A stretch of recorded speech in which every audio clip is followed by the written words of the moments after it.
let's get this show on the road, shall we? We are in fact here on a fine Wednesday afternoon at 1:18 p.m. Eastern Standard Time on the spaceship known as Planet Earth. Hello, good friends. What is good? What is good? Just want to point out, Cyclops is sick. Optic Blast is a cool move. Anyone who doesn't think Cyclops is sick has whack opinions. Alright, let's turn on the UI for this, huh? This is a thing that happens to me almost every single time I start up these games. For some reason, I'm always turning off the UI to like record something or try to do something fancy. I always turn the UI on.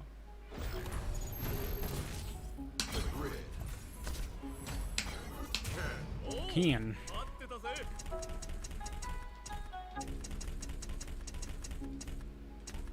Alright.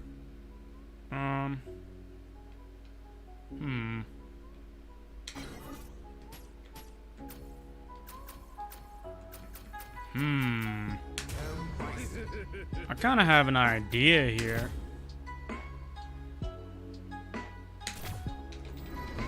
Yo, what's up, Slame Man? You ever see a commentator, you ever see a translator commentate an SNK match? I can only imagine. I can only imagine. What is this? Samurai Showdown Warden gameplay footage. Oh, I saw this. Yeah, I saw this the other day. It was like it was like he was just reading off lines, right? Why would they put Warden in Sam's show? You tried Guilty Gear? Was it? See, the Guilty Gear games confuse me. Which one is the most recent one? It's like Exard Revelator Sign 2 or something like that. The naming convention confuses the shit out of me. GG Exard Revelator 2. Okay. I have Exard on Steam but not installed. In Guilty Gear I play Mei and Baiken. I play Baiken, but the only reason I played Mei is because they didn't have Baiken in Exard. Arcade and Champion Edition aren't super clear either. That's also true. That's also hella true. Fighting games have like... Yeah, they are the same game. They're not like totally different. I mean, if you get one, you get the other, right? Yeah. Alright. Let's make Bison do Psycho X. But first, we have to turn on the forbidden technique. I'm not gonna do that. That would be... Nah, that's whack. I need like a... Okay, forbidden technique activated. Okay, here we go. I was gonna do like a ninja thing. Psycho X is easy, just flex. Oh, you son of a gun. Is it gonna show me my point? My center point? Hello? Text? I need not text.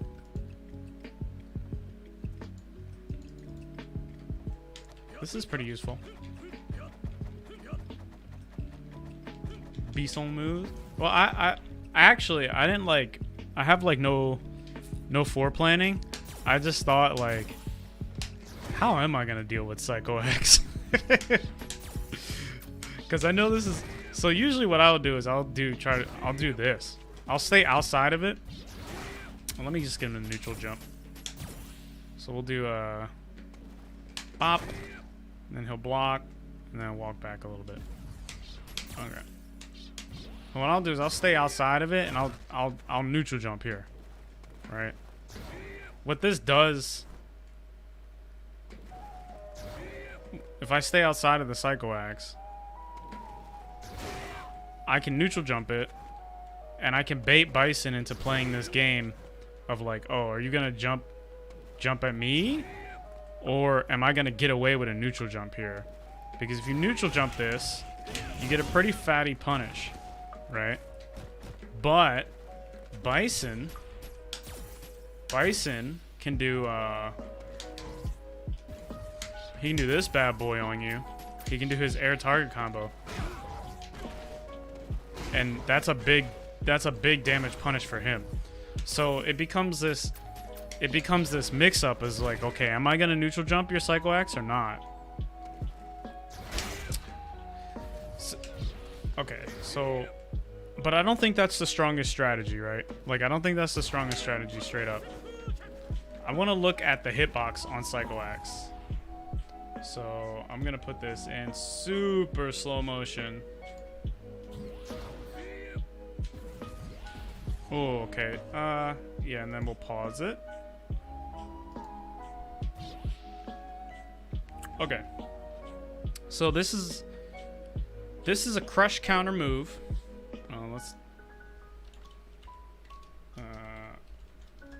Crush counter move. It has lingering hurtbox a little bit. Yeah. So I don't know what I want to poke this with, right? Because it has the property of being a crush counter. So that means that if I try to attack Bison with a actually, let me just put this back on regular speed. If I try to attack Bison with a medium attack or a light attack, and I time it wrong, if I time it wrong, he will crush counter me, right? I could crouch hard punch, but crouch hard punch has a great amount of recovery, right? It is pretty fast. This move is actually not a bad whiff punish tool, but I'm not sure it'll reach. I could probably do this.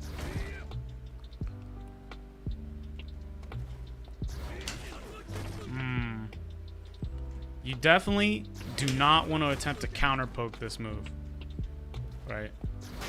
You do not want to attempt to counter poke this move, because the only counter pokes I have are particularly slow, and if you get hit with a crush counter, it's super bad. That won't go. We could do standing medium kick as a whiff punish. Fireball for free chip. Oh, off of crouch medium. This is true. Yeah. Let me get rid of this. I don't need this. Okay. Bison.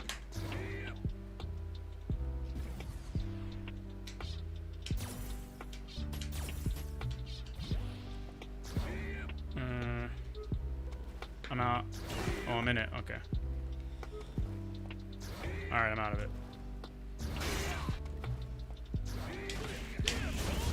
See, there's an advantage here. Psycho Axe is forward advancing.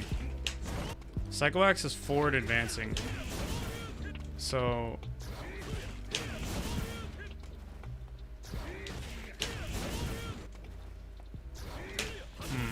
it's actually got quite a bit of recovery on it too. Let me try to use a really slow move. This is... Huh. Just gonna let him whiff in my face. Now, problem here is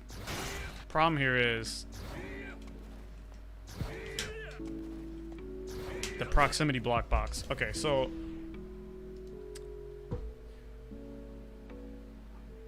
specific nerf was 5 more frames of recovery on Psycho Axe whiff. Yeah. Okay, so we see the hurt box on this move. Let me get him to do it. Oh boy, oh boy.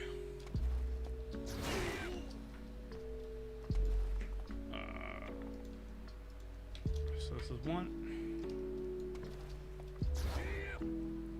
Okay, so it's forward advancing. Let's see. Let me do it like this. Okay. Yeah. So here we go. Oh my god. Oh my god. Why is it so hard for me to get this move to come out? Actually, let me just put the bot on and then I'll do it.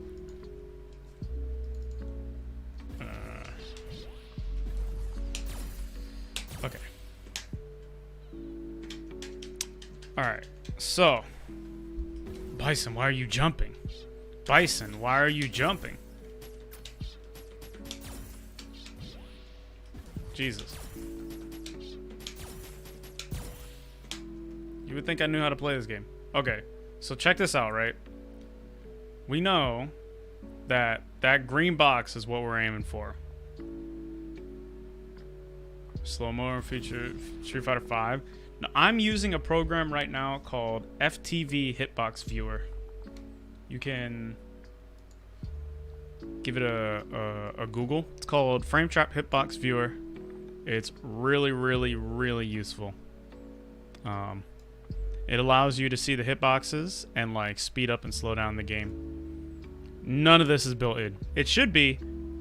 It's in them's Fighting Herds and Skullgirls and you know, the other good games.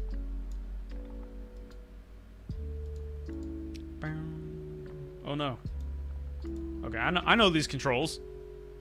I know these controls.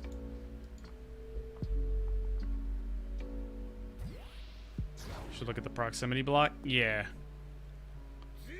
So this is this gonna hit me?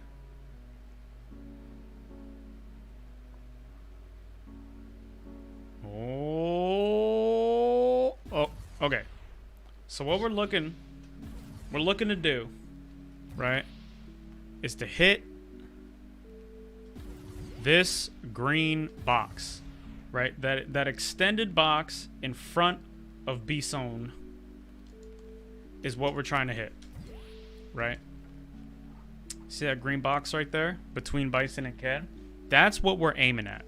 So we need to find a move that has a hitbox in that general area. It can't be too low and it can't be too high, right? We also want to worry about some additional things when we're choosing the button here, right? So we know that Bison's Psycho Axe is a crush counter move. Yo, what's up, Nels Money? I see you, man. What's good? I hope you are having an excellent Wednesday afternoon. We know that Psycho Axe is a crush counter move, and it has a heavy button priority, which means that if it trades with a light or medium, we're just gonna lose. How plus is crouch medium kick V trigger 1? I think it's -4. I could be wrong. I don't really specifically remember. You would always do crouch medium kick fireball anyway, right? So what was I saying? Yeah, so we know that this is a crush counter move, which means that if we accidentally end up counter poking, or if we attempt to poke at Bison and he chooses to do this move, we can just straight up lose, right? We can get crush counter. So we need to be aware of the priority here, which means we either need to choose a move with equal priority, or we need to make sure that we do not ever attempt to counter poke or whiff punish when we believe Psycho Axe is a threat, right? So if he's at a position where he may threaten Psycho Axe, it may be way more practical to not worry about poking at that distance and instead move, right? Yo, what's up, Swoldier Boy? I see you, man. Yo, shout outs to Darf. Darf is cool. Durf. Old Darf. Darf with the F. He cool. With the Pop-Tarts I got. I see y'all. What's good? So, because this is just to reiterate, we need to find a move that will hit this green box between Ken and Bison, right? So we want something that hits around that general area. But we do not want to choose moves that can get crush countered out of, because Psycho Axe has heavy move priority. So when dealing with Psycho Axe, it's probably better either to move away, right, to where he can whiff it, or to use a move that if we chose to poke or counter poke, right, and we ended up trading, if we weren't absolutely confident in the timing at which he would do this, if we ended up trading, we're not going to get CC'd out of it. So we'd want to use heavies, right? Generally, in my opinion, it seems better to move away from this distance, because swinging with like Ken's heavy kick, heavy punch, down fierce, they seem a little bit inconvenient or difficult to use at a position where a Psycho Axe is potent, right? So we want to make sure that we whiff punish this move, which means we need to be a little bit further away, because counter poking it isn't really so much of an option because of the priority. So we need to whiff punish.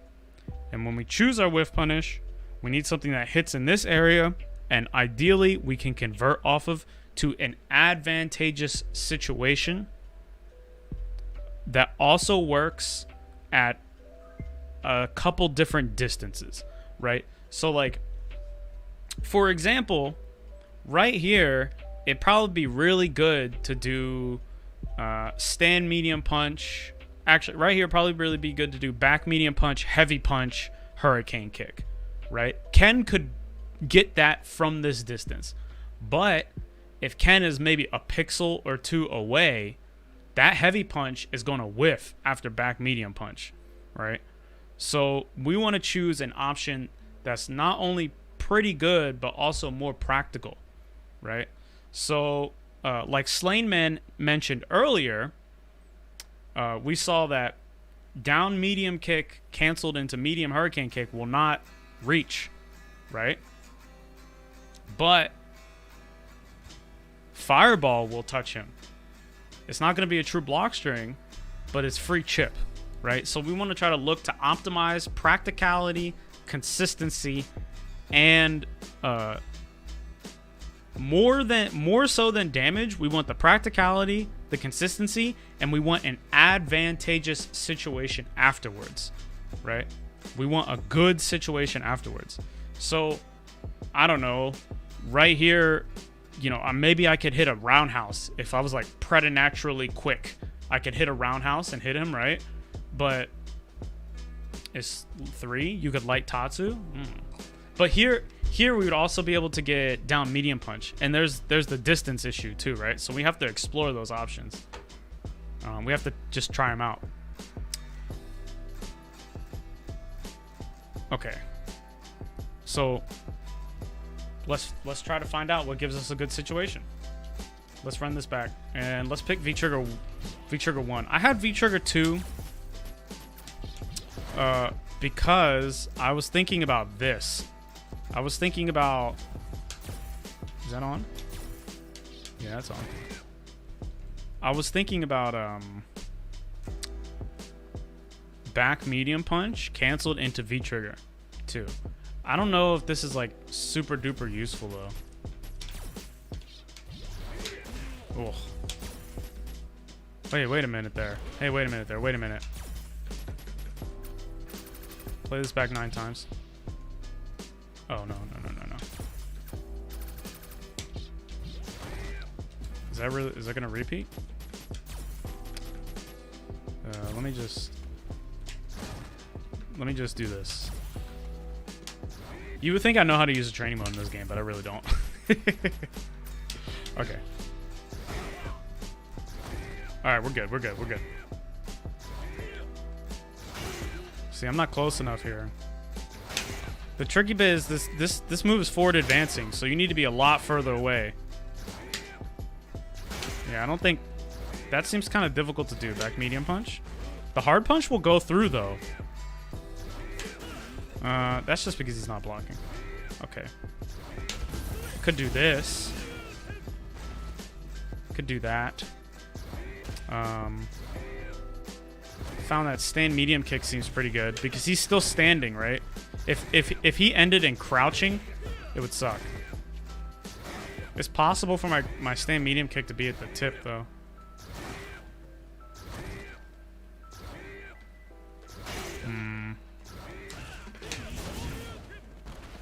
We could try V-trigger cancels. V-trigger 2. I don't know how I feel about V-trigger 2. Honestly, does V-trigger 2 have any other practicality in this matchup?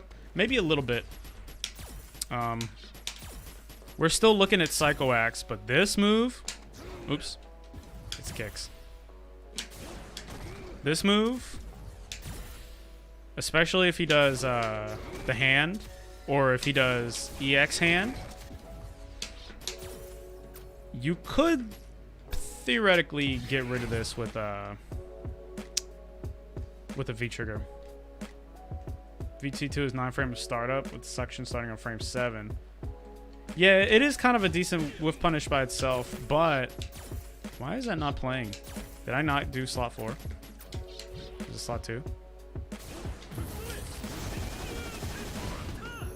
However, I'm not sure if I want to compacting this because I get to do this. I just get to dash. And if your character has a dash that is 16 or faster. Oh man. I'm so sorry, Nels. Yeah, I'm down to play whenever, man. If you're still hanging around. I'm down to play whenever. Just hit me up. Oops. Oh my god, can I not do an EX? This move? So Bison can only pilot this move so far. And you get to dash. So if your character has a dash that's like 16 or something, 16 or, you know, not Sagat, you just get to dash. And if you see him do EX hands, you dash again. So if he turns around, you just dash again. You just watch, because he can't drive it back to you, right? He can't drive it. He can't follow you after you dash under him. So he's stuck in the air here. And if he times the hand to where he turns around, you just dash again, and then you get to punish him on the ground.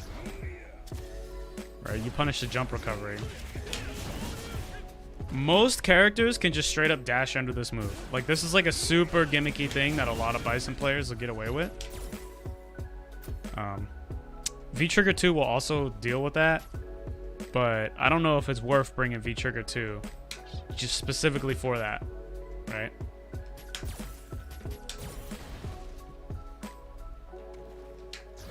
Okay. Let's get V-Trigger 1. Version select. Shinryuk.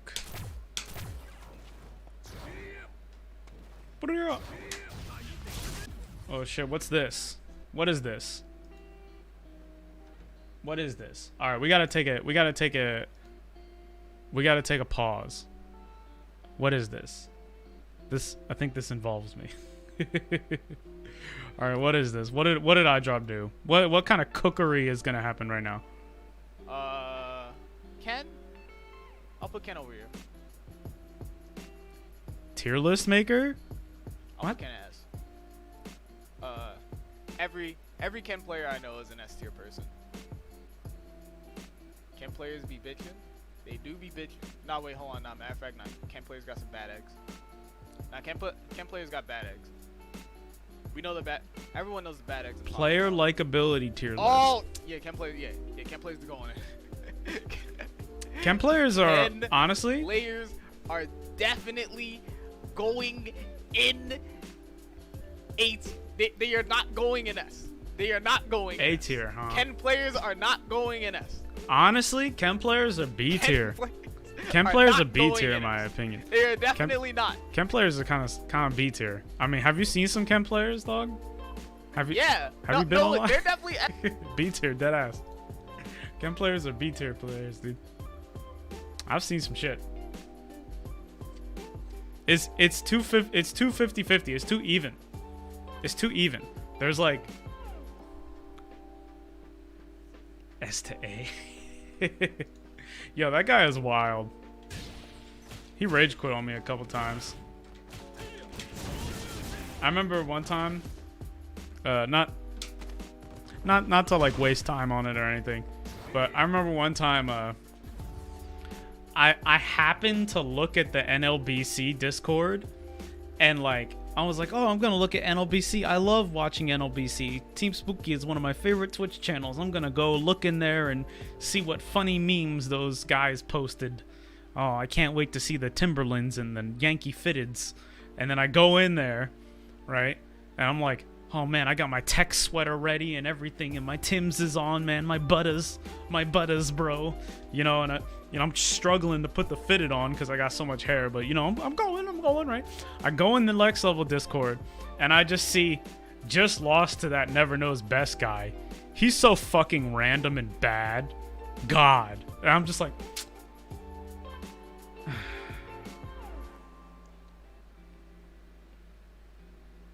yo, come on, dog. What I do? What I do? All I'm saying is people get really mad when you let them play the game. When you let them play the game, people get mad angry. Like, just, I implore you, good friends, I implore you to attempt this social experiment at your risk, right? Load up Street Fighter V, right? Find somebody you know, like see, you know, not like someone you're gonna talk to, right? But just observe them from a distance. You know what I mean? Find somebody you know where you can see what they're gonna say, right? And then just spend 20 seconds blocking. Like, just let them play. Just let them play. Just let them do the thing. And just watch how frustrated they get. Find your favorite streamer. And when you fucking stream snipe them on CFN and just fucking block and watch how angry they get. I guarantee it. People get upset when you let them play the game. Yo, what's up, Nodos? Anyway. We're here to you know, do pseudo big brain shit. not talk shit about people. Nodos, don't you know? I paid $60 for 99 seconds, bro. Okay. So this is same medium punch doesn't look like it. We could V-trigger cancel. Right? We could also V-trigger cancel this, which should be more advantageous. Oops, missed it. Let's restart the battle.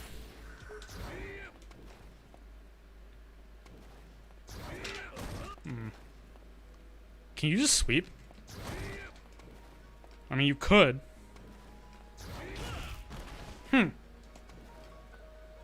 Whiff punishable by sweep?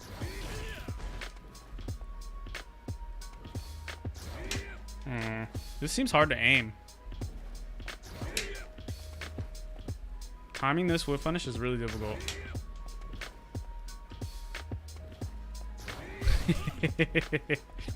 I see you, Zaku. I see you. Hey man, sometimes sweep is good. It's the longest range low. Yeah, okay, so let's try some V-trigger cancel stuff. Another thing we wanna take into account when we're trying to whiff punish this move. Another thing we want to take into account when we're trying to figure out how to whiff punish this move is this yellow box here. So you see this yellow box in front of Bison, right? So he has his extended hurt box, which is this green square. Then he has the hit box, which will crush counter us. That's this red one. And then there's this yellow one in front of that, right? If this overlaps with our character, we will be forced to block, right? Which means we cannot move. We want to choose options that are good if we get stuck, you know, right? So like if he throws this and we get forced to block, We don't want to have to try. We don't want to have to scoot left or right to hit our move. So, it might be that to whiff punish this, we might need to be outside of this yellow box, which is even further away. I don't think it's like that for this move, but it is like that for a couple moves, or commonly it is like that for moves where you do not want to be in the proximity block range, because that takes away your ability to move left and right. And if you need to like slightly reposition yourself for something important, you won't be able to do it. So we want to worry about that. Another advanced thing to look at in the future to like formulate how we're going to deal with Psycho Axe would be looking at the other moves that complement Psycho Axe, right? So there's Psycho Axe, but Bison is also going to be doing other shit, right? Are we going to get into a situation where like he whiffs something, we get forced to block, and then the Psycho Axe starts to come out and we can't move because of the proximity block boxes? That's an entirely possible thing, right? Like, have you ever gotten to a situation where like you play against let's see, yeah, Bison, or even like Alex, and they just do like lariat, or Psycho Axe, and you just can't get away, right? That's because the proximity block is holding you in place. So it is important to think about that, but that's like a little bit further out than where we are right now, trying to figure out how to handle this move.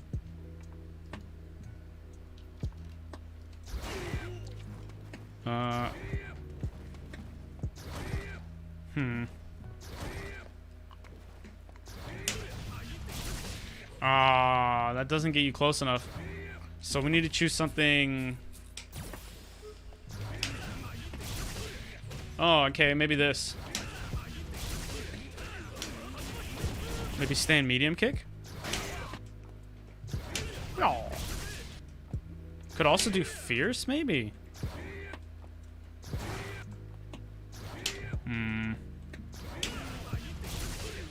Fierce and then like a micro walk?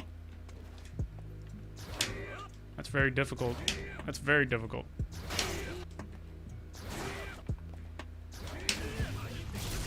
I try to walk forward a little bit. Let me try it again. Nope.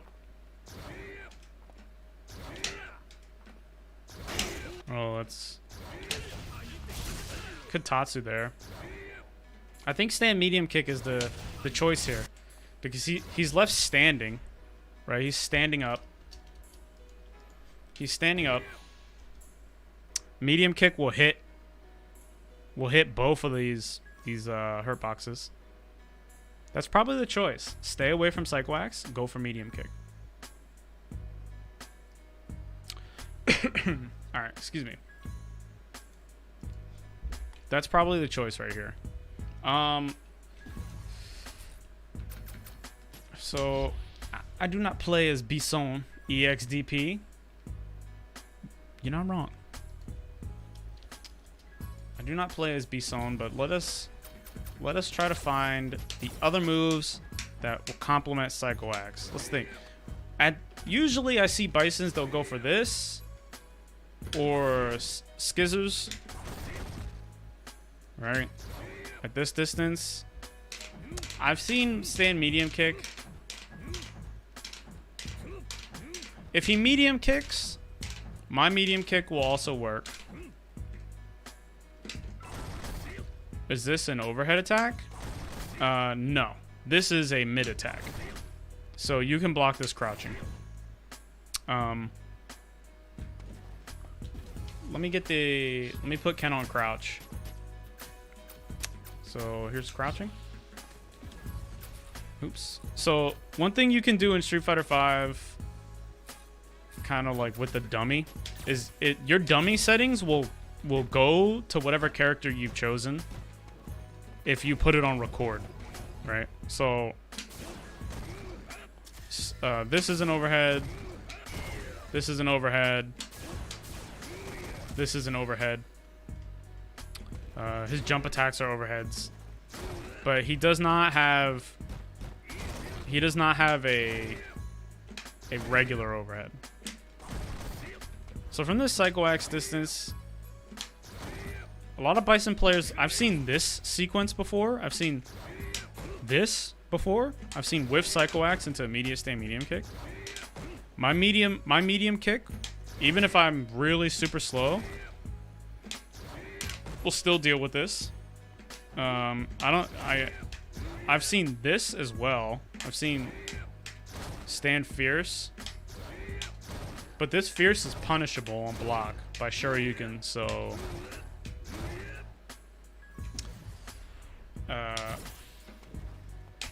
yeah. Okay. This should be punishable with DP. Reversal. Yep. Oh, you have to be a little bit close. Yeah. You could use... Could you use Hurricane Kick? No, not that far. You could EX, right? No, actually. You can super. If you do it properly.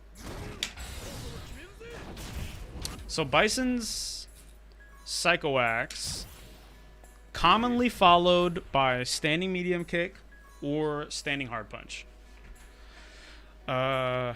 Both of those I could deal with a regular stand medium kick. So I don't need to think of anything fancy depending on the distance. Bison's stand fierce is punishable if you block it deep. A lot of Bison players will cancel this into the fireball. They'll cancel it into his... This is a little bit besides the point. But they'll cancel this into his fireball thing. When you block this, just do DP. Like, if you're close... Like, this is like a Ken thing. But if he does the true block string, nothing will happen. And if he does a fake block string, you'll punish him. Because this is -6 on block. So he has to cancel this into something. And if you uppercut properly, you'll go through this fireball. This is like a similar thing with Nash. Like, Nash will do stand fierce fireball. You can just input DP, and whatever the situation is, it comes out good for you. A little bit besides the point. So, stand medium kick deals with Psycho Axe. If he follows it up with medium kick or hard punch, they're both slow enough to where it can easily interrupt it. And I get to convert into V-trigger easily off of stand MK. It's forward advancing, so even if we're far away, I'll come up to meet him. I think that's the tech. I think stand medium kick is important. However, this is something. Bison has a slide. He has that advancing sweep, right? And sometimes Bison players just be doing fucking slide. So if I'm looking for my standing medium kick, that makes me vulnerable to slide. I might want to choose a crouching answer. I don't think there are any really decent ones though. So, I mean, the sweep is a crouching answer, right? If he whiffs Psycho Axe, sweep is a decent crouching answer.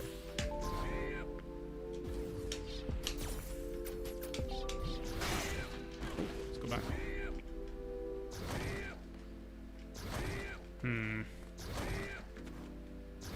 I want to be standing to stay close enough to connect my hard kick, my target combo 2. So the reason I want to be standing here is pay attention to Ken's hurt box, right? The green boxes surrounding Ken. Look at how wide they are, right? When you crouch, it gets slightly wider, right? Look at the CA bar at the bottom. You see that blue, the second blue bar? You see where on the left, so the way Ken is facing, you see how it's not just a little bit over the middle, but when I crouch down, it goes almost all the way to the end of that gauge. right? You get significantly wider when you crouch. So I'm over here saying, how can I deal with Psycho Axe, right? Well, if I stand up, I can be a little bit closer because I'm not so wide. And I can make it miss if I'm closer, which lets me get this target combo as a whiff punish. And this move is a decent whiff punish for Psycho Axe because of the shape of it, right? You get some girth, bro. You get that thick. Get the blood flowing. What? Anyway, so I'm thinking I want to be standing, right? But that's not just the whole picture. When you're thinking about how to whiff punish a move, right? Remember, you want to choose something that's practical, effective, and gets you into a good situation afterwards, right? It may not be optimal, but you want something that's consistent, practical, and gets you into a really good situation. So we want to look for the moves Bison has that complement Psycho Axe, because Bison players are not just going to do only Psycho Axe. They're going to do other Bison player shit, right? And if we're standing, that leaves us vulnerable to surprise slide. And I don't know about you, but at the distance Psycho Axe will whiff on standing, right, which should be right here. Let me save it. I believe Psycho Axe will whiff. This is a test. Oh my god, he slid me? Fucking Bison players. Bison bots, bro. Okay. That's number one. Let's make number two slide. So we want to look at the moves that complement Psycho Axe, right? What is he playing around? Okay, Psycho Axe is whiffing. That whiffs on my standing, right? Oops. Let me, move right here, I think it will touch me? Let's find out. Yes. Okay. So we still got to learn the exact range of this. This is definitely right there. Why Bison Lab? I hit random character select and it came out with Bison. Okay. Oh. Okay.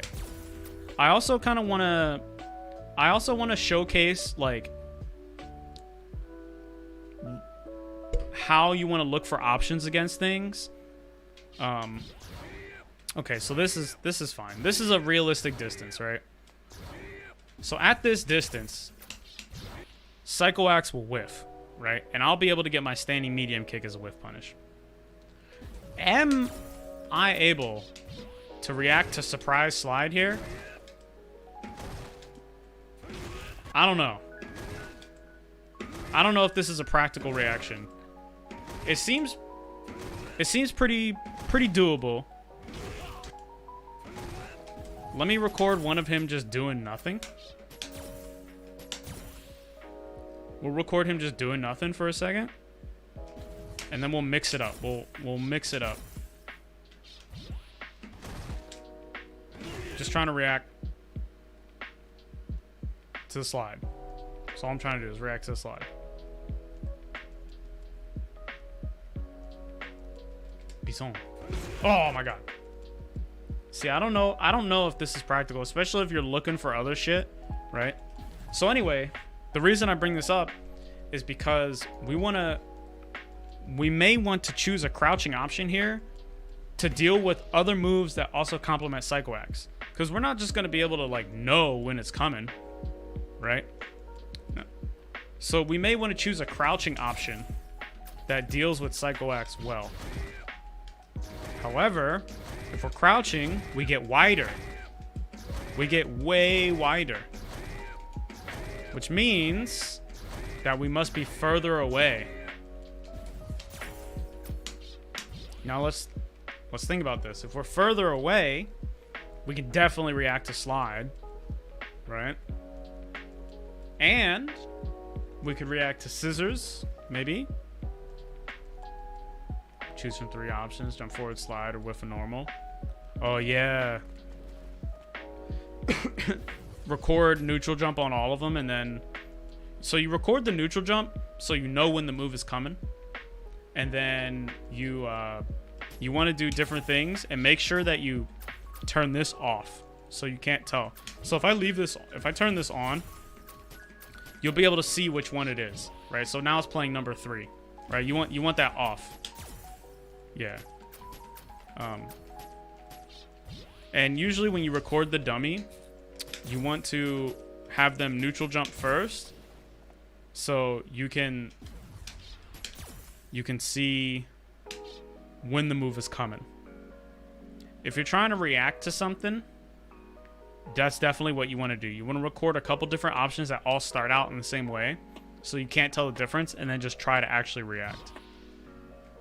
So at this distance, Bison is more likely to do head stomp, dash, or scissor kicks.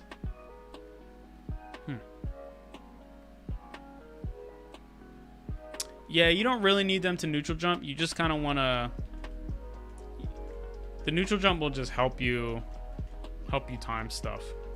Like if you're trying to whiff punish something or counter poke something. Actually, let me clarify this real quick, because I've been talking about this whole time, but I never really went into super duper detail about it. So in the neutral game, right? In the neutral game, you're trying to get an advantage on your opponent, right? Neither of you have an advantage. You're trying to get an advantage, right?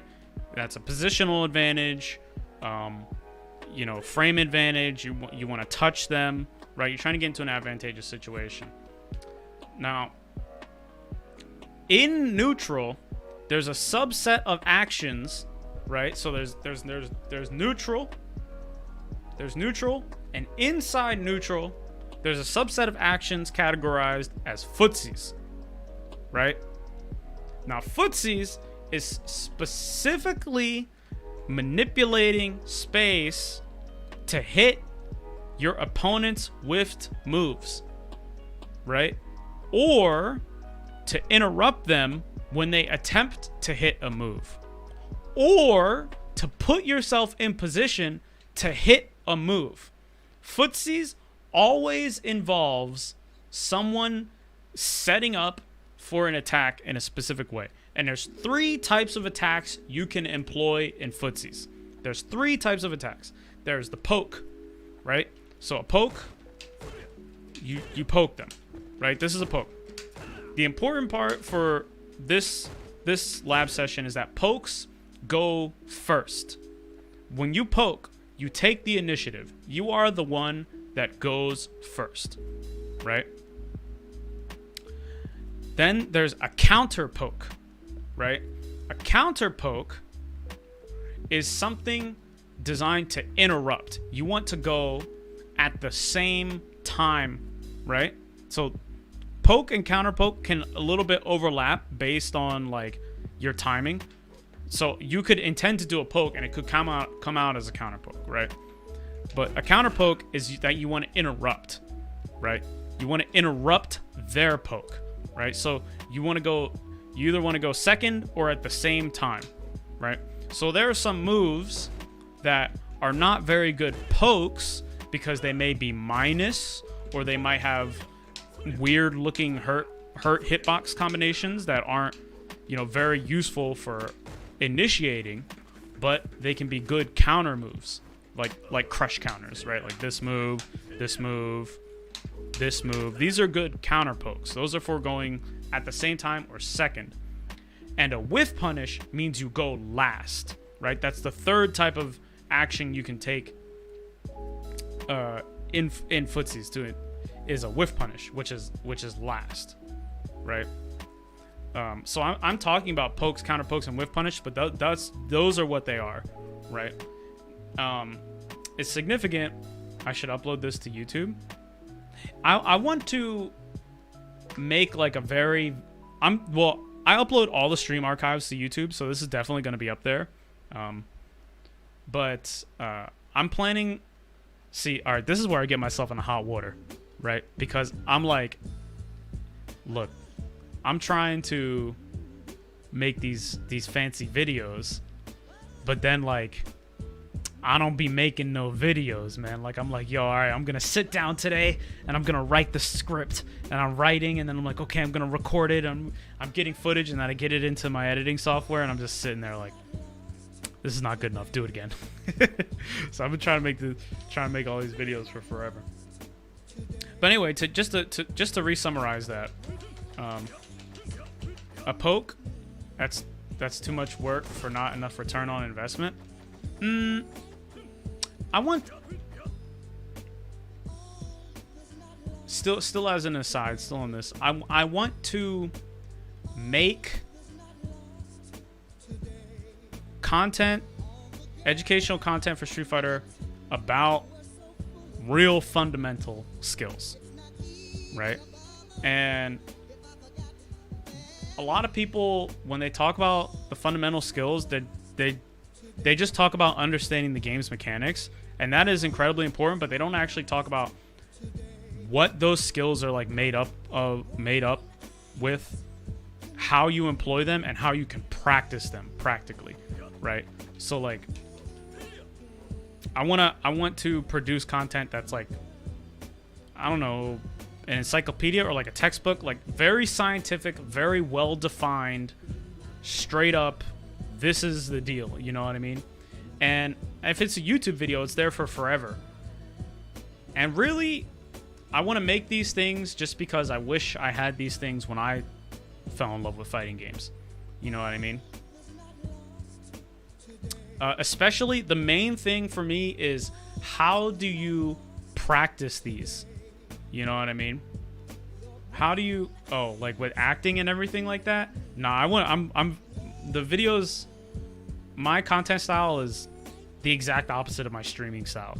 When I stream, I'm just like, oh, well, we could talk about this and then this direction and that direction. When I make a video, it's just like, this is the thing, this is the thing. I didn't waste any of your time. Bye. You know, like, I'm very, very straight to the point, kind of bare bones, you know? But still visually interesting. I have like 70% of a video on reads and conditioning finished that I need to get done. People's attention span on YouTube is hamster level. I think, when's Marvel? Yo, see the legal team, Slash. See the legal team.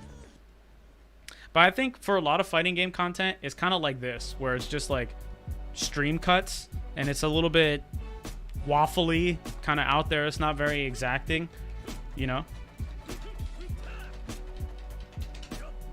Excuse me. But yeah, all right. So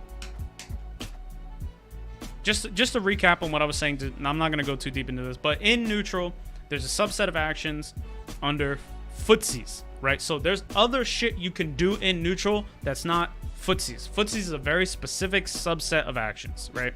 In Street Fighter, because everyone is generally pretty bolted to the ground, footsies is going to be the main thing you do in neutral, but there's way more shit in neutral you can do, right? So like, for example, if you play another 2D fighter like Marvel, right? Marvel has footsies, but it's much less emphasized because there's other shit you can do in neutral, right? And in footsies, right, it's all about positioning for your attacks relative to the opponent's attacks, right? Unless you play Urian. Yeah, well, actually, there are a lot of characters that don't necessarily engage in footsies. When I play, right, and when I play Ken, I love Fireball, right? That's not necessarily super footsies, right? Because over here, what I want to do is chip the opponent down, take away their ability to advance forward, and see if they're going to jump, right? I want to try to bait them into jumping by placing my Fireball properly, giving them like a predictable pattern, right? And then cutting that pattern short in anticipation that they'll jump. So I'll do something like Fireball, Fireball, Fireball, Fireball, Fireball, nothing, right? And I'll be like, okay, you might expect that second Fireball, but I'm gonna cut you off, right? that's not really me getting into position to get advantage based on where his attacks can be out, right?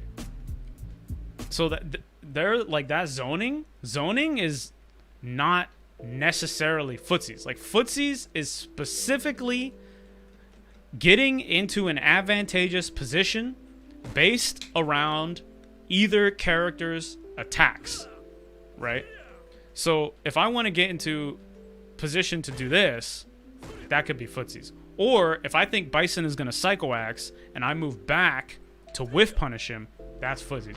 Or if I think Bison will stay in medium kick and I do this to interrupt as he comes out, that's footsies, right? But over here doing this, not necessarily so much footsies. A lot of characters have that. It's just very... Footsies is super common in Street Fighter V because of the design, right? But in other 2D games, you play neutral with not necessarily an emphasis on footsies. So there's three actions you can take, right? You can take the poke, which is you go first. You try to get advantage by touching them. You're going first. You're taking the initiative. You can counter poke, which means you're going at the same time or second, intentionally to interrupt them with something, right? So like you could swing a crush counter, like right here. If I swung this right here, it's not going to touch him, but it would be a sick counter poke if it crush countered him and then I got to run off of it, right? So I would need to anticipate Bison doing something. And then finally, there's the whiff punish, which is where you go last, where you wait and you react, or you anticipate and then you react, but you go last. So the three actions here depend on when you're going to take the initiative, right? Poking is first, counter poking is at the same time or second, and whiff punishing is third. They can overlap a little bit, and you can get some things, like you could have a counter poke end up as a whiff punish if you mess it up, right? Or you could have a poke end up as a counter poke if you slightly mistime it. So it's not exactly like they're distinctly separate, but they're generally, it's like a gradient, you know what I'm saying? So anyway, I was talking about those a lot, and I figured I would just explain what I meant with those. So anyway, we're talking about Psycho Axe, and if Psycho Axe will whiff when I'm standing, that leaves me in a threatening position for the slide. So even though I have a really nice whiff punish opportunity here with standing medium kick, hard kick, I may want to choose something crouching just to make my mental stack a little bit lighter, right? Because I'm worried about like, okay, I need to stand up specifically for the distance of Psycho Axe, and I need to react to crouch, and I need to identify what other movement patterns he's having, and I need to know, you know, what attacks he is, looking at his resources, the time. That's a lot to consider. So you want to try to simplify that as much as possible. So if we're trying to deal with Psycho Axe, we can be standing, but it might be that if we feel slide is a potent enough threat, like especially when he has full V-bar, slide is a really enticing option for Bison, we're going to want to try to deal with Psycho Axe crouching, right? And if I remember correctly, where we were at, we found that crouching, we need to be further away because it makes our hitbox way wider, right? It makes it way wide. So the question then becomes, all right, if Psycho Axe is going to whiff on us crouching, we need to be like all the way out here. Is he even going to Psycho Axe right here? Is he even going to Psycho Axe right here? Maybe? Maybe not. Right? Depends on the player. So, I mean, right here, we have opportunity as Ken specifically to maybe fireball, right? That's kind of hard to grab, right? You could throw the slow one, throw EX. They just like, well, if you play online, people just fucking eat glue, for sure. But I mean, against like a real Bison player, they might choose to move here, right? And here we can comfortably react to slide. So just hypothetical, you know, thinking about it, like, so we're probably fine standing for Psycho Axe at this distance, right? Because, well, he'll be encouraged to do it. It's one of his better options at this distance. And if we're really spicy, we could probably still react to the slide. Ideally, we don't want to have to think about it, but it seems to be just one of the nuances of this matchup that you got to be ready for that. Another complementary option is that we could still always neutral jump Psycho Axe, right? Neutral jumping Psycho Axe, not a bad option. It also would deal with slide, right? So say we could be standing here for Psycho Axe to whiff, and if he's not doing it, we can neutral jump. Now we challenge his reaction, increase his mental stack, so he goes, oh, I can jump forward and do hell attack on that. Or when he lands on the ground, I can try and punish him with taking a better position. I could do scissors. Maybe I could sweep the landing or something like that, right? So this is generally not super dangerous until Bison starts catching on. But if he just tries to preemptively jump, well, we get a free anti-air, right? And guess what? We're thinking about standing medium kick. Standing medium kick's an anti-air, right? So these things feed into each other pretty well. So it would seem to me Bison matchup has a lot to do with this move in particular for Ken. I think that's a reasonable option.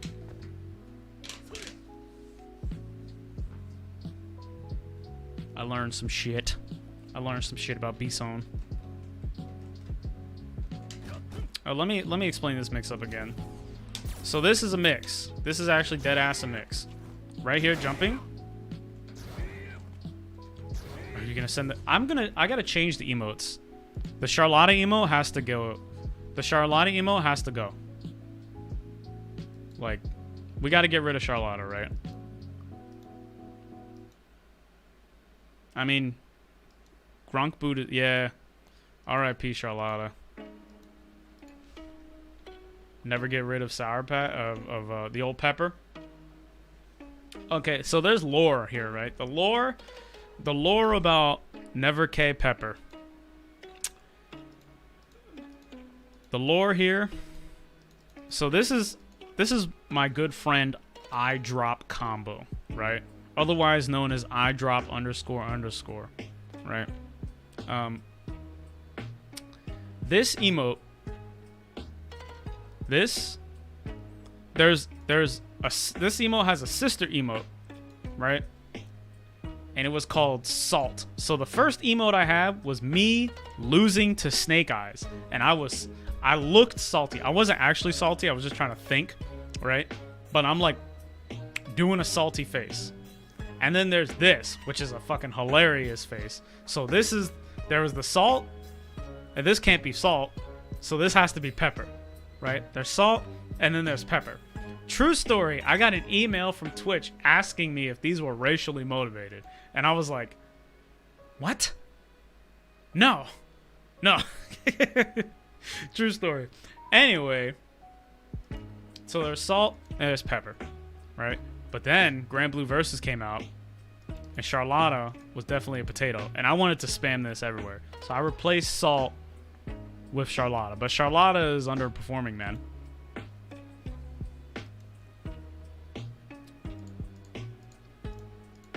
True story. We've got the pepper, we've got the potato, we've got gourmet, which is the glue stick, the 50-50. I might replace Charlotta with 50-50. I feel like it's either 50-50 or glue stick. I mean, the milk is cool, but I feel like the utility on the milk is a little bit low. You know what I mean? Like, really, when are you going to use milk? You gotta be a true ass degenerate to be using the milk. Alright.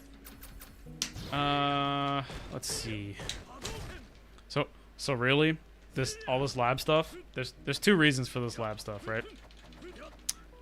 Decided to lab firstly because I'm not playing fucking online. You can't make me. You can't force me, Mom. I'm not playing online. I'm not going to school. I'm staying in bed. I'm not playing online. Net play. Ugh. Secondly, I'm just killing time because Lord Zaku wanted some of his replays looked at, and I was like, yeah, sure, let's look at these replays and break them down. And but he's not available until like 2:40, so I'm just out here killing time. So anyway, let me explain why this is kind of like a mix-up. Okay, so at the distance where Psycho Axe can touch you, right? Distance where Psycho Axe can touch you, you can neutral jump to avoid it, right? And if you neutral jump, you can come down with medium kick or roundhouse, depending on what you react to. If you see Bison do slide, you can medium kick, because if he goes underneath you, or if he does like dash or slide, you medium kick because it'll hit on both sides, right? So you'll punish him. If you see him Psycho Axe, you roundhouse, it'll punish him. Now, at this distance, Bison has to be wary of neutral jump beating his poke options, right? But he himself has an answer that's pretty risky as well, just as risky as a neutral jump, which is jump forward hell attack, right? So at this distance, Ken in neutral, you get a mix between, am I going to intermittently neutral jump, right? Which, as Bison, to take advantage of that, you're going to need to cut me off at the pass, or am I going to stay chilling, right? If you're feeling really crisp, you can reactively neutral jump Psycho Axe, but it's actually particularly difficult. So there's a little bit of a mix-up here, right? Bison, if you make it to where he's uncomfortable, the player is uncomfortable, they're not sure what to expect, sometimes you can just catch them just preemptively trying to hell attack you, and then you get a free anti-air. And if we're around here and we're thinking like, okay, well, I want to whiff punish with my stand medium kick, looking for this distance, worried about stand medium kick, already thinking about medium kick, well, if he hell attacks, we could also anti-air him with medium kick, you know what I mean? Yo, what's up, Spider Manga? I see you, man. What is good? Anyway, excuse me. That, good friends, I believe is that.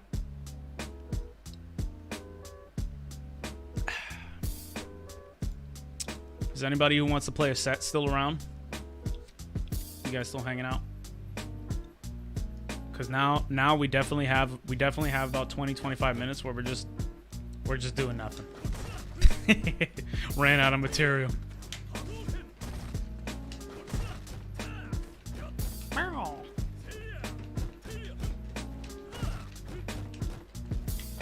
I think that Ken does pretty well versus Bison. It's can be very difficult when Bison is on top of you and he's constantly doing plus frames. 10 wins, I'll get 1,000 bits. I don't know about that. That's like saying like, hey man, if you eat these 3 ants, I'll give you $1. If you eat this worm, I'll give you $1. I don't know if I want to do that. I appreciate the sentiment though.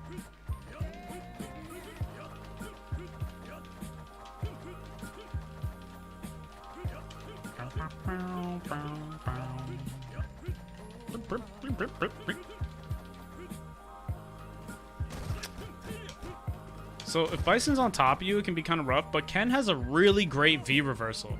Ken's V reversal is really good. So you can actually V reversal like a lot of Bison stuff. Push him off of you. You can't throw the fireball, but Bison is weak on wake up, and Ken gets Oki. He gets guaranteed pressure off of almost every single knockdown he could possibly get.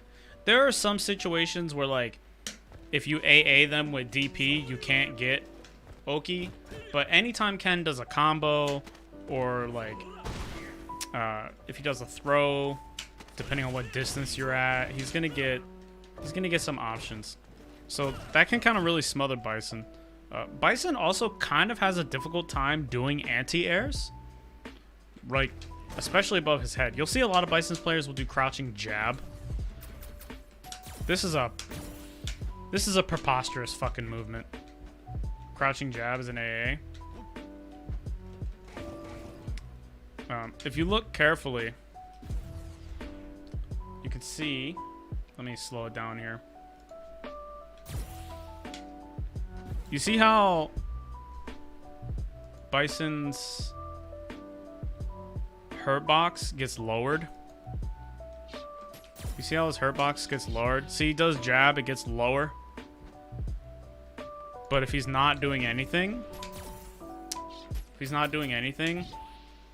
it's slightly higher. We gotta wait for him to recover. See that? So a lot of Bison's players will avoid jump-ins with that. But Ken has particularly good jump-ins that go extra deep, like the jump fierce. So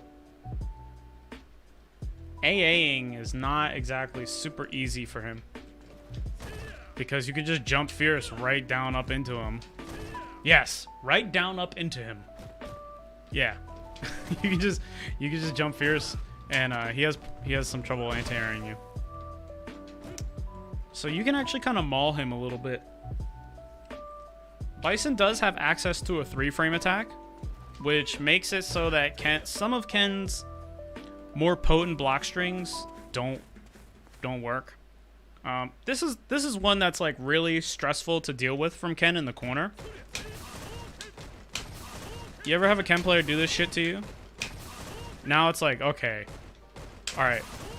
So this block string is loaded with traps, right? So firstly, this to this, or this to this, that's a frame trap, right? This, if done properly, is also a frame trap. Ken can delay this for up to like 15 frames and make it a frame trap.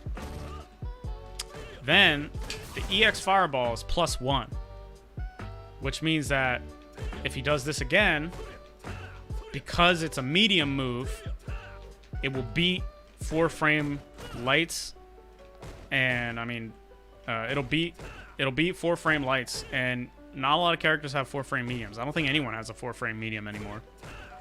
So this can like lock you down. And furthermore, at any point in this block string, Ken can threaten microwalk throw. So he could steal his turn back and threaten to throw you. Right? He can threaten microwalk throw in all these situations.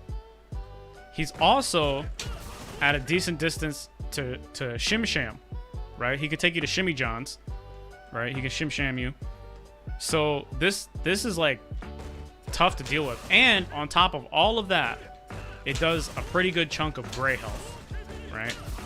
It does a pretty good chunk of gray health here. So what you'll see happen is Kens will do a sequence like this. They'll do a sequence like this. And then they'll overhead you. Right? To take off that grip of gray health. So this sequence is loaded with traps, and it can be pretty annoying to deal with. But if you have a 3-frame attack, you compress. This is only +1, and this move starts up in 5 frames, which means that there is a gap of 4 frames where you can take an action before Ken can, right? Furthermore, if Ken chooses to do his jab, you will trade. So Bison can always get out of this situation by doing stand short, right? So right here, he can stand short, and this will interrupt the pressure. Let me actually switch over to Bibson, and I'll record Ken doing this. I'll show you how you defend this pressure. This is really common. You see a lot of Ken players do this. It's caught on in the recent years. If your character has a 3-framer, a lot of Ken's pressure is actually assed out. Like, a lot of it. It's just, he just gets assed out. Okay. Kenneth. Kenneth, I'm going to need you to do something very specific.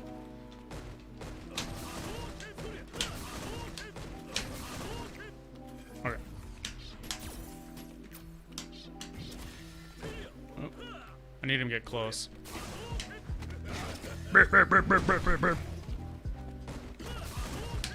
See that? See that? Interrupt.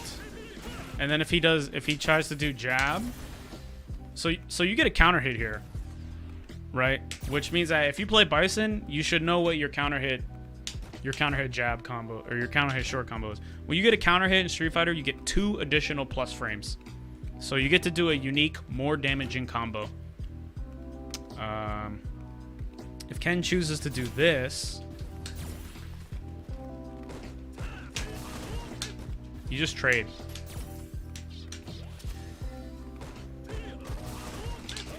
Oh, I did it a little bit slow. Wait, let me think this through again. It's +1. This is a 4-frame attack, which means there's a 3-frame gap. Actually, if you have a 3-frame, you should be able to punish this. My bad, my bad. Getting caught slipping. You should be able to just straight up punish this every time. Yeah, no counter hit right there. Oh, I'm doing it slow. So if you reversal short, you should be able to beat his to beat him before his short comes out. Yep, just like that. Yeah, so if you have a 3-frame attack, Ken's fireball loop pressure is not real on you. A lot of characters have 3-frame attacks. What else? What else about this matchup? Absorbing the fireballs is mad good. I don't know why Bison would know. Some Bison players throw them back immediately. That's absolutely a waste. If you're Bison, just grab this shit and hold on to it. Because then if he throws, you can reactively punish. Right?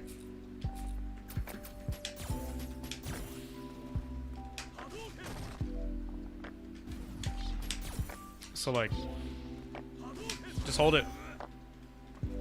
And if he throws, you just throw back, reactive punish. Even if you're mad far away. Even if you're mad far away, he has to hold that shit. If you can take away Ken's fireball, that's a huge part of his toolkit. What else? You can dash through fireballs as Bison. It's really hard, but you can do it. Bison players know how to do this shit. Oh, come on. I suck. There we go. Yeah, if you're a Bison player, you know how to do this. If you see a fireball coming from far away, you can dash. You have to be careful, though, to do it at the right distance, because if you do it too close... I mean, if you do it too far away, or if you do it too close, Ken can punish you afterwards. He can punish the recovery of your dash. So you want to be careful to time it properly. You are free? Nice. Alright. Hit me with these replays, fam. It's replay review time. We out here.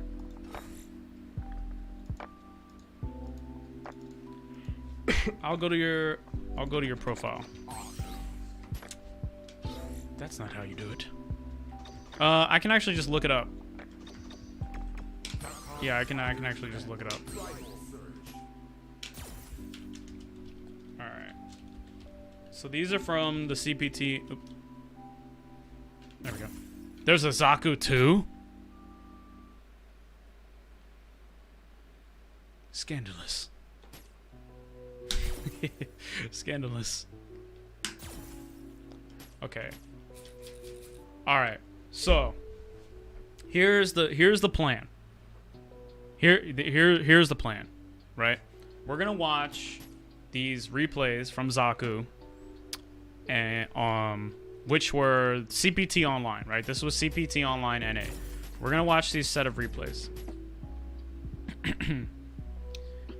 What we're gonna do when we watch these replays is we're gonna summon forth the document of words.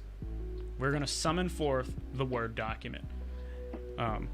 So we're going to look at these replays and we're going to find, tips. We're going to analyze and everything, but we're also going to talk about how to effectively watch replays, right? So here I've got a basic thing here of just how we're going to watch replays, right? So we want to find some common gameplay patterns, find one gameplay strength, find one gameplay weakness. We're going to look for practical things we can do to improve on either of those. And then this is just a note for me. We're going to discuss replay review technique.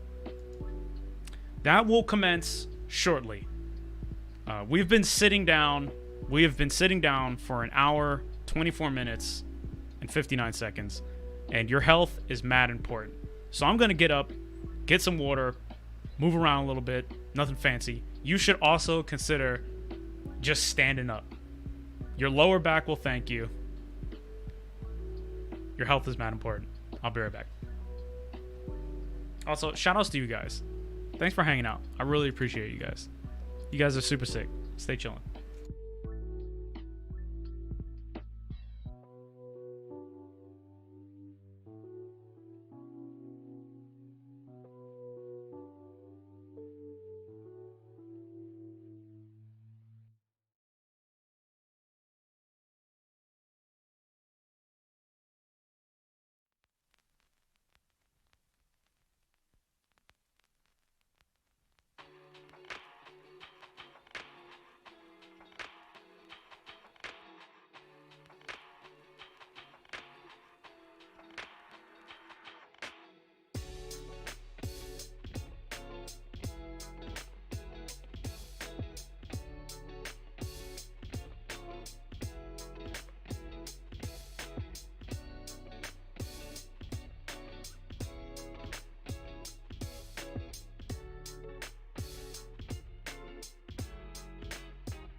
All right, we have returned.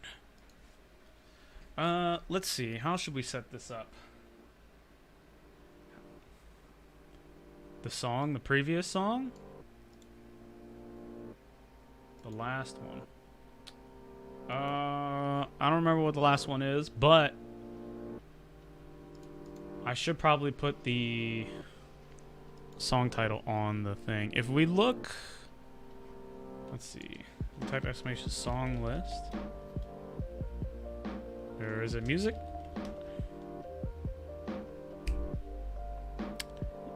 That it may not be there though because I have not updated it. So Shit.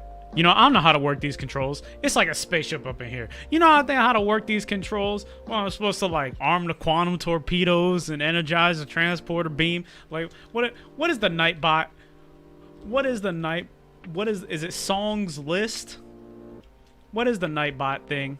Is it playlist? Is it Nightbot? Nitbit? Ah. Anyway,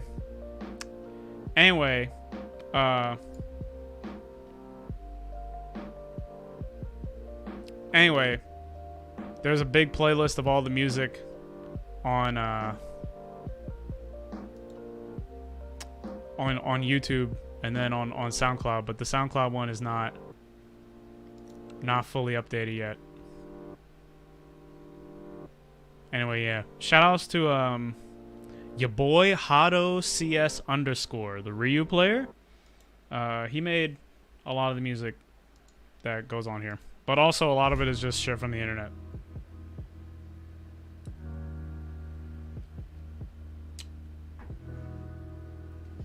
Is it commands? Yeah, Hado is sick. He's cool. He's one of my good friends. He actually he's the person I know who got me into fighting games.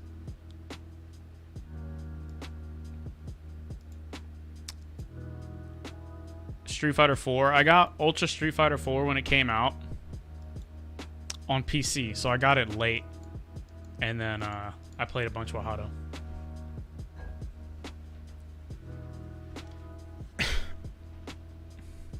My name is Never Knows Best. I'm a magician. Close your eyes, and your combos are missing. You don't know? This channel has a lot of commands. I'll be real with you. All right. Let us proceed hence. Good friends, we endeavor to proceed hence. We have our notes here. Is this too small? Like, can you read this text? Is this legible text? I can make it bigger. I could also zoom.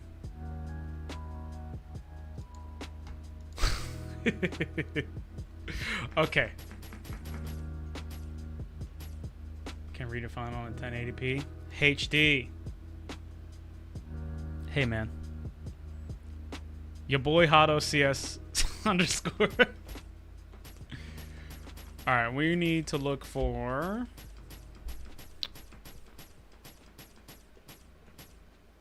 not Necalli.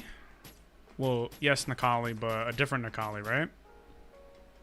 Is it in here? It's Necalli and Bison, right?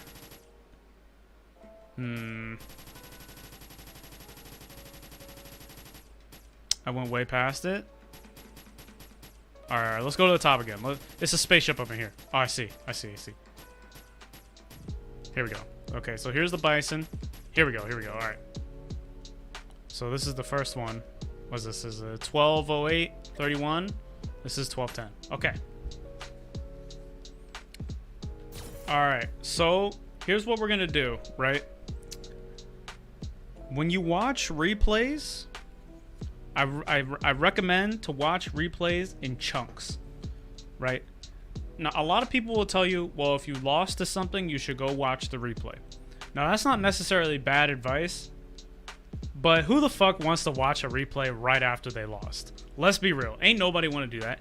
And if you did do that, you're probably not in the right state of mind to be truly honest and truly critical. So I recommend, if you're gonna watch replays, to save them for like one session. Save them for like one session. So like if you game like 4 times a week, one of your Street Fighter sessions, just turn it into a replay session. Just watch replays. Just watch your replays, watch replays of top players, stuff like that, right? Just make it a session.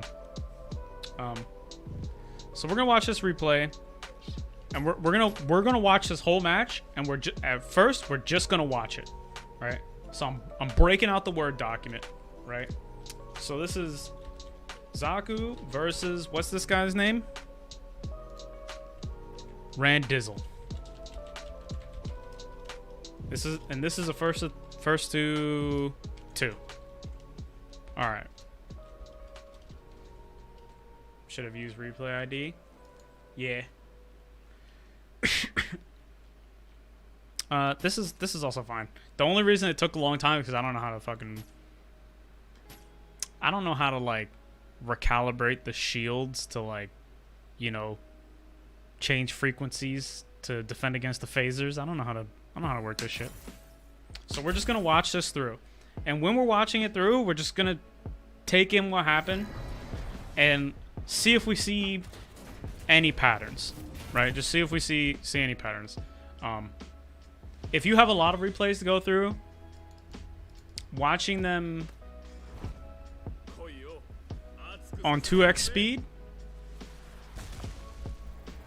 how hard is it to watch? Because replays suck. Like, ain't nobody watch it. All right, key display, attack data on. All right, let's just watch it through. Let's put on 2x. Just get a sense for what happened. Just gonna get a sense for what happened here. Bang! Okay.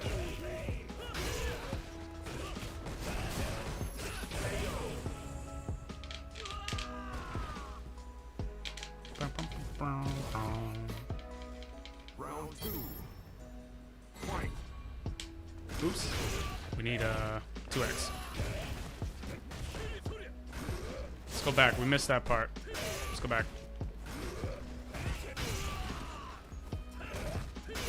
Yeah, just 2x. So the we're gonna pause here just to talk about the replay review technique. But the reason you want to 2x the entire set, before you try to analyze it, is because if you want to actually really analyze your replays and do it in like a separate session, so it's like way efficient, you're gonna want to remember what happened. So like getting a general idea is really important. Another critical thing you want when you analyze a replay is trying to remember what you were trying to do, right? Remembering your game plan, right? Trying to think like, okay, what was I going for? You know, what was my plan here? You know, did I play 10 games versus this guy? Because if you play a lot of games versus someone, or they play a particular way, you might realize like, oh, you know, if you're playing a 1st to 5, you might be like, oh, why am I letting him get up? I'm not immediate. This is just hypothetical. Like, why am I letting him get up? And then by game 5, you realize like, oh, I remember I was setting him up for this specific thing. Like, I was doing well enough in other areas that I let him get away with this, and I was saving it for game 5 to really, you know, punish him. Or like, you might see like, I was really just dashing and mauling the shit out of this guy. I was jumping at him. He wasn't defending very well. But then I started playing defensively for like 3 games. Why did I stop doing that? But then the more you play, you're like, oh, I was saving that for the end. You know, stuff like that, right? But that has to do with like long sets. But it's 2xing the replays helps you remember like what your game plan was. It also make you hip to some patterns. If you see a lot of patterns, it'll give you a good idea of what to look for in the beginning. Holly wins. So like one of the things I saw by 2xing this is the corner, the left-hand corner. Right? So let's look at the next one. Is this tech copyrighted? You don't own your strategies, man. You wanna steal this shit? Go on right ahead. Everything here is free. Even the player. Even me. I am free.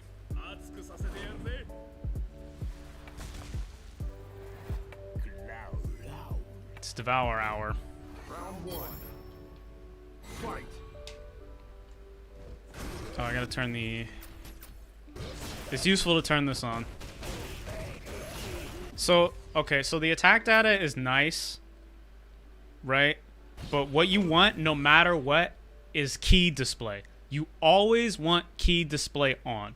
because seeing the inputs is like super duper critical. Now I understand that like if you're playing online, it's not like a local replay. If you're playing online, there are some shenanigans that can happen with your inputs, but you still want this. It will help you so much. This is when you start up a replay, first thing you should do is just go turn all this shit on.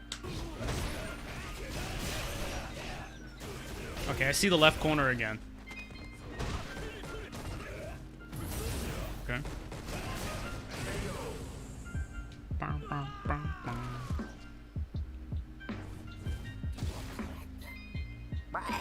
2. Fucking Nakawari. Okay.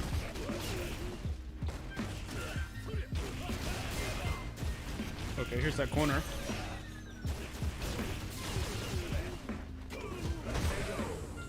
Alright, that's the set. So, let's go to the Word document. Necalli wins. Going to the Word document. Let's see. So, I'm going to split this into 3 sections. I'm going to split this into general stuff, general things, game 1, and game 2. Right?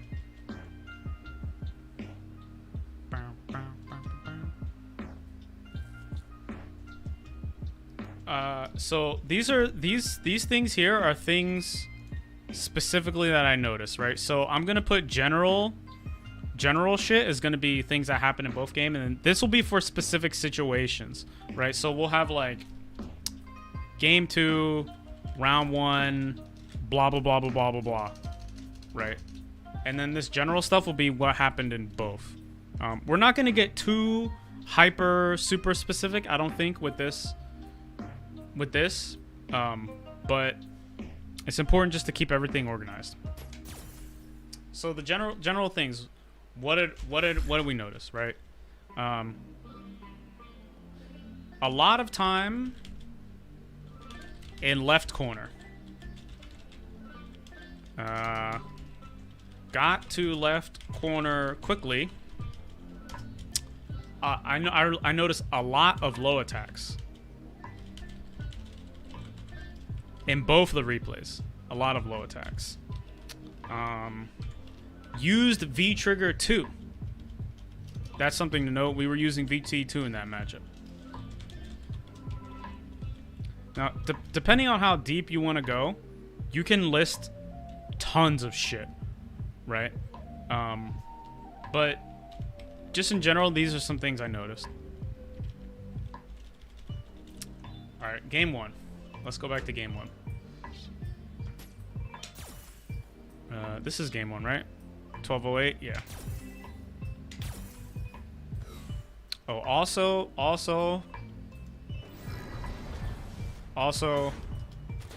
we got 2 of it.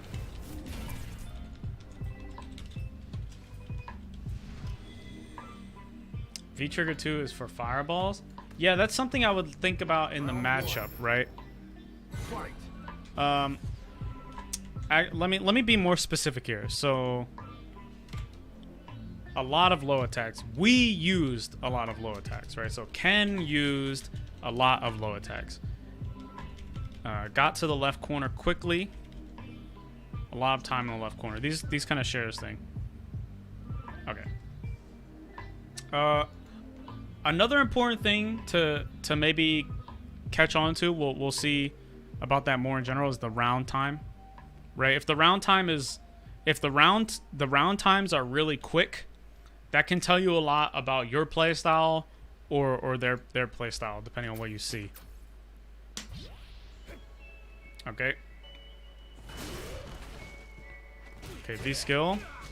What happened here? We teched. So there's a couple ways to go through replays, right? The most common way that you'll see people go through replays is hit by hit. So you'll watch the replay until somebody gets hit, and then you'll pause. You'll step back, and you'll say, okay, what hit, and then what caused it to hit, right? So in this situation, right, the first hit is the Seismo. right? So we look at this situation and run back. We can say, okay, the Seismo hit. What caused it to hit? All right, we were just standing in position for the Seismo, right?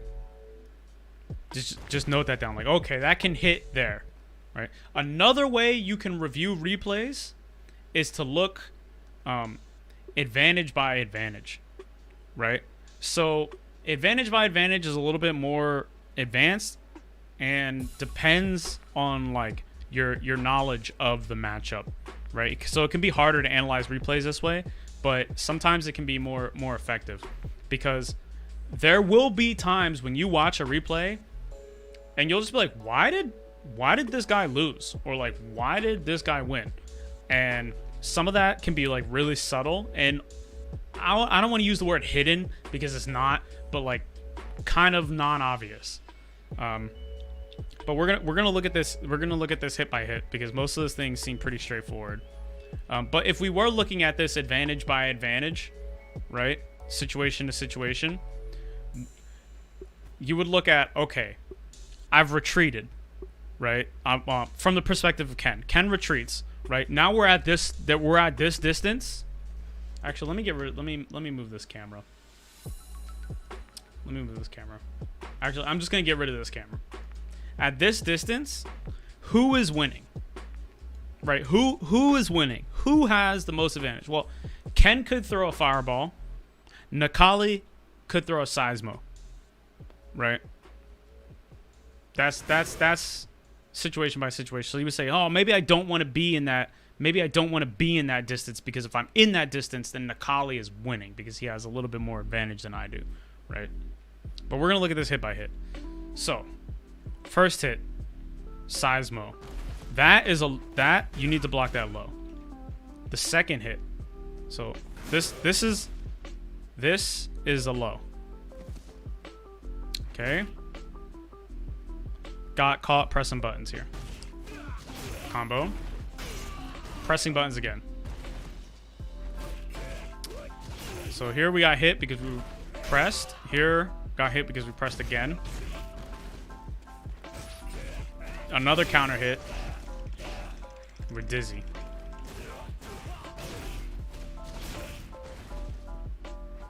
No pressing this time. Okay, so Necalli gets hit here, right? No, the reason he gets hit here is because he does a really wide block string. He does a really, really wide block string. And the short lets him out, right? Now, the question I would ask myself here is, when I hit this short, what's my follow-up? Right? It seems like, okay, he's on me. I'm low. Oh shit. I can see that I can interrupt him, right? I can see that I can interrupt him. Okay, so I block this, right? This is punishable on block. He cancels it. I can interrupt. So some matchup specific things here is you can use a 4-frame attack to interrupt this pretty much no matter what, because this is -4 on block. So if he cancels this, you can interrupt. And if he does like a true block string with like EX, if you put in the 4-frame move, it shouldn't frame trap you. Similar to like how we were talking about earlier, how you can just input the DP on Bison Stand Fierce, and no matter what follow-up he has, it will lose to it. Same kind of situation. So this pressure from Necalli is like pretty fake. Okay, so Necalli gets hit, but there was no follow-up, right? Right here, he jumps. This would be a hard jump to react to. Like, why the fuck? What? No one's expecting this, right? This is an input error from him, I believe. But a throw? Okay, more pressure. Another interrupt. But with V-trigger this time. So here, this V-trigger comes out way before I think it would be reasonable to say that it was a reaction. Right? So he stomps into a frame trap. Right? So now he's plus. This is a plus move. His down medium punch. By going frame by frame, we can tell that it is +2.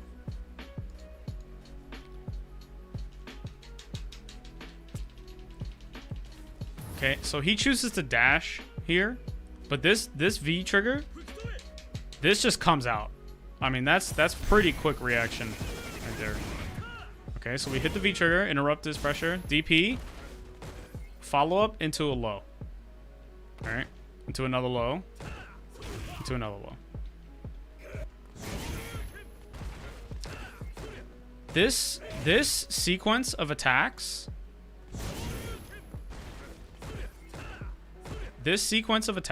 shows a similar kind of idea as to when you got out of the pressure in the first place.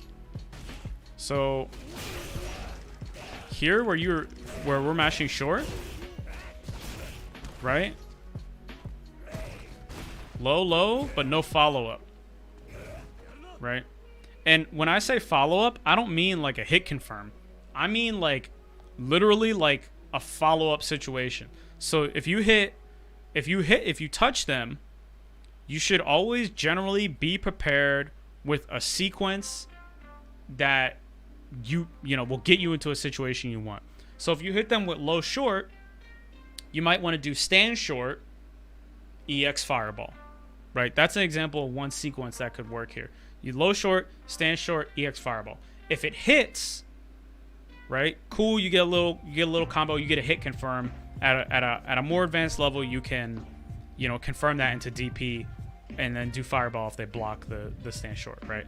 That would also push them back out of the corner, right? So this is the sequence here of low short, stand short, EX fireball. That should be pre-canned. You should just have that in like your bank of lizard brain reactions.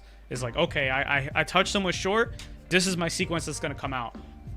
In training mode, you should have already simulated these situations, so you know ahead of time that like, okay, this is gonna get me to a situation I like, right? So you want to have these sequences that are canned, right? And you want them just to come out. Yeah, lizard brain. You want them just to come out. So here, this and the low forwards tell me that you haven't come prepared or practiced sequences that are like brainstem lizard brain ass reactions. You are playing and figuring out things as they happen. Right?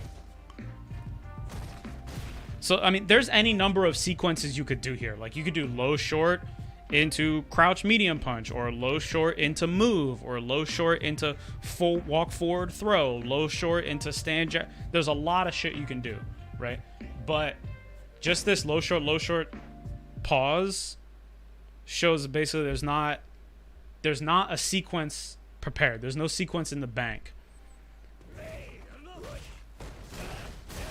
That's similar to when we see this pressure coming up, right? Okay, so here, right, we're going for the Oki. This is hella good. This is good. This is exactly the sort of thing you want to do, right?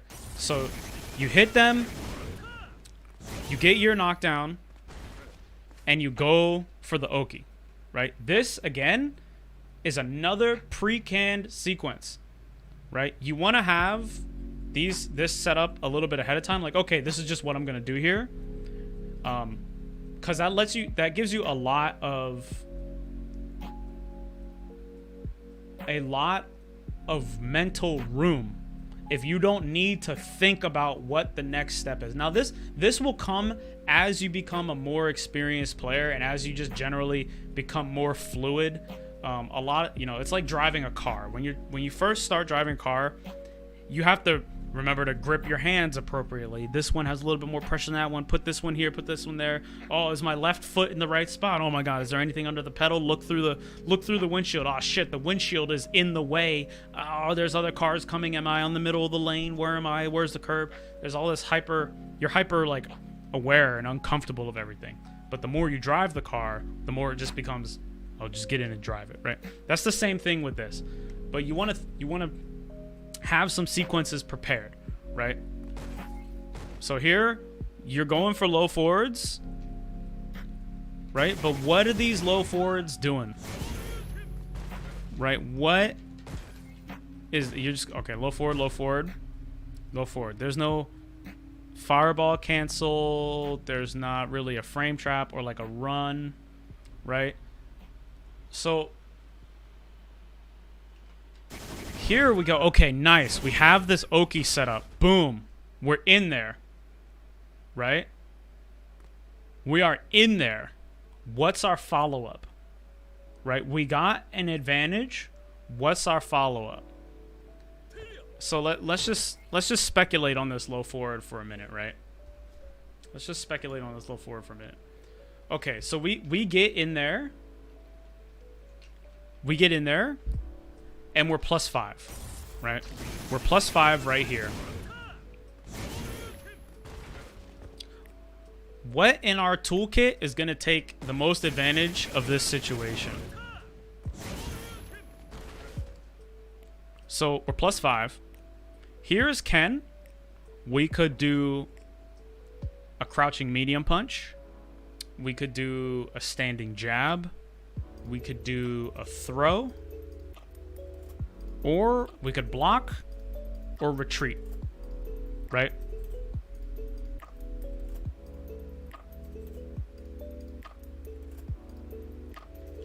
So here, I would say that going for a low, you could go for a low, but we want to get the most advantage out of this situation possible, right? Does low forward get us the most advantage? Not necessarily, because it's -4. This is punishable. He can just do a standing jab. He could do, right now, he could do stand jab, EX stomp. Or he could do stand jab, EX DP, right? Or he could do crouch jabs, stomp, or whatever Necalli's thing is. So this, not really the strongest sequence. So right here, we want to look for some Oki with good follow-ups. Okay. Going for the medium. Association you made without realizing that your B&Bs are used for punishes and crouch medium punch or crouch medium kick is for everything else. I would generally recommend, I would say that as a newer player, the first hit of the bread and butter you're practicing, that first hit of the combo that you're going for, try and poke with that. Because it's gonna help you get really good at confirming when and when not you can get your bread and butter, and it's gonna teach you a lot about that one move. Okay, jump in, sweep, just pressure, just trying to attack here, overhead. So again, similar to the last situation, we get a good situation and we go for what we want, which is to take advantage of it, but just the way that it got the advantage we choose to take wasn't the best option. Just like this sweep, right? So you hit this sweep, you get to react, right? You go, okay, I get advantage. What's my follow-up? Overhead. All right. Okay. Here again. No, this is matchup knowledge stuff. This is not something you would know without fighting Necalli a bunch of times. You press a button right here, but he's plus. So this is a very risky time to attack. Again, this guy seems to do pretty wide block strings, so you get away with this. But generally, this is a very risky time to hit an attack. that low swipe that he does, that crouching medium, is plus. Round 2. Fight. Okay, so let's pause it and open up the Word doc. Accent every single time. Yeah, you get, so if you're going for stand medium kick, that can happen. That happens a lot with Ken. That happens to me too. Like you're going like, oh, okay. Oh, I want to do stand medium kick, and then you're holding back to block by default, and then it gives you that. Okay, so game 1, got hit from attempting to reversal attack with normals and mashing normals during block strings and on wake up. Then, so this is round 1. This is game 1, round 1. Also,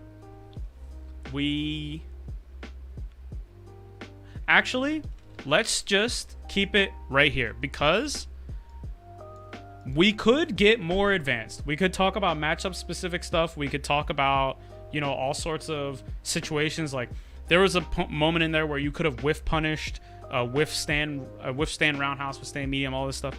But right now, with our replays, we're looking for 1 gameplay strength and 1 gameplay weakness. This is going to help us be really specific and find some practical things we can work on, right? When you're watching your replays, you could always improve on everything. Even if you're fucking Tokido, right? Or even if you're Diego Uma Juarez, you can literally always improve on every element of your play. But if you focus on one thing at a time, it's way more efficient. So this is our gameplay weakness here. We found 1 weakness. We got hit from attempting to reversal attack with normals and mashing normals during block strings and on our wake up. Right? So let's find our gameplay strength. Right? Now I think this one's obvious, is followed up to Oki situations, but did not capitalize. Right? Properly. Properly is not the term we want to use. We want to use effectively. I speak English. I see you looking at me like, I don't fucking speak English. All right. Let's go to round 2.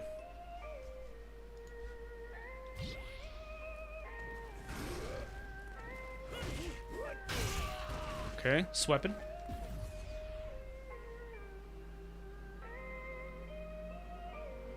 He should know when he sees it. And that's, the urge to get in on the Oki, and then you get there and it's like, okay, what now, right? Yeah. We can use training mode for that, just to simulate the situation. What button is it? Here we go. Let me take this off.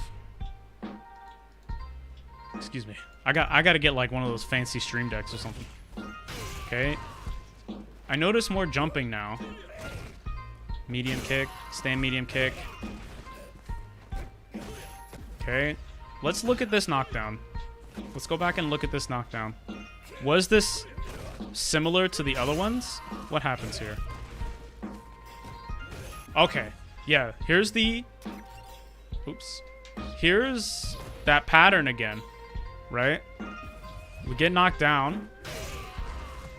And it's not a specific button. It's not a specific button. But block, button, button, button, button, button, button, button, button. Right? So we've seen this before. This definitely just reassures, like, okay, unfamiliarity with the matchup. Like, when can you take your turn? Right? That's, I suppose, because you want to take your turn, right? He touches you, you're like, all right, my turn now. But that may not necessarily be true. This is matchup specific stuff. Getting used to what Necalli's pressure is like, and when is the opportunity for you to go and he cannot stop you, and when are the times when you can go but then he could steal his turn back, right? That's a really important concept to get from the jump, is that when someone is in pressure, when pressure is happening, right? Like right now, pressure is happening. Ken is pressuring Necalli with down medium kick. But since down medium kick is -4 on block, Necalli gets to take his turn afterwards, right? Then there's always the caveat is you can steal your turn back, right? So normally Necalli would get to go, but right now Ken has EX, so he could just rip an EX DP and steal the turn, right? That's an important thing to understand, is waiting your turn, taking your turn, and when can you still steal turns. It's really easy to know when you can take your turn by looking at the frame data and the distance, right? So like, for example, if you were -4 but you were both full screen, Necalli can't really do anything super dangerous to you. I mean, he gets to go before you, but there's nothing like crazy there. But if you're up close, it's different, right? So the frame data and the distance will tell you when you can take your turn or not. So there's more buttons there. Again, the medium kick. Okay, buttons. Buttons again. Okay, buttons again. So definitely you are just pressing to press, right? Because if you were a little bit more comfortable and a little bit more observant right here, so even if you say, okay, I want to mash light kick, right? I want to mash stand short to try and catch him messing up, or to catch something that's bigger than 4 frame. Once he jumped, the light kick should have stopped, right? You say, oh, okay, he jumped. Let me try to use something that deals with jump. That you may or may not have that, but that's just something to think about. Okay. More plus frames. So let's go back here. So we can see EX Stomp. EX Stomp is +2 on block, right? And you try to take your turn afterwards by using V-Trigger. After EX Stomp, not Ken's turn. Now, there are things you can do there. But generally, I would say, like, okay, let's just block that out for now. Let's just block that out for now until we get more consistent in general. Okay, so round 2. Round 2. Again, got hit mashing. Yo, what's up, Superpath? Could you get an out? Oh, for sure, man. I got you. Anytime. Absolutely anytime. If you want a replay analyzed, just hit me up. Like anytime. Like that's definitely what we do around here. Also, there's the channel points, which you can use to get a replay analyzed. But generally, you can just ask. Like it's really just secretly free.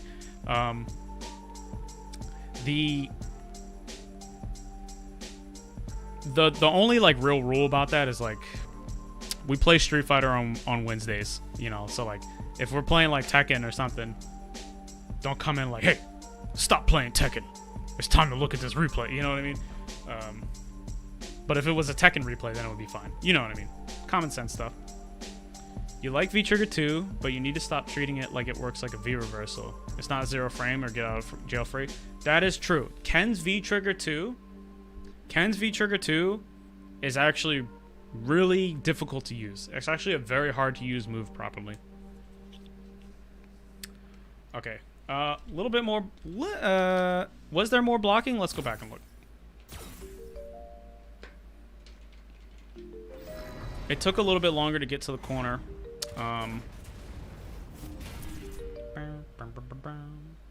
To do it for sure. We're gonna do these 2 games from Zaku. and then we'll see what's good. Round 1. We need to go to round 2. Fight. If you pause, you can actually just skip to the rounds here. Round 2. Fight. Okay. Okay.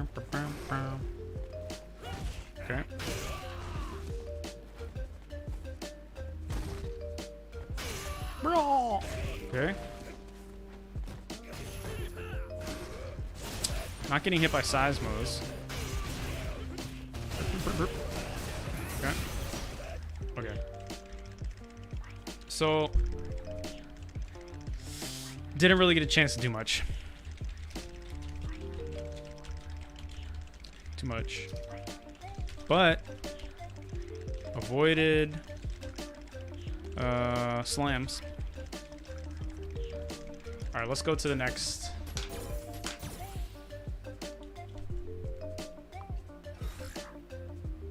Let's go to the next game.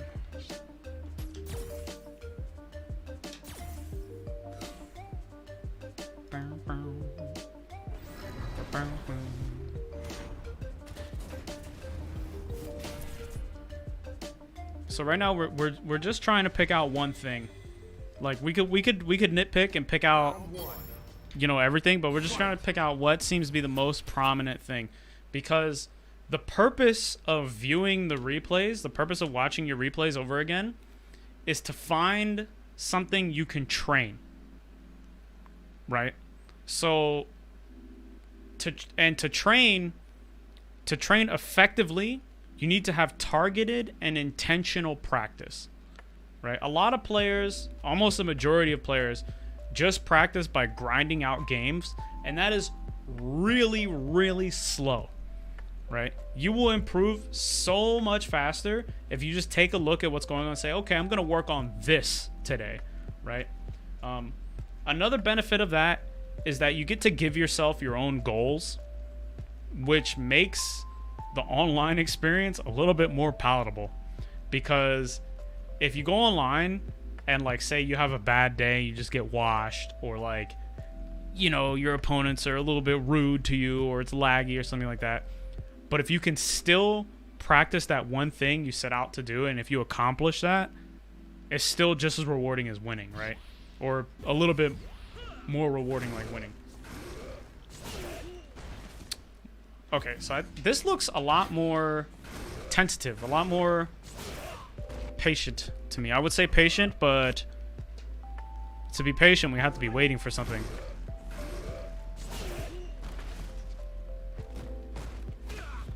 Okay, there's those buttons again. There's those buttons again. Command grab. Buttons again.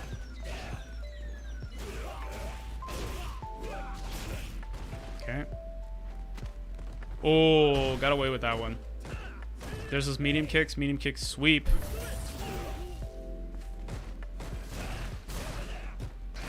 Oh, you waited that time. Let's go back and look.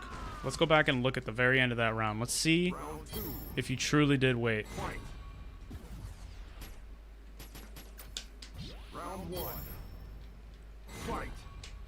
Fast forward to the end of the round. Okay. I forgot what button was the pause button. Okay.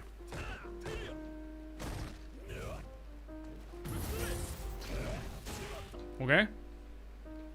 Oops. That's not it. It's the next one. Okay. What's the... It's RB? Was that this one? Okay. Here, he's +2. That knee is +2. This low swipe is +2. Okay, stomp is a block string. Okay. He's still +2, which means that if you want to take a turn here, you have to steal it. Generally, stealing turns is super dangerous. So right here, just chilling is the right option. In fact, I can tell 100%... sorry, I sneezed. I can tell 110% that you fully intentionally chose to defend here because you transitioned from back walk to down back. You fully intended to down back here. This is a good choice because it's not your turn. Right?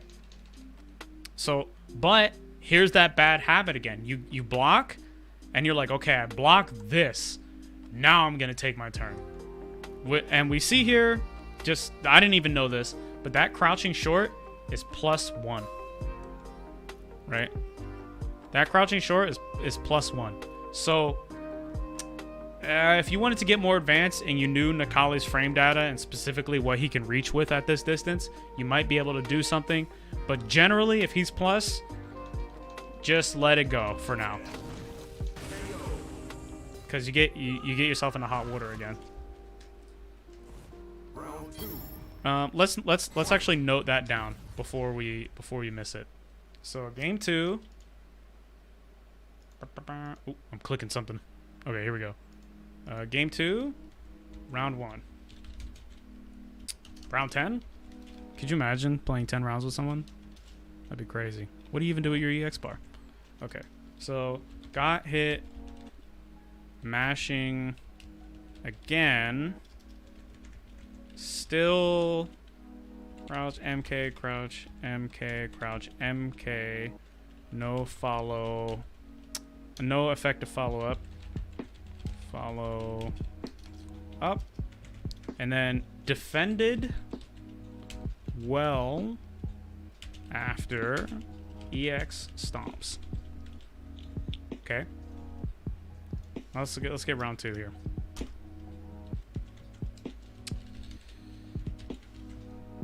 All right.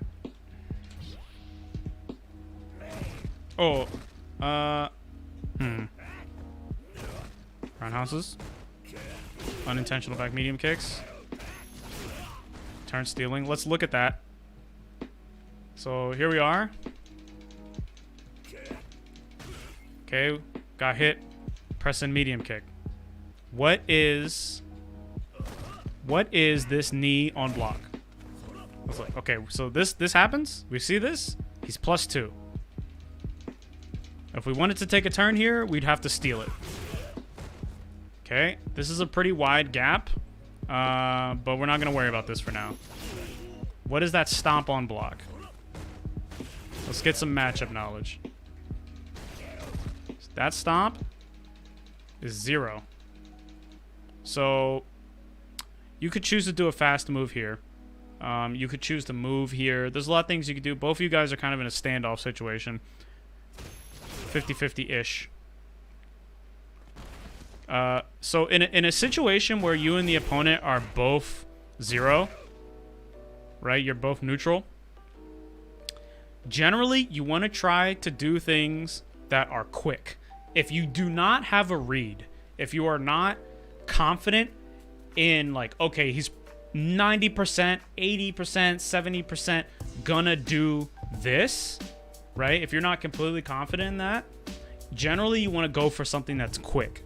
So here, if you really felt compelled to take a turn and you knew that he was 0, right? You have to know, okay, I know he's 0. I want to take a turn.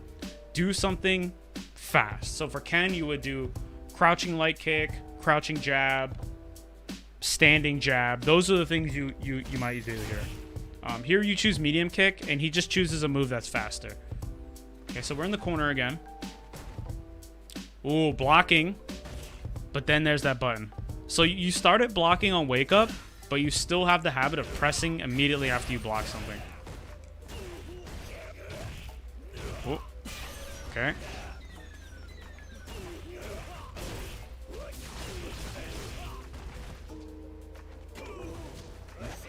Okay. So we're blocking. Let's go here.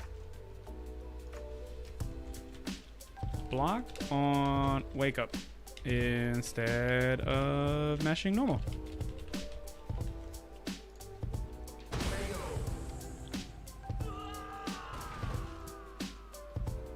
Oh yeah, okay. So mashed. Let's see. Mash normal after blocking first hit. Okay. All right, so let's review our notes. Let's review. These are Keep it simple on purpose. Keep it as simple as you can. Keep it as simple as you can keep it. All right. Try to keep it as simple as you can keep it.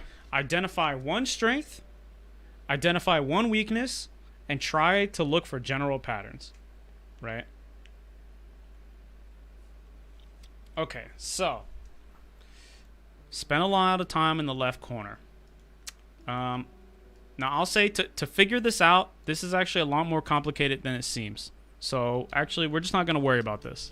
Let's not worry about this now. Using a lot of low attacks. V-trigger 2 got 2-0'd. This, it happens. Sometimes you just get 2-0'd, right? But you started to adapt a little bit, which is a good sign. So we're not really worried about this. We can't really use this too much, this info. Used V-trigger 2. Okay, so this has to do with matchup knowledge, right? Generally, V-trigger 2 is mostly for avoiding projectiles and avoiding specific types of cross-up attacks. V-trigger 1 has a lot of advantages over V-trigger 2. There's nothing inherently wrong with using V-trigger 2 just to play or to practice with in different situations. But if you were trying to win a tournament, which is what was happening, this was CPT Online. So if you were trying to do well in the competition, you must choose the best weapon, right? That just makes sense. So like if you're going to get into a fight and the other guy has a machine gun, don't pick up a spear, right? Pick up another machine gun, right?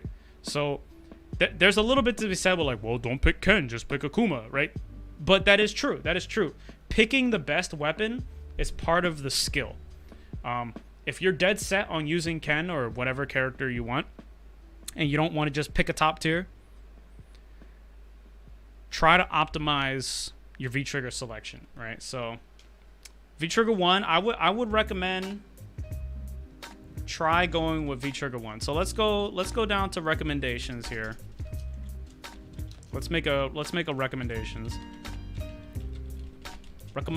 Recommendations. I missed the letter. So we're gonna go in or use VT1. V-trigger 1 is better for Ken in 70% of circumstances. Like almost every circumstance, V-trigger 1 is superior. V-trigger 2 is nice, and one of the advantages of V-trigger 2 is that it's very straightforward, right? Because it's just a move. You don't really need to do a lot of fancy stuff with it. But I would recommend getting used to V-trigger 1. One of the things that V-trigger 1 will do for you specifically is it will help you with the bad habit of mashing out. Because there were a couple times where you blocked the normal and you went for V-trigger, right? There was like maybe 2 or 3 times where you went for VT specifically, or you went for VT as an anti-air. That's a bad habit that you can actually cut off at the pass by choosing V-trigger 1, because it's not enticing to use V-trigger 1 in that situation. V-trigger 1 is not an attack, it's an install. So that will actually help you break that habit if you just select V-trigger 1. Excuse me.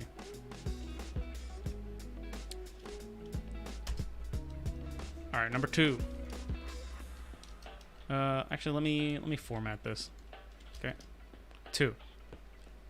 All right, so use V-trigger 2. Can use a lot of low attacks. This leads into not following up with effective follow-ups. Okay, so let's go to round 1. We noticed that we got hit from attempting to reversal. Followed up well in Oki situations, but did not capitalize effectively. Again, we got hit by mashing. We didn't really get to do much this round. Mashing, medium kicks, defended well after EX stomps. Okay. So, get used to blocking for longer periods of time. Let the opponent push themselves away. All right, let me talk about this after we get our third recommendation. After we get the recommendations, we'll go into the lab and we'll look at some simple like drills and basic things we can practice to improve on these skills here.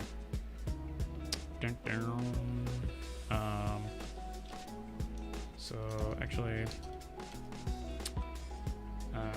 turn taking was learn when to take turn. Learn when to take your turn. And then let's see. Didn't get a chance. Defended well after EX stomps. One of the things I will say is you did not. You in fact played with control and intention. That is very, very good. That is something that a great many people do not start the game with. You played with control and intention. It was very clear the whole time that you were doing things on purpose, right?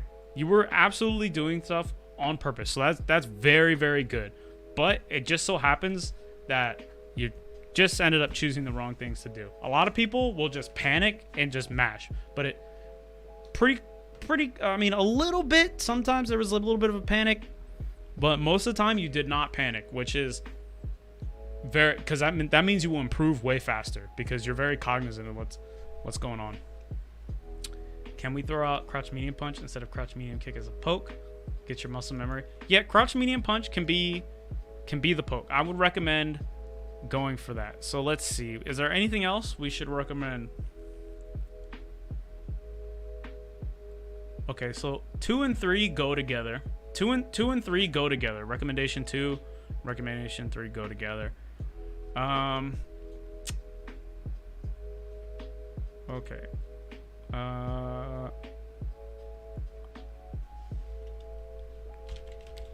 Necalli lab work. Okay, so here after viewing the replay, here are my recommendations. Firstly, there's a little bit of a bad habit to go for V-trigger when you have it. And the red bar of courage is fucking sick. Like, don't get me wrong, V-triggers are the coolest thing. They're like the strongest thing. They're really good to use, but tempting to just shoot yourself in the foot with them. I would recommend using V-trigger 1 because it will basically restrict you from that temptation. You won't just be throwing it out because V-trigger 1 is not an attack. If anything, it's just you're just gonna dash into their face, right?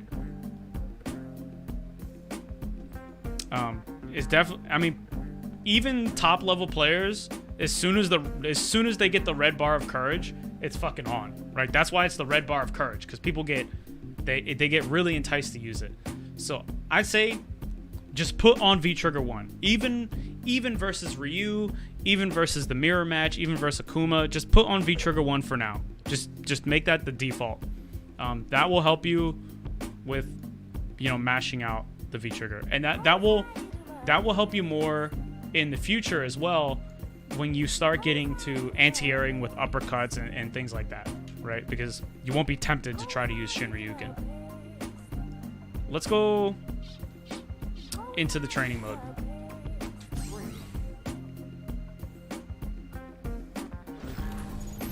Okay, so here's practice a bowl thing. Practice stuff. Let's have practice stuff. All right, first the prescription.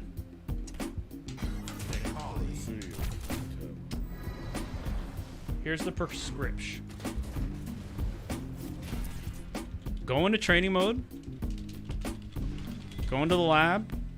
Pick Necalli. And look at all the moves you remember. Specifically the ones you remember about that match, right? So come in here with Necalli. Put Necalli on player 1 or player 2, whatever you like. Get the dummy to block. And look at these moves. Make sure in training mode, you turn on frame advantage, color, attack data, and the key display. Make sure all of this is on, right? Come over here with Necalli and just look at these moves. So we saw this one. This is +2. Look at how far away it pushes you, right? Just look at what it does. Okay? We saw this one. So we saw this sequence. Right? Then we saw this, or EX, right? Right, so I'm doing EX. You can't see it because I have the colors on. But if I were to turn these colors off, you'll see that I'm doing EX here.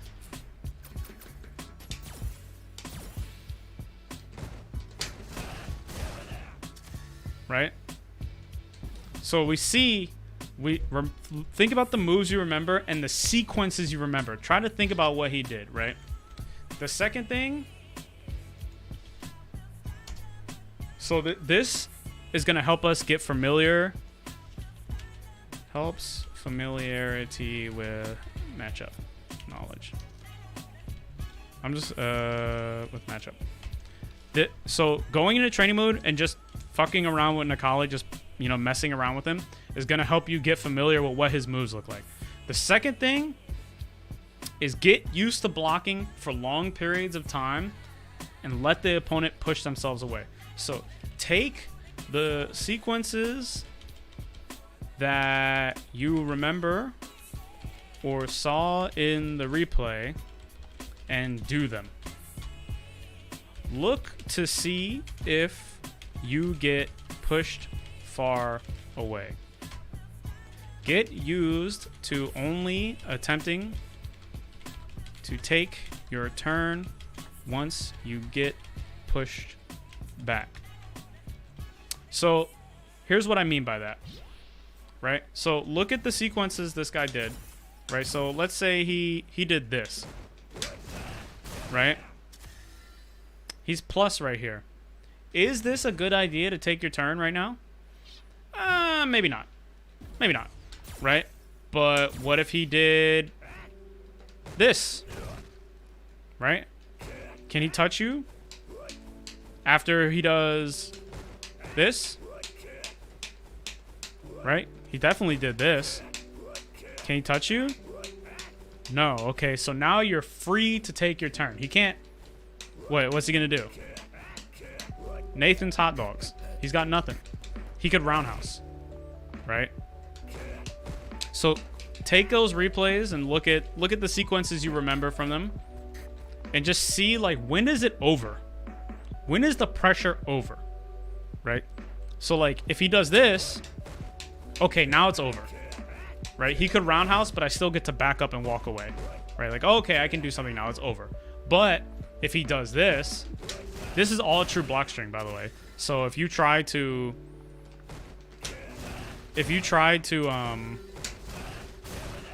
back away here, you would still block it, right? So is it over now? No, after EX stomps, he can do one thing. So, oh, it's not over. He gets to do one thing, right? This is what you want to experiment with. Just mess around with him and be like, oh, okay, this is when he's absolutely assed out, right? Just go into training mode and look for these. Just try to do different things and just see when he's assed out. When that happens, right? Take your turn then. What this is going to do is it's going to prevent you from getting yourself into trouble, right? So if you're right here, right? If Necalli did a sequence and you're right here, what can you do? Oh, I could stand medium. Can't down medium. Can medium kick,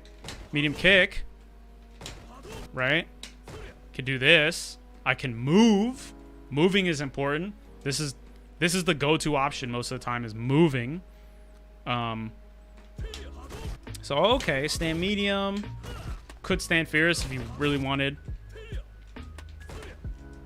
This is an excellent option here. It's plus on block. Pushes him back to a decent distance, and you could do fireball. This is not a bad option right here. This is great. Alright, what else? Let's see. What are the recommendations? Learn when to take your turn. Oh, here we need to recommend another one. We need to recommend practice a good sequence after HP DP Oki.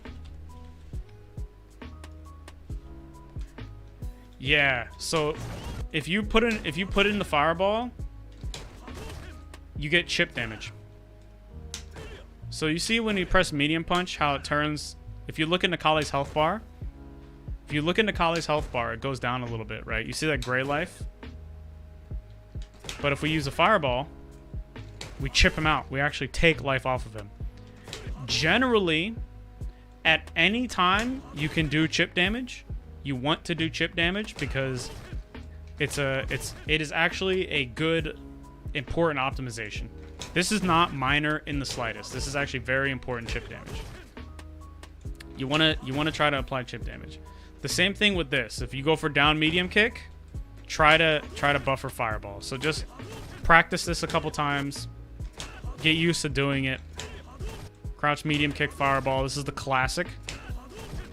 And then this here is also a classic. Just practice those.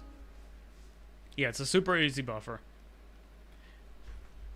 The only time, there's only one caveat, is if you do it really close, it's unsafe. So this, up close, this here, this would be unsafe. But if you touch them far away, or like with the middle of your poking button, you're absolutely fine. So, go in a lab, pick Necalli, look at all the removes you remember. Like, use Necalli, right? Use Necalli, look at all the removes you remember, have him do the moves, try the moves for yourself, get an understanding of like, oh, okay, this is what this move looks like. Like, when you see it, you want to be able to identify it. Like, your goal is when you see this, you want to go, oh, that's his standing medium punch. You want to know that, right? And when you like, oh, this is a sequence. It's not my turn yet, but he can only do one more thing, so it's going to be my turn soon, right? Now it's your turn because he can't do anything to you.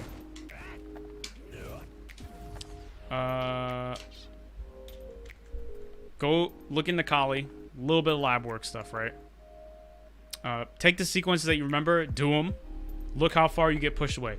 Wait, block until you get pushed back, because this will force your opponent to steal their turn back. I'm going to use Ken as an example, right? Say you do this. Okay, right? You do that. Now my pressure's not very good. I can't really do anything after this. I could do that. Could try to sweep. Right now, I want to get a better position. So maybe I'll steal my turn back. Right? Steal my turn back. Right? If you prioritize defending with blocking and waiting till they push you away, you'll start to understand and see when players go to steal their turn back. And when they steal their turn back, they're vulnerable. And that's an excellent time for you to use the combo you've been practicing. Right? That's an excellent time for you to use that combo.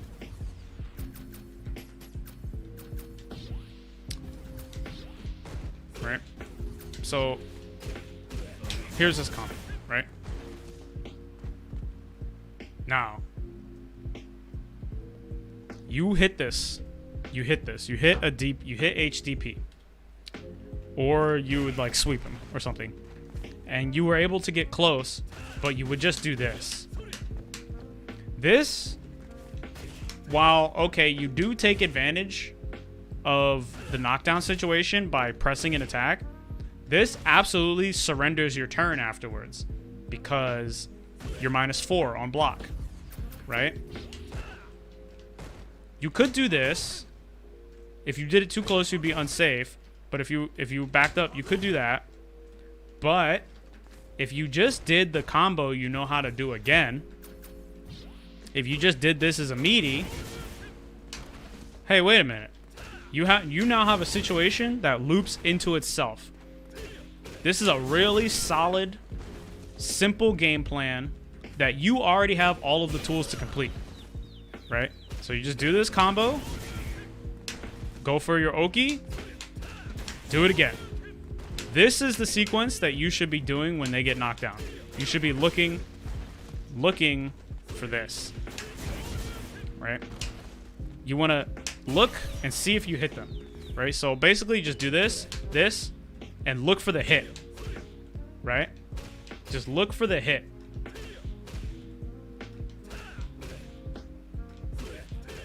This is all you're looking for, is when you go for this, look for the hit, and if you get the hit, hit fierce, and then do your cancel. Yeah, poking with crouch medium punch will definitely help. Heavy agree. Heavy agree. Make your goal in the match to just land this combo in all circumstance. Ignore all other combos. You will know when you need other combos. It may come relatively soon. I mean, it might seem like, oh, well, that's obvious, right? Like, you will know when you need all other combos. Just focus on just doing this, right? So, the third thing, focus on a sequence that goes into itself again. Itself again. Use crouch, medium punch, target combo 1, XX, HDP, run. Okay, so this is what I recommend. This, run. Just do. Don't worry about if they quick rise. Don't worry about if they back rise. Don't worry about anything. Just this. Run. Right? And when you see them get up, just try to time it. The Ken guide has like specific Oki stuff, but question? Yeah, hit me with it.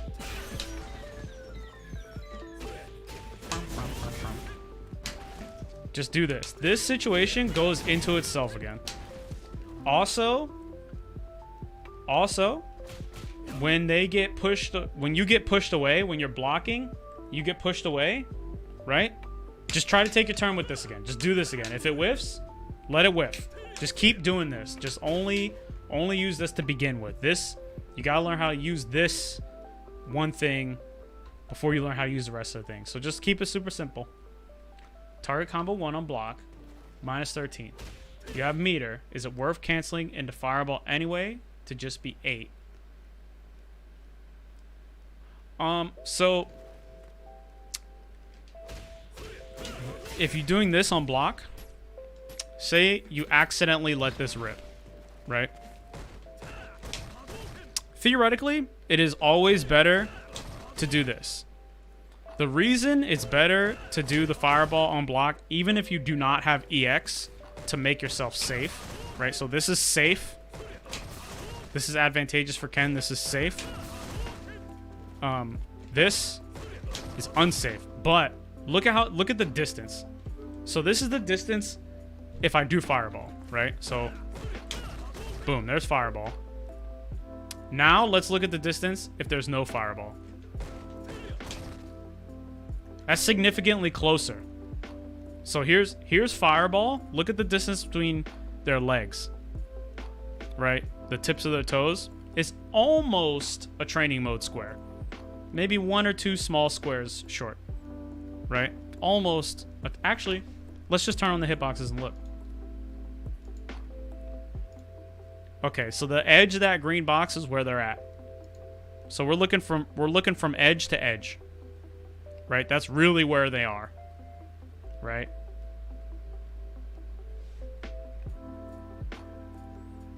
Now let's look if you just did the fireball,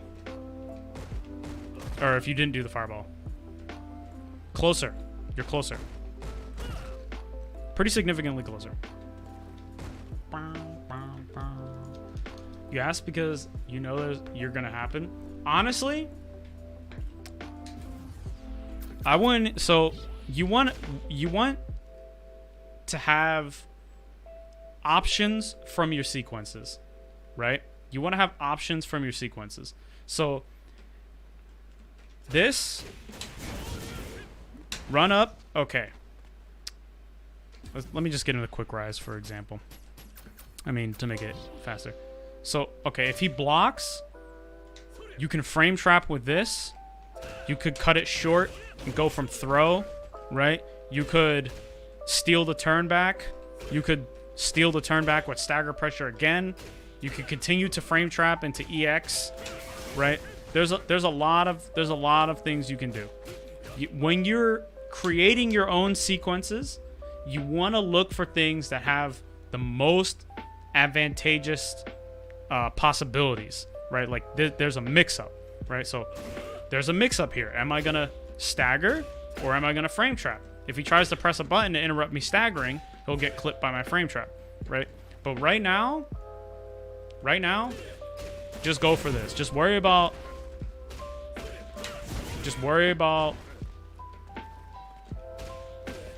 hitting this. Yeah. Choosing when to fireball. So the thing you should be looking for is not, oh shit, I messed up, how do I recover? You should be looking for, okay, it hit, keep going. Or, okay, it didn't hit, keep going, right? One of the ways you can practice getting used to that is come in here and put this on random. Just do this. Just do down medium, back medium. And if it hits, go for the DP, run. If it doesn't hit, stop. Right? The better you get at hit confirming, the quicker you'll be able to confirm it. Just look for that first hit to hit. Just do this. Just look for the hit, and then just keep practicing that. Because when you do this, you already know what's gonna happen, right? You already know what's gonna happen. It's either gonna get hit or block, and you're gonna come for this.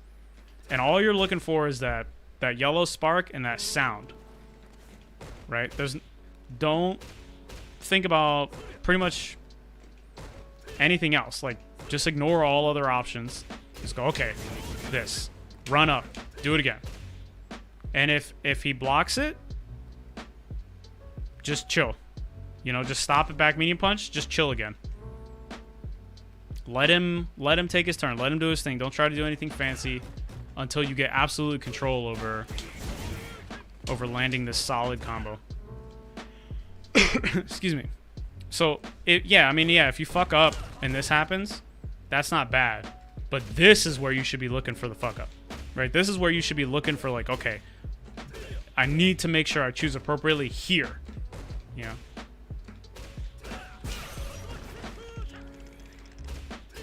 Yeah, so with this, Ken specifically, you can choose either option. Either one of these options is fine. They do the same damage.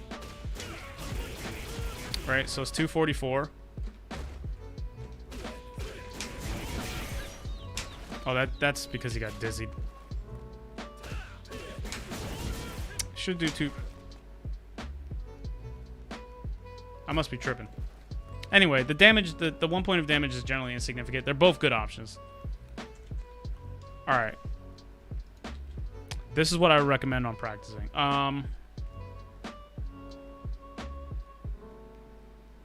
Focus on the sequence that goes into itself. Take sequences that you remember. So this is going to help you learn when to take your turn. This is going to help you get familiar with what Necalli's moves are. And this is going to keep you from basically killing yourself. right? I think these are some good things. I think this is pretty much all you can reasonably say to get from that replay, right? So come in with V-Trigger 1, get used to blocking, right? Learn when to take your turn, look at Necalli in the lab, and practice a good sequence off of HDP or Tatsu. You can choose either one you want, but just try to do that sequence over and over and over again until you master it. It'll only take like 10 or 20 games most of the time. To actually practice that stuff, go into the lab, pick Necalli. Just pick Necalli, use him. Just look at his moves. Look at his moves. Right? Just try to move around. You know, do his stuff. Just see what all of his stuff looks like. Right? Then, once you've seen his stuff, try to do things you remember that guy doing. And just look at what they're like. Alright? Think, oh, okay, when is it over? That's the question I would say ask the most. It's like, when is it over? Right? When is it done? When can I go? Right? When am I not going to get myself in a hot water by pressing? And then after that, just practice this one sequence for Oki. Right? I mean, this right here is Ken's bread and butter combo. And it's super good. And you can already do this combo. So just run that over and over again. Would playing Ken mirrors be useful for applying these defensive concepts to a character you already understand?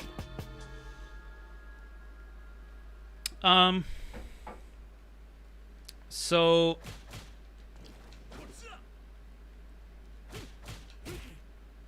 if you play the mirror match, it's a little bit different.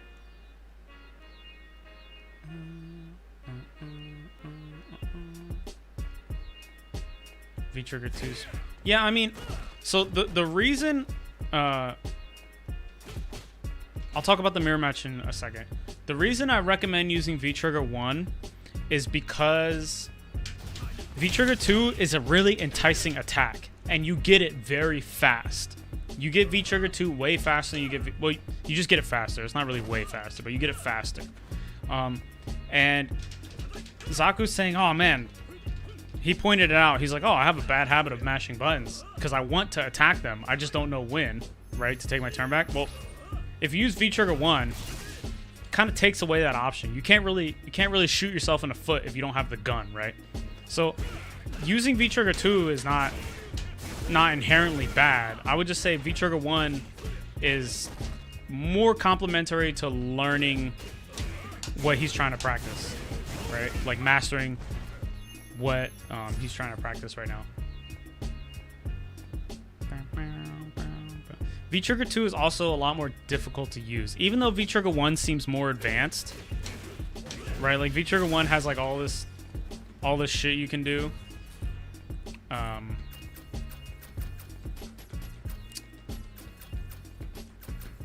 Right? Like you can do all sorts of fancy stuff with V-Trigger 1. It's not really, you know. Yeah, I mean, I see what you're saying. That is good. We are here to thinkums. We are here to think. Oops. Okay. And then let's talk about the mirror match. So mirror matches are a little bit weird. For like, I guess you would say like the process, because the process of like learning matchup knowledge and stuff. Because both of you should already know everything.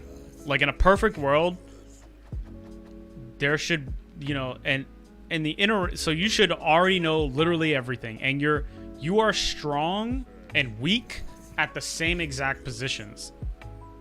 So it's the mirror match is less about playing against the opponent's character and understanding the game mechanics and it's less of like a memory test because you generally already know everything, right? And your options are pretty simplified because you have the same options, right? You have exactly the same thing as him. So the mirror match can help you with being observant and like learning like, oh, this is a tricky thing to do. This here is really strong versus everyone, right? Yeah, I would say, right? I would agree with that. Because you already know like, oh, okay, well when I do this, people hit me, so I should be able to hit him, right? Or, oh, when I do this, if someone presses a button, they'll get frame trapped, right? You should generally know. So playing the mirror match, yeah, you should already, but you shouldn't necessarily need to go in a perfect world, like theoretical. You shouldn't need to go into like the lab and look up things, right?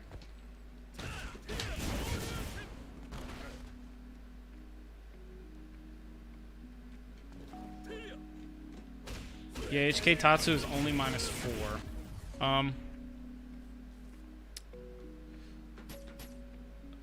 So this is one of the reasons why crouch guarding is actually really important. Check this out. Right. Actually, let me get Ken. I'll choose Ken on the defense, and we'll look at the HK Tatsu, and then we'll look at that. We'll look at that second replay. We will look at the second replay.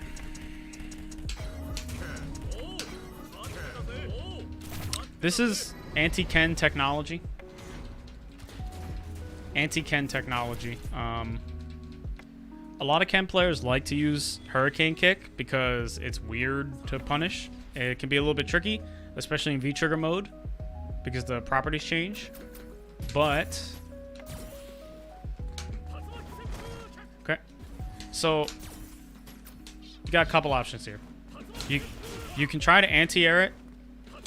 If he does it from far away, you can anti-air it. It's better to do a 4-frame attack. Oops, I missed it. It's better to do a 4-frame attack. Oh my god, I suck.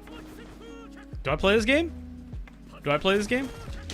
It's better to do a 4-frame attack. Oh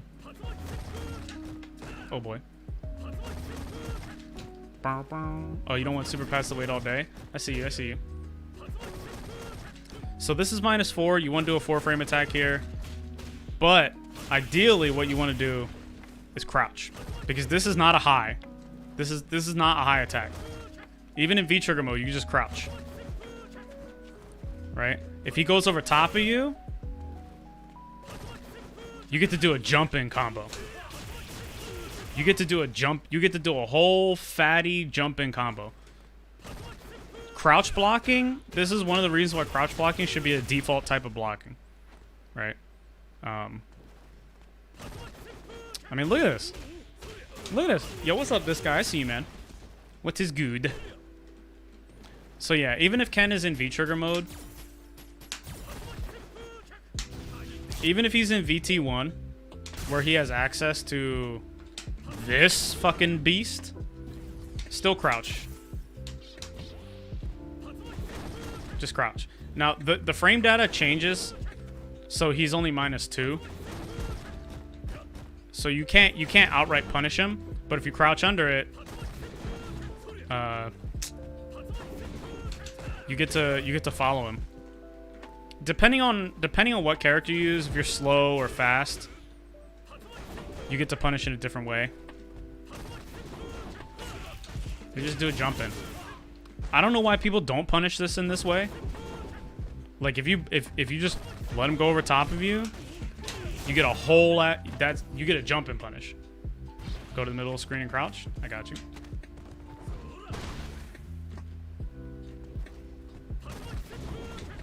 Oh yeah, you gotta run, right? You can double dash too. Depends on distance. Oh man, I suck at this. Every time I try to demonstrate something, I just can't do it. You gotta believe me. You gotta believe me. I got a video. Bro, don't make me look up the video. I'm gonna look up the video right now. It's from like 2016. Hold up. We'll look it up. Aha, here we go.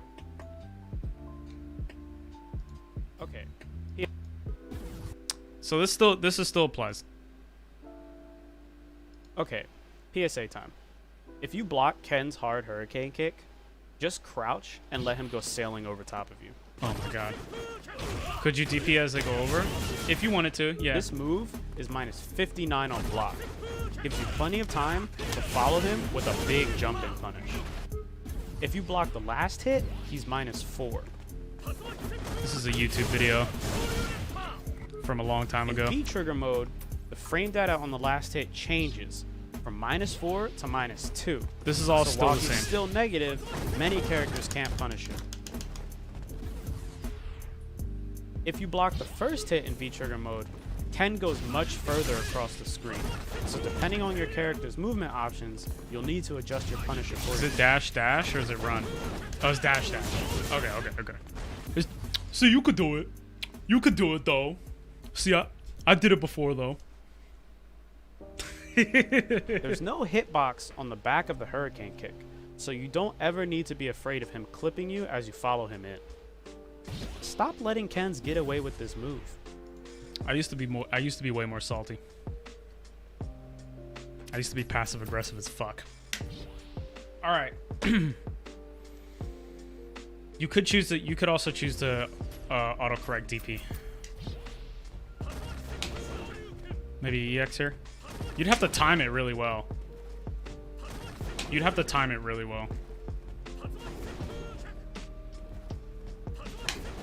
Blech.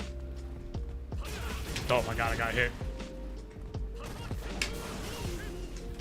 Autocorrect fireball. Okay.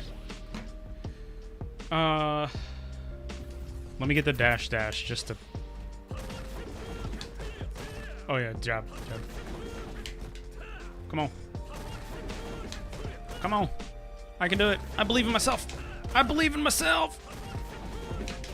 did it. Let's go. Yeah, the DP is not very It's really tricky.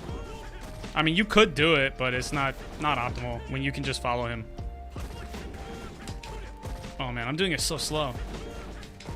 So slow. Oh my god, I suck.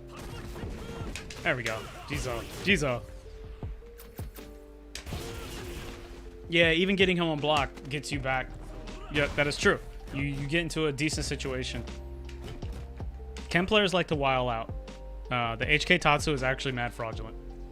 Okay, so Super Pats. Super Pats is also correct in saying that V-Trigger 2 is useful against Ken's V-Trigger 1 Hurricane Kick because in V-Trigger 1 mode, it counts as a fireball. Ken's let me just show this before we get to the next replay. The Tatsus count as projectile hitboxes. So let me pick Shinryuken here. Games. I gotta review two more replays, and then if we still have time after that, for sure. But let me turn the hitboxes on to demonstrate this real quick. Okay, so if we look at Ken's, let's look at Ken's hitboxes. So, drink some water. I got you. I'm gonna slow it down. Okay, look at this fireball. You see how the hitbox is orange? When that orange part touches the other Ken, it will get blocked. Right? The projectiles are orange on this hitbox display. If we look at Hurricane Kick, we see that they're orange. It's orange. So these count as projectiles. So if your character has a projectile invincible move, you can just go straight through these. Like Zangief Lariat, or Ken Heavy Uppercut, or Shinryuken.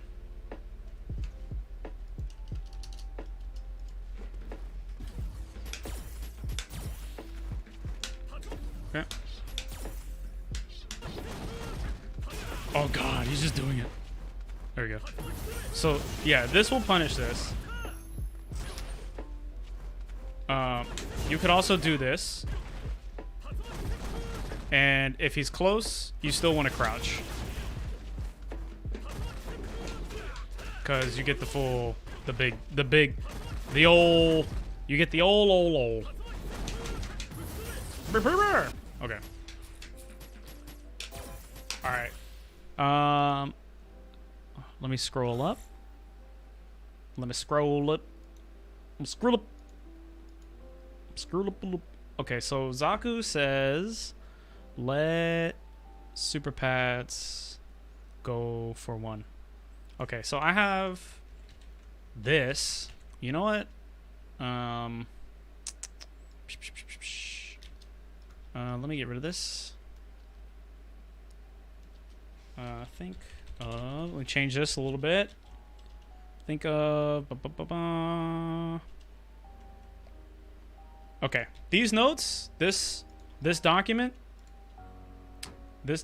I will upload to the Discord server. I will just straight up upload this to Discord. I don't know how it would be useful, but it can't hurt. In the meantime, you got that replay Super Pats? We can look at it. The replay ID, or I can look at your CFN profile and we can see which one you want to get. Okay. Okay. Let me just upload this real quick. Where should I put this? I will put this on...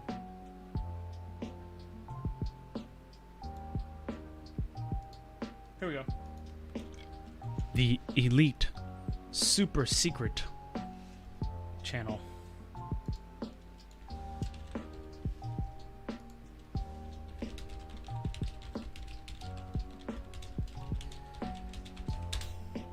Should make a replay channel. That is true.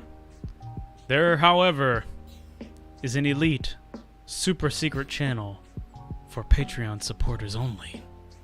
There, I will be able to post the file. And at Zaku. Where did I put it though? Where's the file though? Oh, I have it open. I should probably close it. Okay.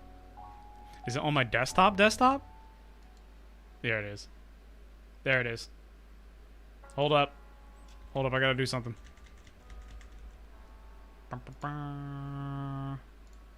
Here we go. I will link the highlight later. Boom. Boom. Man, that is so Illuminati. Okay, so let's look up Super Pats. Search using fighter ID. Super Pats. Yo, big ups. My family is from Port Royal. Shoutouts to Jamaica. Okay, let's look. Any preference? Any preference?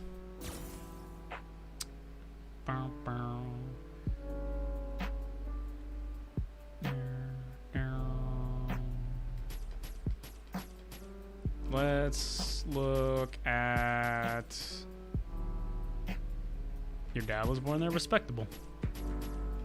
Big honorable. Is this on? This is the first of two. Let's watch this. Okay. Is this the first one? It has the time on here. Yeah, okay, this is the first one. Bro, let me get the hold up. I gotta get the Word document going. We gotta get the Word document going.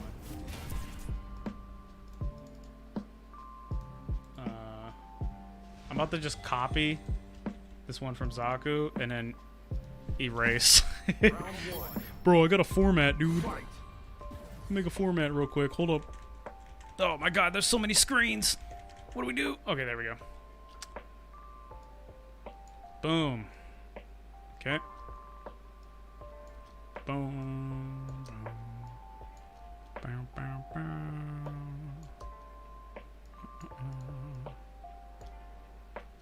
Okay. Is this not?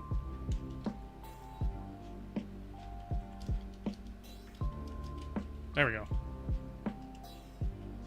Okay. So this is Ryu the 46th versus Super Pats. So Super Pats, Ryu the 46th.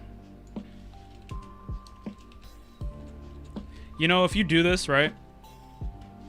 Eventually, you'll have a big ass catalog of second game was laggy. Oh, let's see. All right. So, as always, we just want to just watch it over. Just put it on 2 times, just see if we see any patterns.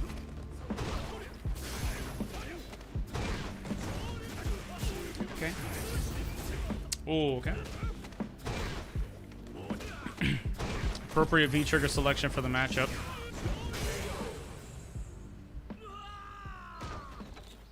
V-trigger 2, niche viability versus Ryu, because it counters the fireball, and fireball is super good for Ryu. Well, it's super nice. If he doesn't have it, it's much harder for him. Okay, there we go. One of the things I've noticed just in this game is that you've jumped into the corner a lot. That's a bad habit. I often do that. Shouldn't do it. Oh, man. Okay. Let's look at the second one. So let's see. Jumped into corner. Cornering self. Cornering self.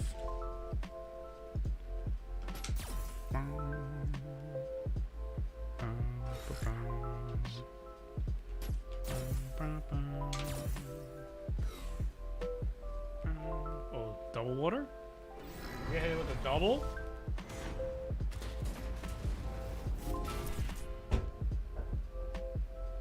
Yo, the triple?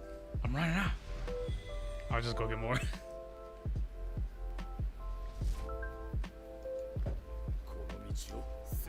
I feel so hydrated.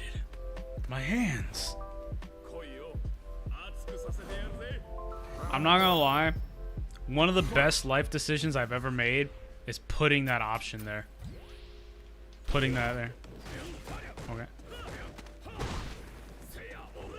Morre. Okay. Sora. Broken.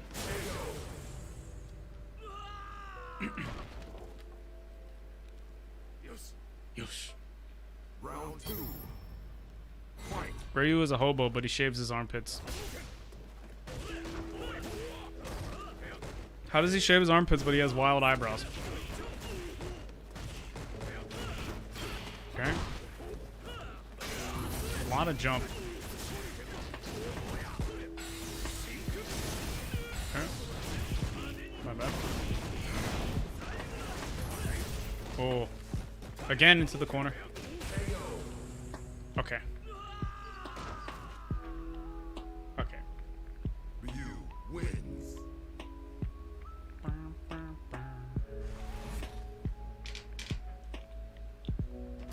Okay, let's go back to the first one now. I saw jumping into the corner generally Lot. Back jumps. Back jumps. I saw back jumps. Okay. So let's look.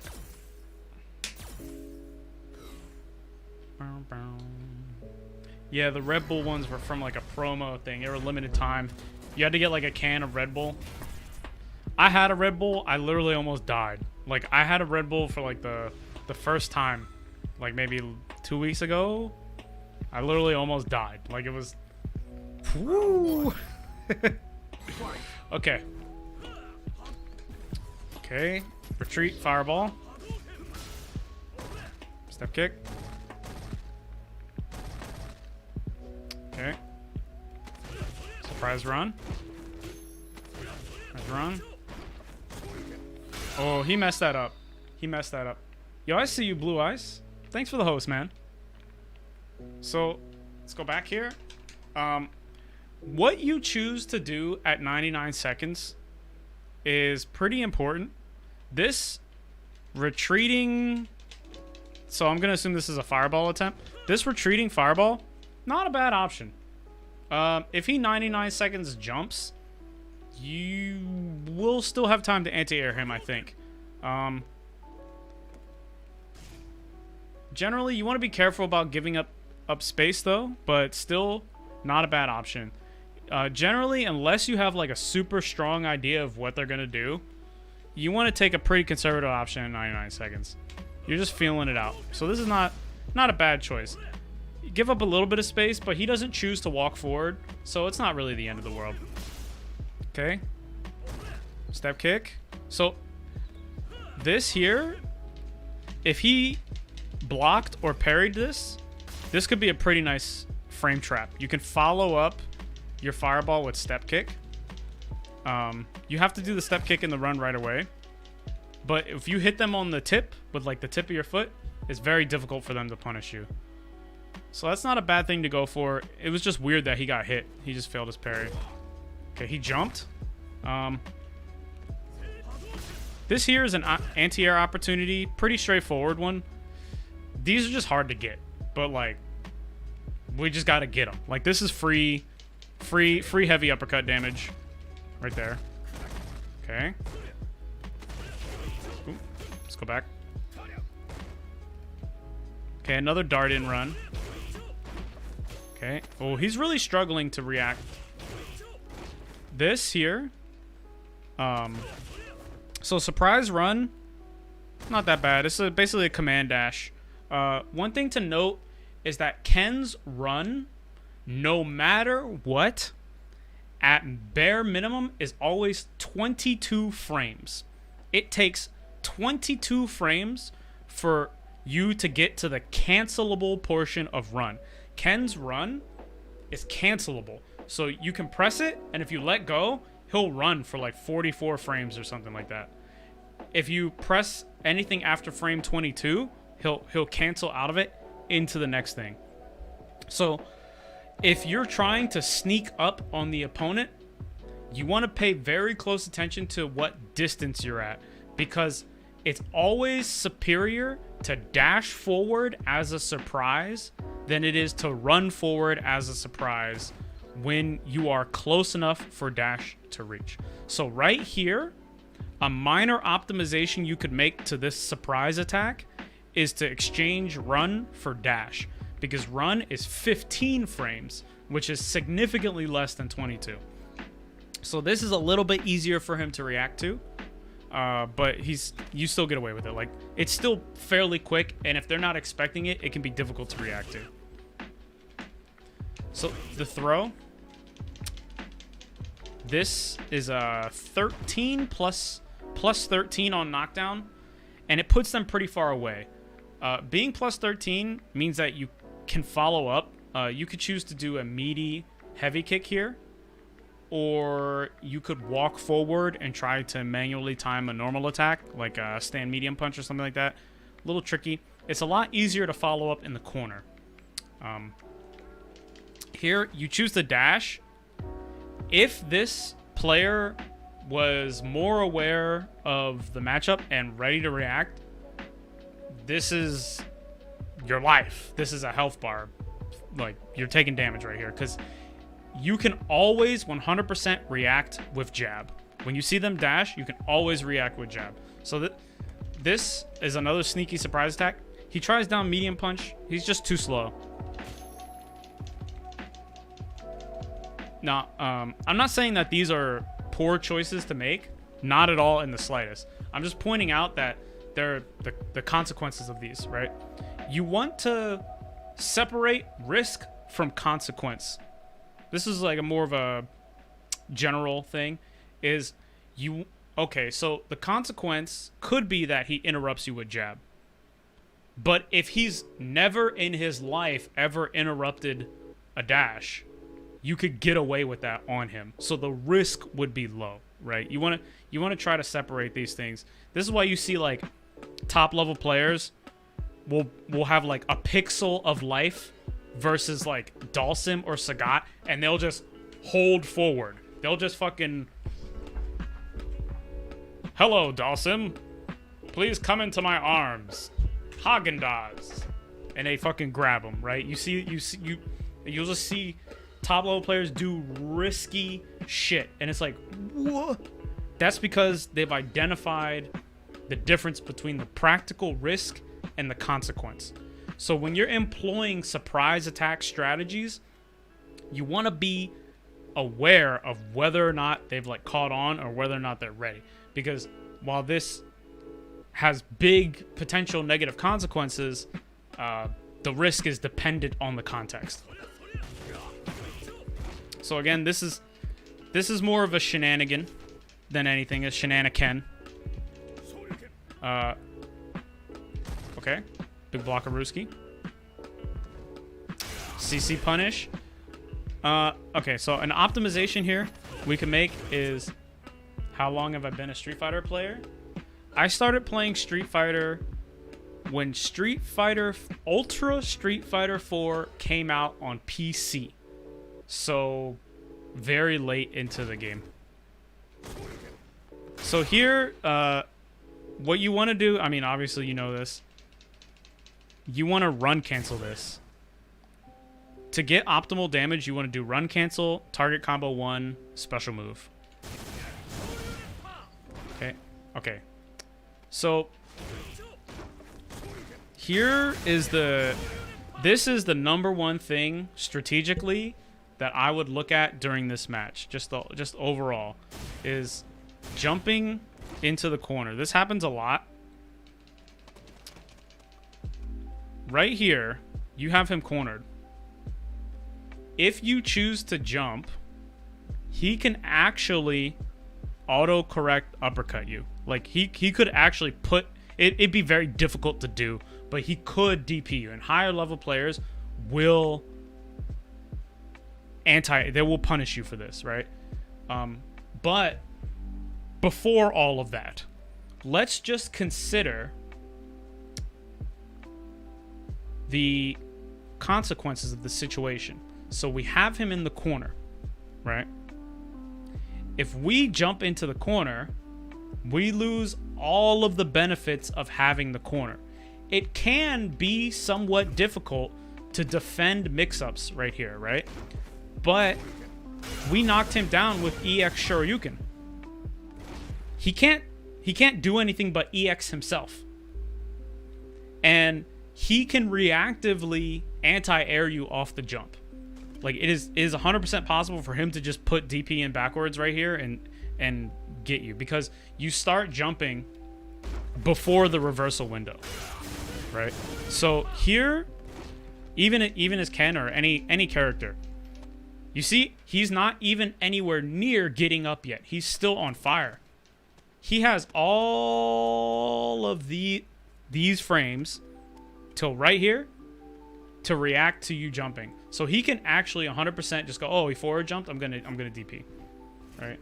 He chooses to parry, which ends up getting him blown up by an empty jump throw. But giving up the corner is really huge.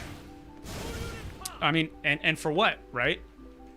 He can't, I mean, he has to, if he EX DPs, okay. You know, you're still really, really far ahead. And if he goes for anything that's not EXDP and you go for a regular media attack, you just beat him. And you end up in a really, really strong situation. Probably the strongest situation you could get, right? The back throw here into the corner, a wise choice. Any point in time you can get the opponent in the corner, you want them there and you want to keep them there. Right? See, there, what is it? Let's look at his inputs. Oh, okay, we gotta wait for another one. Okay, here. So you go into the corner again. Okay, so this meaty is like, okay, all right, what do I follow up with? Right? You go, okay, I'm gonna follow up with a mix. So you decide to go for mix. He's doing DP. He's mashing DP. He mashed out DP right there. If he had took his time, this would have been a cleaner anti-air. But he mashed it, and he ended up getting autocorrect fireball. Or backwards fireball. He himself jumps into the corner, giving up all the pressure. All right.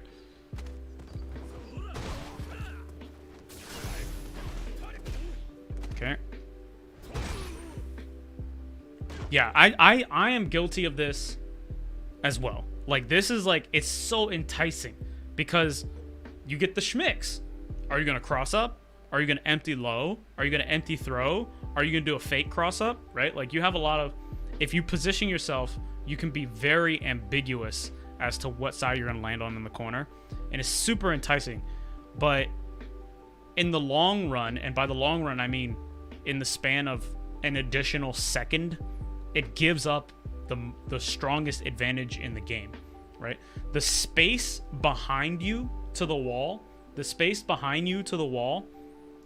is the most important resource. The space behind you to the wall is more important than your health bar unless you're going to die from the next connection, right? Unless you are absolutely 100% going to be KO'd from the next time they touch you, the space behind you is the most important resource. Excuse me. Okay, let us proceed hence. Okay, what is this here? So neither of you guys have EX. This must be maybe a fireball mistake. Let's see. Oh no, this is a mash city. You just mash. I would say think about the matchup here, right? Think about, okay, Ryu forward through you. Okay, what do you get after forward throw? Nathan. Ryu gets Nathan's hot dogs. He's not doing shit after forward throw. He's too far away. Pretty much, if you get thrown to the middle of the screen, unless it's a command grab, nobody can really do anything to you. Everything is a shenanigan and reactable, right? So here, to attempt to reversal is a little bit, it's very unnecessary because he can't actually do anything. So you're right here is a reversal into nothing. Nathan's hot dogs. All right, so there's a meme on the internet. It's called Straight Bread, and it's this guy on the couch, and he's eating straight bread. He's just got 2 slices of white bread, and then the guy who's filming goes, "What you got between that bread?" And he goes, "Nathan." Nathan's hot dogs. Okay, so V-Trigger 2 is good in this matchup because it goes through Fireball. This is very significant for neutral here. However, just a little bit too far away. Let's turn on the hitbox viewer and see how far away we are. I summon forth. Is it gonna work? Oh, it do. Okay. Okay. So he goes for EX. So you see how Ryu has that additional green square in front? He's got a green rectangle on his front foot, and his hands are covered in a green, right? That is what you are aiming for when you use Shinryuken. When you use Shinryuken, you're aiming for the tips of his hands. So right here, it's just a little teensy. It should be just too far away. The suction of Shinryuken comes out on frame 7. You can see how our purple box does not overlap with that green box. This is just a little bit too far spaced. It's kind of difficult to tell. This is just outside the tip. But you actually need to be kind of close. You actually need to be kind of close. The suction of Shinryuken, a good way to remember it is it goes about as far as the tippity tip of Ken's stand roundhouse.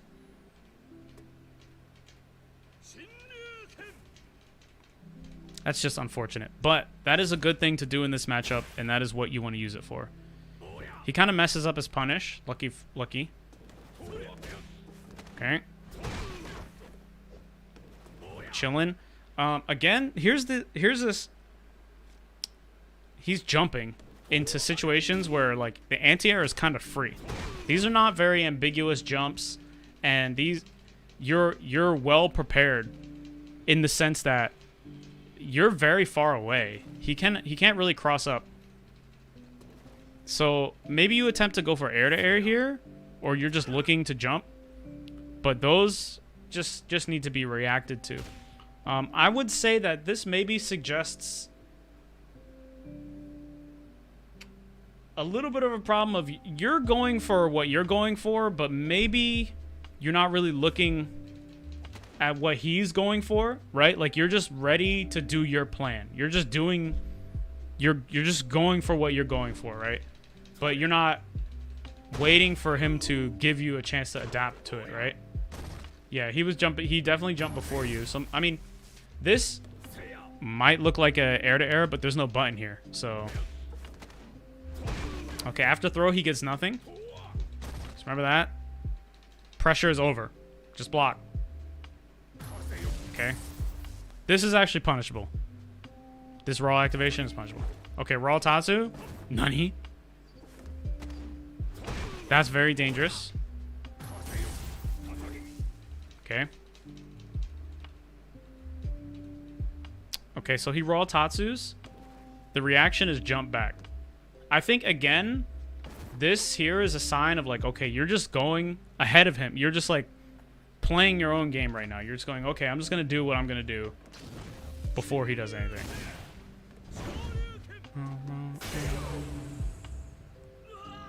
Yeah, sometimes it can be difficult to consider all the possibilities at once. So if you're trying really hard to focus on the ground, Blue Ice is right. Dasani is absolutely correct. If you're trying really hard to focus on the ground, it can be difficult to anti-air and vice versa, right? This is why it's very important to have sequences and a game plan. Sequences and game plans are really critical because they allow you to efficiently use your brain power, right? So you want to have an idea of what you're going for, and you want to have some pre-canned, very strong, effective sequences that you can employ to that advance towards your game plan, right? So, like, for example, if they jump and you have to think, oh, he jumped, what can I do?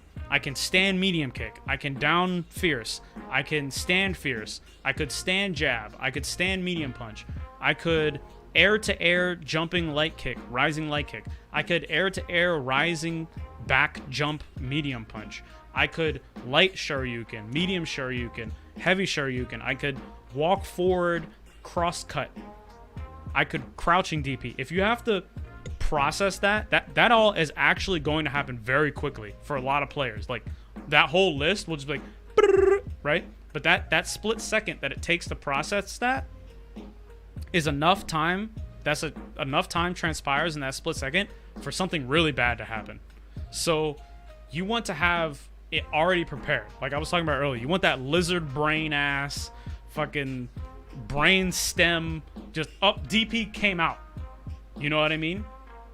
Like, that's what you want to happen. You want to have practiced and thought through that sequence. Like, okay, if this situation arises, my sequence is this.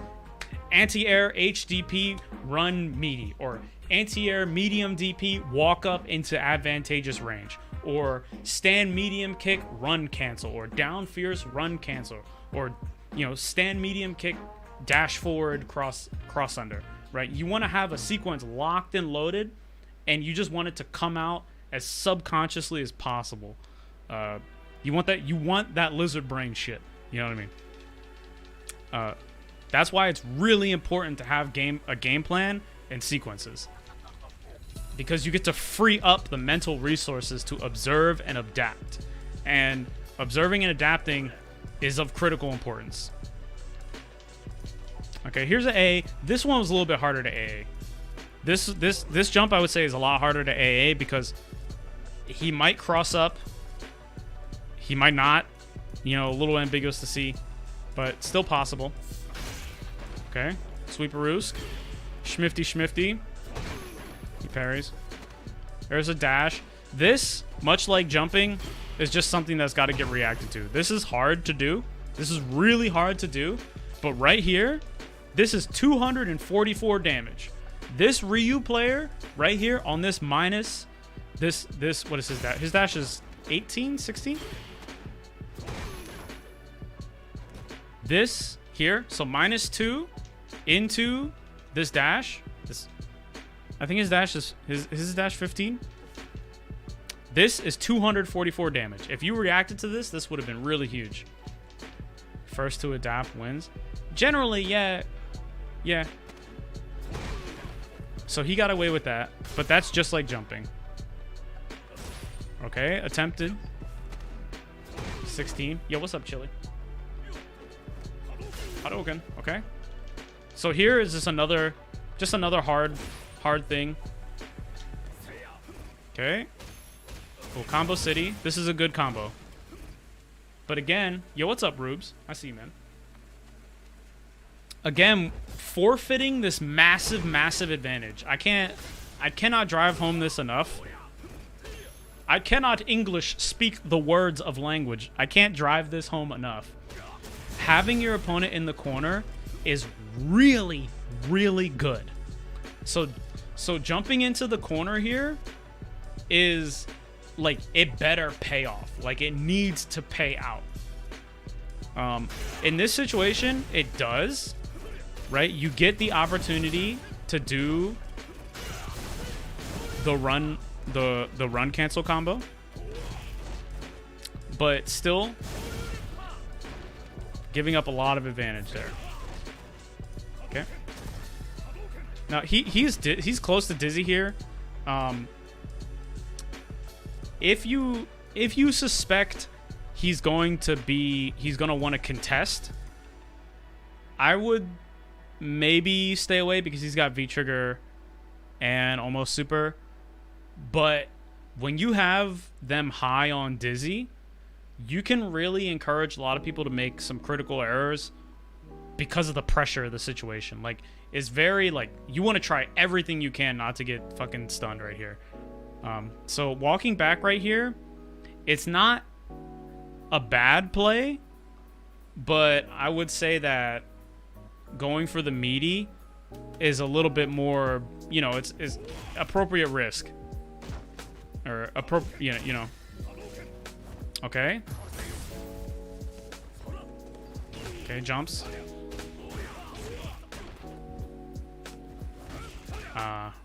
Okay.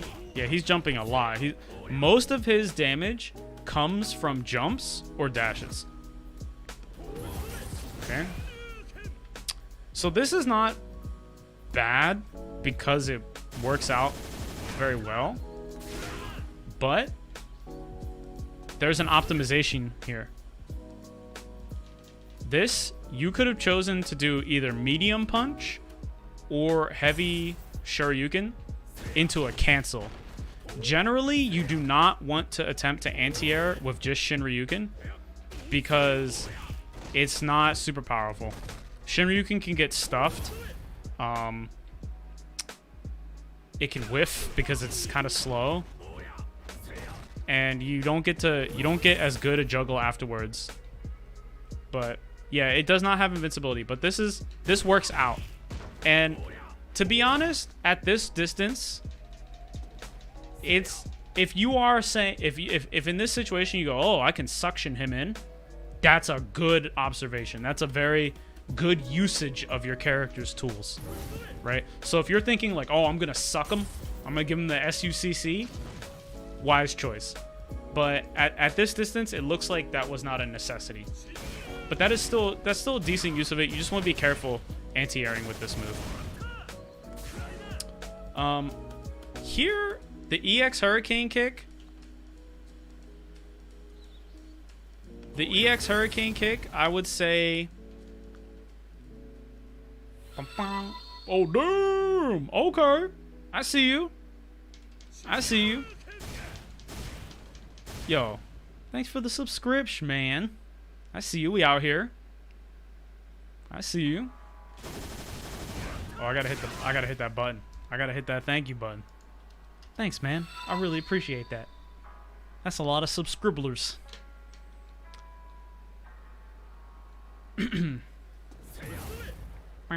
So, right here, right? This is we need to get to the notes. We're getting a little bit off track. When you review replays, keep the Word document on hand. I'm actually getting a little bit off track. So round one, I want to put a strength here. Let's see. Following, not overextending, but also giving up the corner. Missing a lot of AA opportune, AA chances. Still giving up the corner. Making notes. Yeah, hella down with the notes, right? So, before we get back to talking about Shinryuken AA and the follow-up to Shinryuken, let's talk about these notes here. So when you review a replay, right?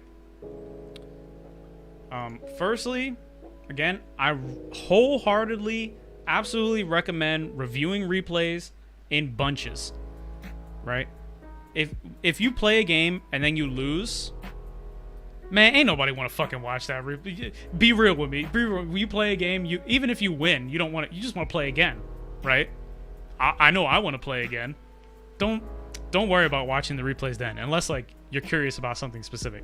Save your replays and watch them in a session. So, you know, if you game 3 or 4 times a week, just make one of your sessions a replay session. You don't even have to watch your own replays. Just watch pros play or other players you know, so you could X-copy their technology and shit like that, right? And when you do watch replays, break out the Word document. Break out the Word document, right? And what you're looking for is you're gonna look for patterns. This is one of the big advantages of watching your replays in big bundles, is that you get to find obvious patterns in your play over the long term.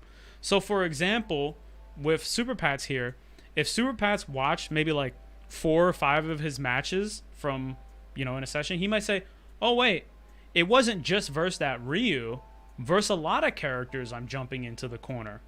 Oh, okay, that wasn't a fluke. Let me try and work on that. And then you can come down to the notes or whatever and just be like, things to practice. Think about not jumping into the corner. What sequences do I have? What can I do in the corner? Well, I could cage them in and hold them there for a really long time and see if they break under the pressure. Or I could be a little bit more aggressive with my attacks, my normals, because they can't move away from them. Or I could try and back away and trap them with fireballs and force them to jump, right?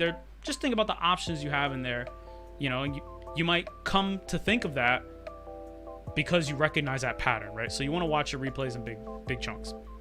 When you watch your replays, even if you're Ivan Domination or you're Knuckle-Dew or Daigo or Tokido or Lord, what are you standing up for, Woshige himself, even if you are a extremely high level player with like max proficiency, you can still literally improve everything.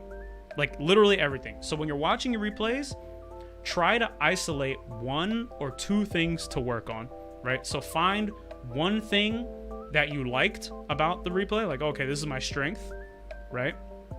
Yo, what's up, Deli Ninja? Is it locked? I'm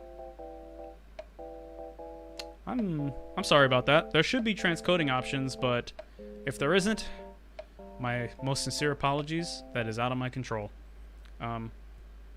So find a strength you can get, right? So like, okay, this was one thing that I did well. And find one weakness, like, oh, this is one thing I didn't like, and work on those, right? Yeah, overloading practice is bad. That's correct. Sevens is correct.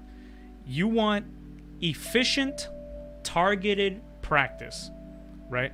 So, for example, let's say this Ryu player is getting away with jumps, but you find that, like, oh, I could have done this, you know, here I could have used overhead to get a little bit more advantage. Well, the most prevailing thing from this replay is not usage of overhead, right? It's probably the jump. So try to pick things that are like in your weight class. Try to pick something you can grip onto.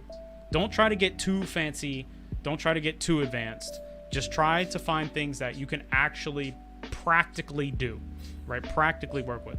That is why I recommend finding a strength. Don't only look for the things you did wrong, look for the things you did well. Because if you ever get stuck or confused or lost and you're like in a rut, working on your strengths is going to be way easier to gain traction and figure out something and get better at it than trying to find a weakness you might not even know you have.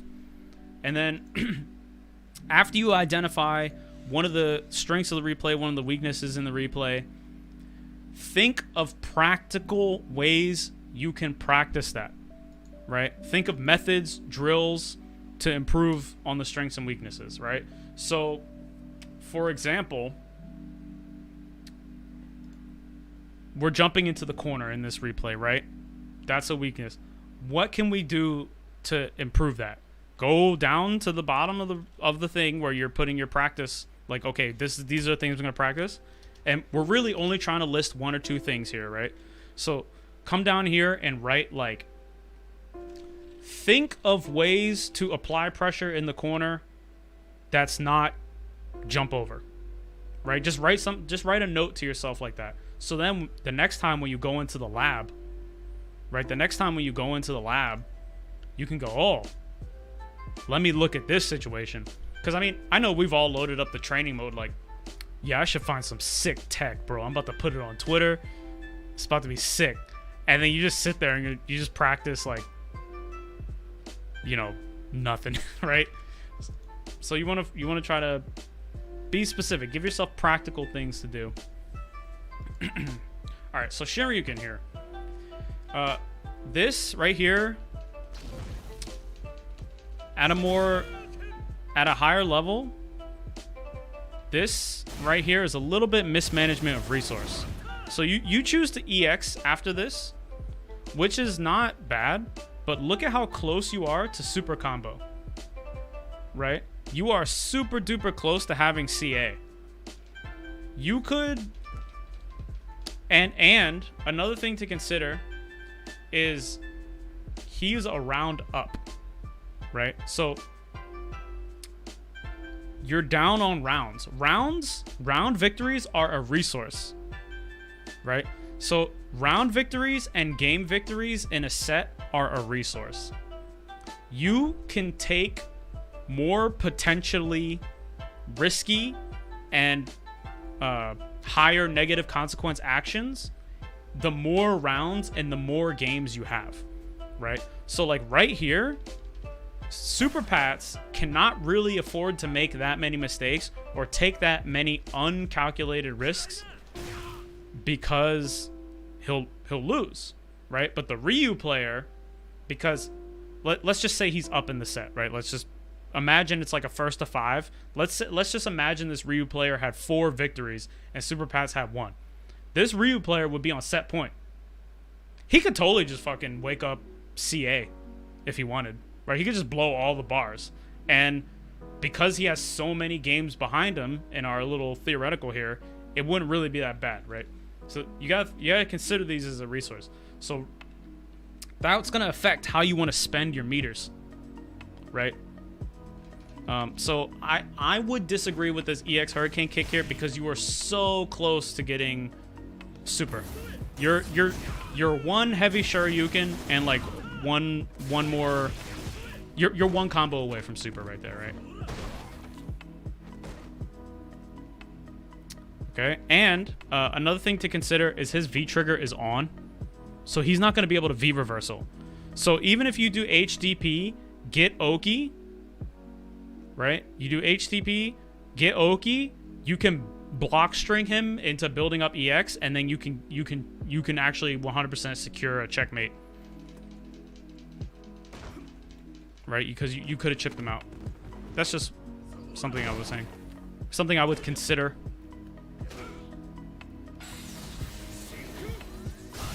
Oof. A lot of surprise attacks. That's one thing I noticed too. A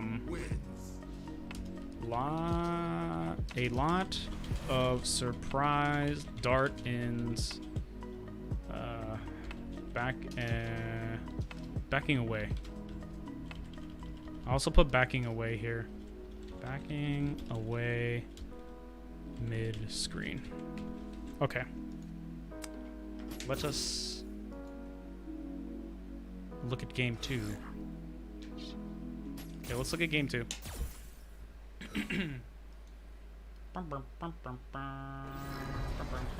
Word document. Okay. I've run out of liquids. That is an uncomfortable sentence.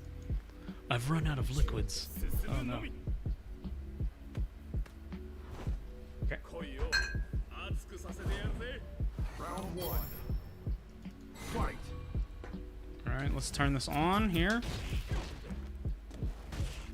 Jump here. Sweep. There's a dart in right there. This is similar to what we've seen before, right? You're not really poking, not really using fireball, not really getting into position for normals, but then there's the dart in. I definitely think that you were prepared to do this very far ahead of time. You were just looking to dart in. And in that moment, you were like, oh, okay, he's kind of chilling. Now's my chance. And then he ended up jumping. Oh, good anti-air. Good anti-air, but... Yeah, that's true. That is true. Even if it's super laggy, though, we can still find something. You know what I mean? I'm very much. I'll make the screen. I'm gonna make the screen big for this. Shout out to Cyclops. If you don't think Cyclops is cool, then you have whack low tier opinions. Optic Blast is sick. Anyway, let's talk about online and lag. So straight up, lag is no good, right? The online fucking sucks. That's it. It just fucking sucks, right?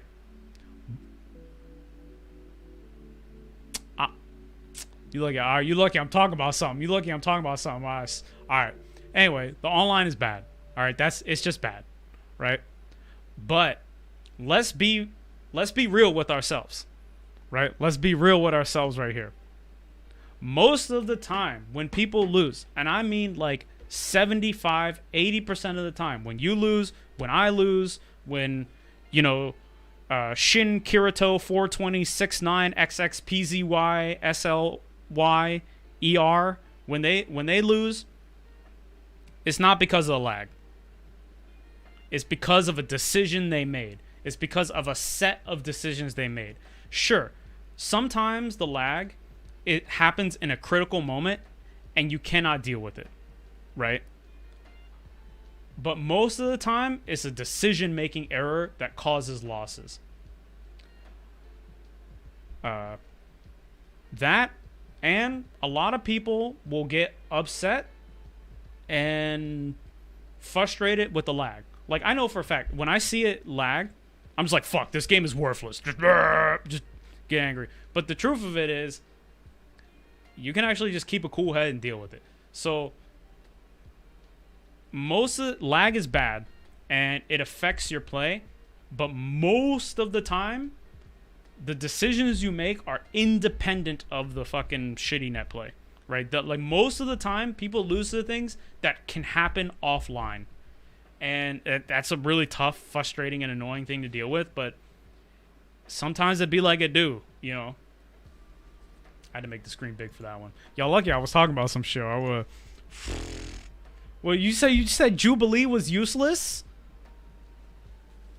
You said Jubilee was useless? Alright, bro. Alright. Y'all don't like the main characters. Alright, I see you. Alright, you ain't read no X-Men. Alright. Alright.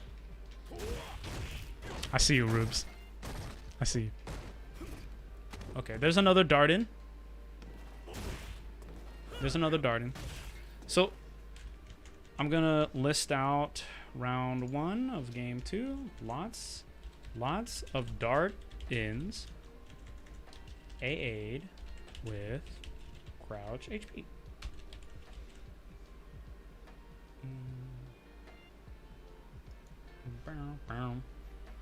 Chili_501. Those are big facts. Those are factual statements, my guy. Okay. So you got kind of tuned into the AA. You're doing a lot better with AAs now. But there's still a lot of dart in attacks. This, I think, is a sign of... So this can work, right? And it's definitely working against this guy to an extent. But I would think about your strategy as a house, right? This is a metaphor. You're building a house with your strategy. So you load up the match, right? Your opponent is the ground. Your opponent is the ground. You're building a house. Oh, Ryu, I need to build my house a little bit this way. Oh, it's Karen. I need to build my house this way. Take certain precautions, right?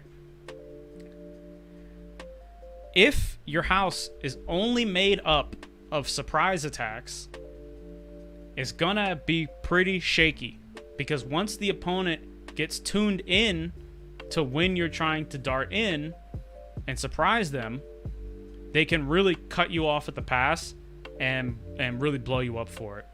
Furthermore, what we're seeing here is your opponent is kind of just doing shit, and you're going for the surprise attack, and it's not really working out as much as you need it to get the victory here, because he's already has jumped. He already has done dash back. He already has done button that would never reach unless you move forward, right? So in this I would say, I would also list here what space, not choosing appropriate space to be in verse. I want to put position here. Position to be in vs Ryut. Right? So, like, you're not seeking out an advantageous position to be in, right? You're walking back, waiting for that moment to thread the needle, and boom, you're on top of him, right? Now that's good to mix those in. You must absolutely take advantage of the possibility that can happen. But if that's the foundation of your strategy, sometimes it can just get hard countered without them even knowing they're doing it. Right? Oh, that was good from him. That was a good AA he did.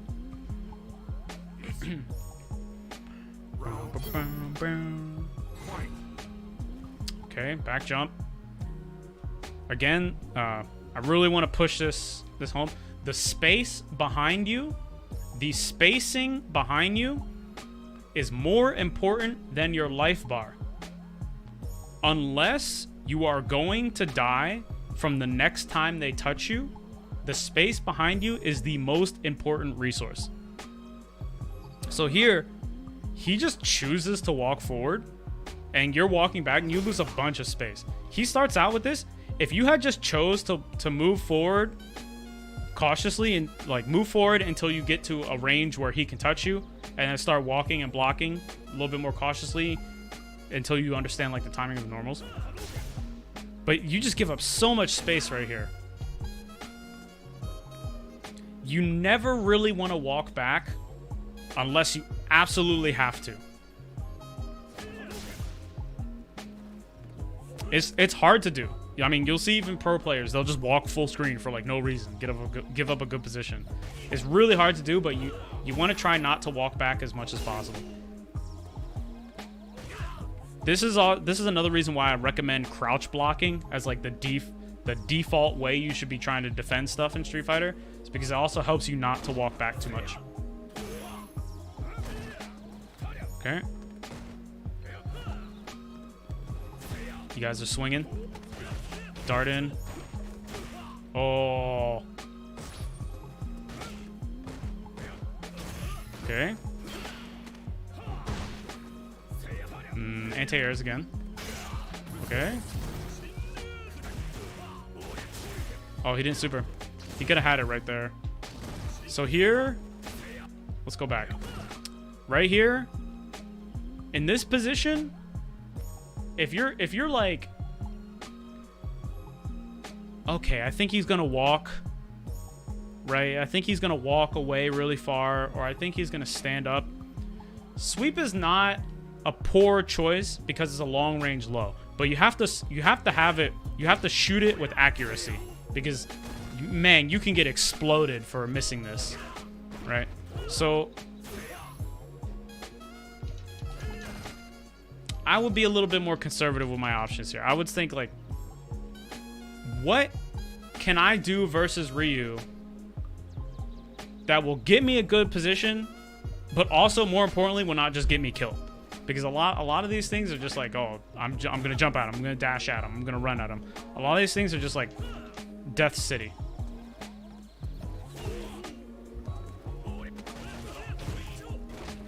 Okay. Shenanigan. Hard anti-airs. So he jumps here. Just gotta react. Like that's them's just the breaks. I mean, even pro players miss these. It's really hard to do, but that's the answer right there. You want those lizard brain reactions. You want medium DP or HDP, depending on the space that come out. You just want it to spill out from your hands. You know what I mean? Okay. Okay, you're moving a lot. Okay. Crush counter. Do you know of the option select? Do you know of the V skill option select? I would say that if you can build up the habit of always option selecting the V skill, that would help out a lot. Okay, let's go back. He has an okay punish, but not the best one. Here's an example of why Shinryuken is dicey AA.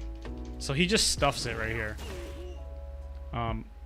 You get more damage if you AA with medium. Yeah, you want to start with anti-air medium uppercut or anti-air heavy uppercut. That's just an optimization here. Okay, you can go through this. I believe you do. Yep, it's a good usage of it. Super here. I mean, okay, this corners him. This is not a bad choice because Ken's super gets you the corner no matter what, and you always get Oki here.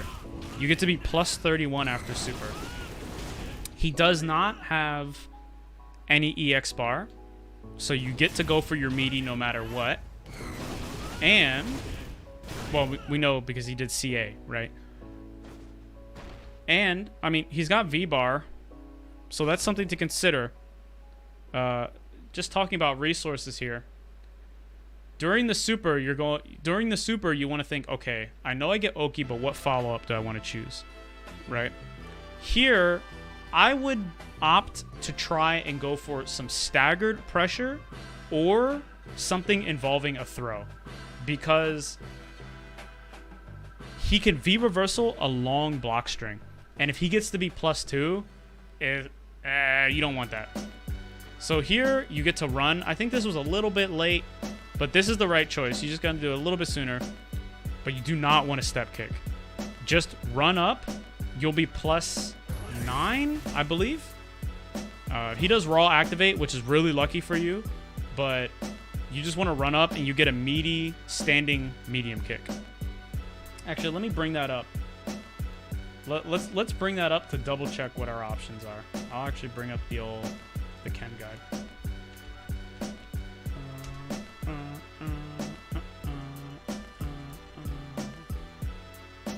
Okay.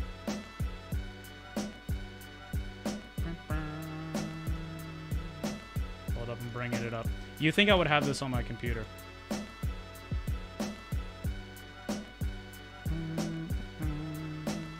Patreon.com/neverknowsbest00.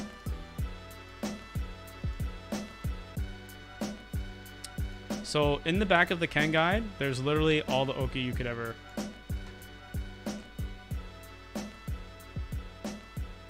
Okay, here's Oki Zoomer. What did we hit him with? We hit him with CA. Is CA in? Is this the right one? Shh. You didn't see shit.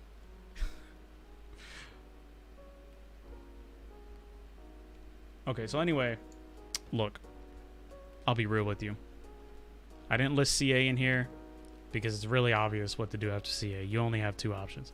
But there is literally all the Oki you could ever want right here. This tells you what to do after you knock them down. But after CA, you have 2 options. You're +31. You can choose to forward dash twice. You'll be +1 in their face. Or you can choose to run, which is 22, right? So you'd be +9. You'll be +9 in their face, which means you can get a meaty stand fierce, meaty stand medium kick. If you delayed slightly, you'd be able to do down medium punch. So you have a lot of options here. Jumping into the corner. So, okay, he has the parry, right? But again, we'll give up so much position. If you want to bait the parry, you can also bait the parry by just crouching in front of him. If you crouch in front of him, it is equally possible you choose to do an attack, and equally possible you choose to do nothing. This bait, this jump over bait that you're doing, that is designed to bait out the parry, you can do this without giving up your position. All you have to do, just crouch in front of him. Okay. Jump back. Oh, wrists. That's your life. Okay. So let's go to our Word document. You wins. A lot of jump. Retreating.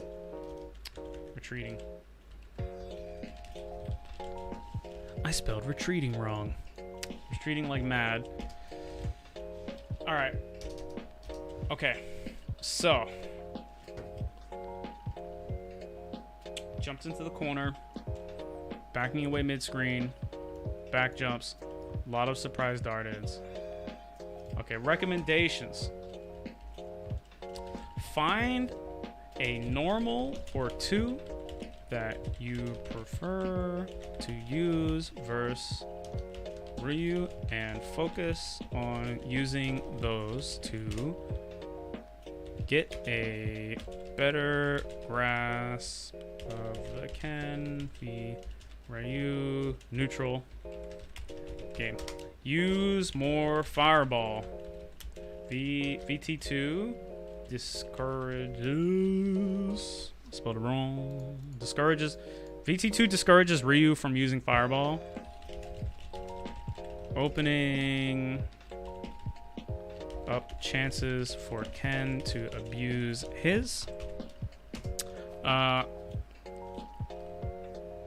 Find a pressure sequence that does not include jump over for the corner. Yeah. Okay. So these I would recommend these 3 things. Find a normal or 2 that you prefer to use versus Ryu. Focus on using those to get a better grasp of the neutral game. A little bit more Fireball. Fireball is very good versus Ryu. Fireball will also help you sneak up on him. Let's go to training mode and talk about that.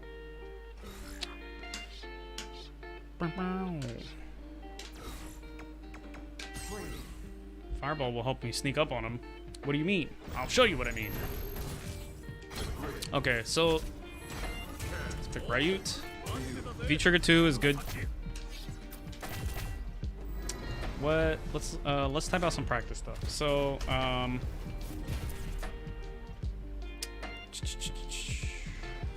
find the ranges which you can throw Fireball and land a jump in. Still, let's see. Practice. San MP confirms. Can I bring up the Word doc again? I'll send it to you. I'll send it to you. I'll just send you the file. If you type exclamation Discord,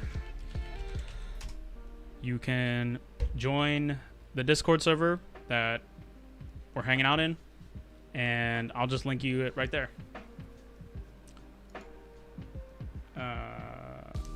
MP confirm / buffers and sequence in the corner. Roundhouse. Okay. Ooh. Yeah. I mean, I knew. Yeah, but I just wanted to shamelessly plug the Discord. Just wanted to shamelessly self-promote. Okay, let's go. Let's talk about this first one. Let's talk about using Fireball and how it complements V-Trigger 2. Okay, so you got VT2, right? You got Shinryuken. If Ryu throws a Fireball, you're going through it. You're blowing him up, right?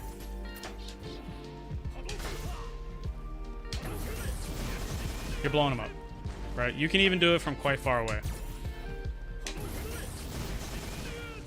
Now, what you're aiming for with this, like we said earlier, is you're aiming for this green extended square, right? You're aiming for this.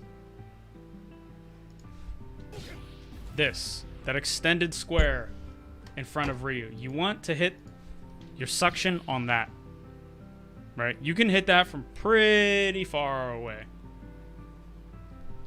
What this does is this real heavily discourages Ryu from doing fireballs. You want to take advantage of this, right? You want to throw your own fireball. This is super good in the neutral game for this match because you get to force Ryu to pop a squat and either reactively parry or take this chip damage, right? Now, I recommended practicing throwing fireballs where you can still land a jump in, right? Now, that might seem a little backwards, like when you think where you can anti-air. Well, yeah, true, but check this out. If you're throwing fireball and you don't have V-Trigger 2, you can bait Ryu to throw his fireball back, right? So Ryu has two options here. He can throw fireball back to negate yours, right? Or he could parry. If you bait him with your fireball to throw back, This is a really common strategy, actually. You see people do this all the time. And it's kind of a surprise attack thing, right? So this falls in line with kind of what you already want to do. You can bait him to throw back and get an idea of when he's throwing, right? You can go, oh, I'm going to do 2 fireballs and then see if he throws back. And when he starts throwing back, let him throw back for a little bit, make him comfortable throwing fireball, and then I'm going to jump at him. I'm going to encourage him to throw fireball by casting out mine. And then, as soon as I get a chance, I'm going to jump at him. So I would get familiar with these distances where you can throw a fireball, but you can still jump, right? And I would try to throw a fireball from those distances so you can still surprise attack him, right? Because that's what you want to do. Now, I said earlier that surprise attacks are kind of a shaky foundation. And if this is like a kind of a gimmicky strategy, it's a shaky foundation, right? This is true, but less so than only having surprise dash and only having surprise run, because encouraging Ryu to throw fireballs complements our V-Trigger 2. So once we build up VT2 and Ryu's comfortable throwing fireballs, we could catch him slipping and V-Trigger him. So that's something I would look for in this matchup, right? If you're looking to kind of be a little bit aggressive, dart in, dart around, challenge his reactions, things like that, right? The second thing I recommend practicing after looking for those ranges is stand medium punch and thinking about using this in this matchup. If you hit stand medium punch, you can confirm it into heavy hurricane kick, right? And this is a good poke versus Ryu. This is a good poke versus Ryu. So by using this, right, you're gonna want to be in a space. This is good. Stand medium punch is gonna encourage you to be around right where I am right now, right? A little bit further away, it's not bad for throwing fireballs, and you can still jump in on him if you bait him to throw a fireball. A little bit further away, like, right here, if he throws a fireball, you can still suck, right? A little bit closer, you're touching him with medium punch, you get plus frames. It will hit him if he's crouching, and importantly, it will help you counter his crouching medium kick. So you can still be active, you can still go first, and you can do this versus crouch medium kick. You could also do your crouch medium kick. You gotta believe me. Anyway, this is a good position to stand in. So I would think about using standing medium punch more in this matchup. I would say, just try to practice confirming it a little bit. You can even buffer it. Right? If he runs into it, it's good. And the final thing is, I would say in the corner, consider standing in this position and going for roundhouse. Try to practice caging the opponent in the corner. Next time you corner a Ryu player, try to be about right here. And harry, or a little bit closer than that, try to be about at the tip of your roundhouse, Ken stand roundhouse, and harry him with roundhouse. Right? Just harass and pester him. Don't worry about jumping in. Try to get jumping into the corner out of your mind. Because at this distance, right? At the tip of Ken's roundhouse, dash is an option. So this also goes into what you were trying to do originally, which is kind of sneak up on him, challenge his reactions, force him to deal with your shenanigans, right? But it's a little bit more refined. And if Ryu attempts to press maybe low forward, or he attempts to fireball, right? So you back up a little bit in that fireball baiting spot, can punish with V-Trigger 2. Go up here. If he tries to fireball, very high likelihood you'll crush counter the fireball. You get a crush counter combo in the corner. The crush counter combo you want to do is actually a little bit difficult, but you do this, run, wait, light hurricane kick. You have to practice this delay. Easy. That's the optimal. So I would say practice doing this. The other things I would say is spend a few games focusing only on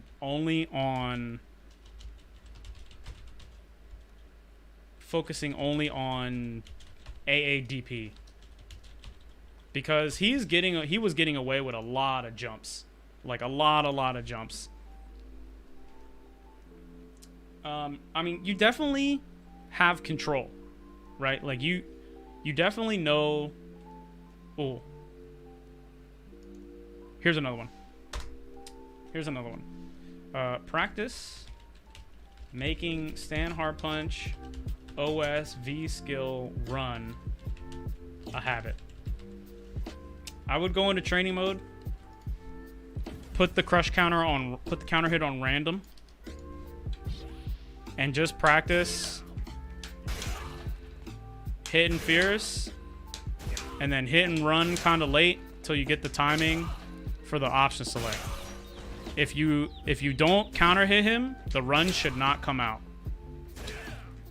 So there, I'm doing it too early. Let's put him on normal. I want to hit this so run does not come out. Yo, what's up? What's up, Next Gen? I see you, man. So I'm doing it too fast. You see a lot of high level chem players do this. It's not too difficult. I would say practice this a little bit. Try to make it a habit so that you always get this, right? The run combo you want to do is this. This is the combo you want. You're doing a lot of just fierce into special, which, you know, hitting a combo is good, but you want to get to the point where you're pretty optimized. So you want to be doing something like this. The things, they're not super duper straightforward. A lot of this stuff is things you'll have to practice in matches, but most of this is I believe it's fair to say that most of this is kind of like decision making beforehand. Like, you're gonna want to go into a few matches and just say, okay, here's what I'm gonna do, right?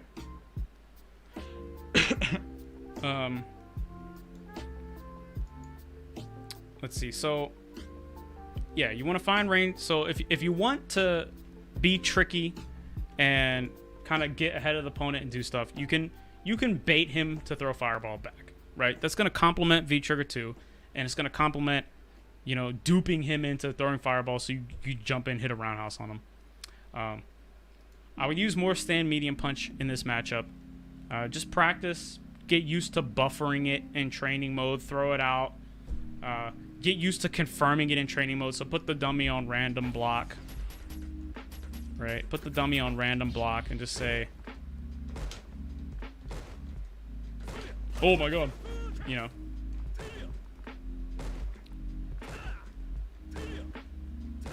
Bro, you ever gonna get hit? No, he's not. But yeah, I'm cursed. I'm 100% cursed. This is something you can confirm.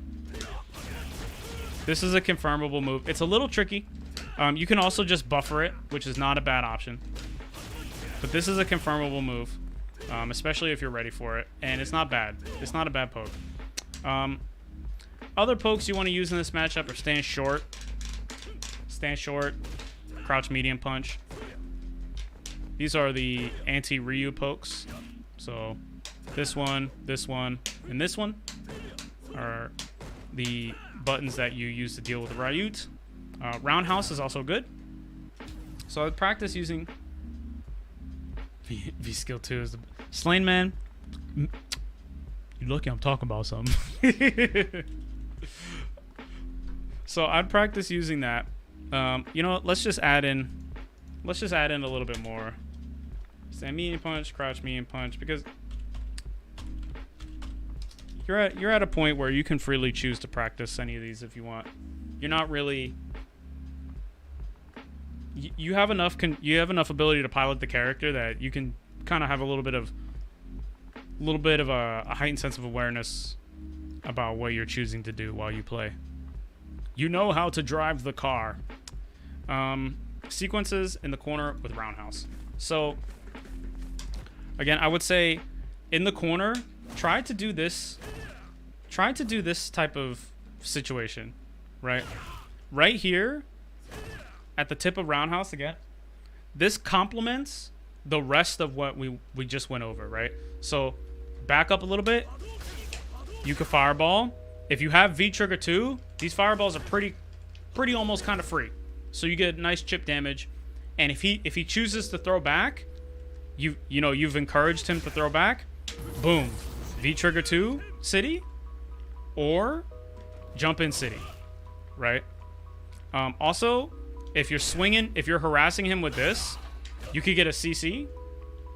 Now the optimal combo for that is step kick into delay light hurricane kick. It's pretty tricky, but even if you just did uppercut, that would be better, because what we're focusing on with this corner pressure is not hitting him with CC roundhouse. We're focusing on something that's not going to involve us giving up the best position in the game, right? So when you have your opponent cornered, you are in the most empowering position you could get in a Street Fighter. So I would focus on, just harassing them with this. Just harass them with this. You can also option select this the same way that you can option select Fierce. So I would definitely practice that. And then let me put this on the bottom here. I would spend a few games just trying to do anti-air DP.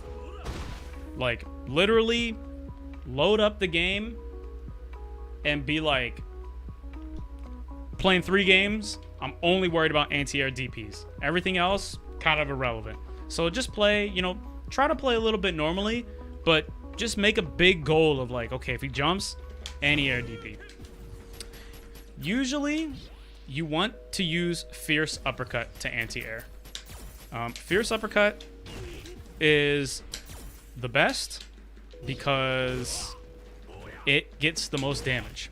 However, just like you saw, it can get stuffed.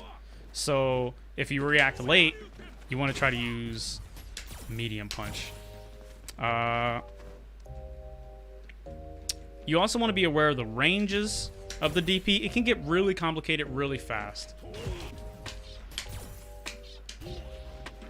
But this is something you need to figure out to be extremely proficient with Ken. When can I Fierce DP and when do I need to use medium DP? As far as anti-airing goes, this is nice, but don't worry about it.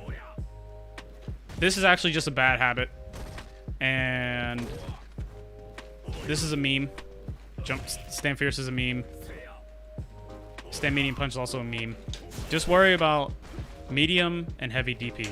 Just spend like 3 or 4 games like, okay, these are all I'm gonna try to get. Other than that, I mean, there's a lot of combo optimization stuff, but mostly you want to form a coherent and complementary game plan, right? So these things I've recommended, they all kind of help with some of the things that were going wrong. They play into the way you're already playing, and they go together, right? Like they complement each other. Thinking about the game in that way, saying like, okay, if I do this, what else can I smoothly move into? What's my next step here that's good for me? Thinking about the game in that way will help you be more accurate. You won't get into scrambly situations where it's like, okay, I know I want to be aggressive and challenge his reactions, but man, I just dashed and he just fucking jumped over me. Like, when do I get to thread my needle, right? If you have a little bit more of a well-rounded, and I mean well-rounded as in like complementary sets of actions, that will happen less. Okay, let me save this. This is going to the desktop. Save as desktop, super pads. super fat. Replay notes. I don't know if this is super duper ultra useful. I mean, of course, you need to look at your own replays, but I hope I was able to point out some things. I will paste this into the Discord right now and at you. I love music. Okay.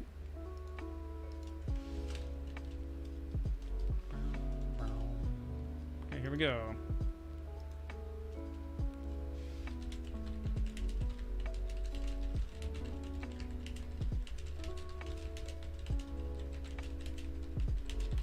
Okay.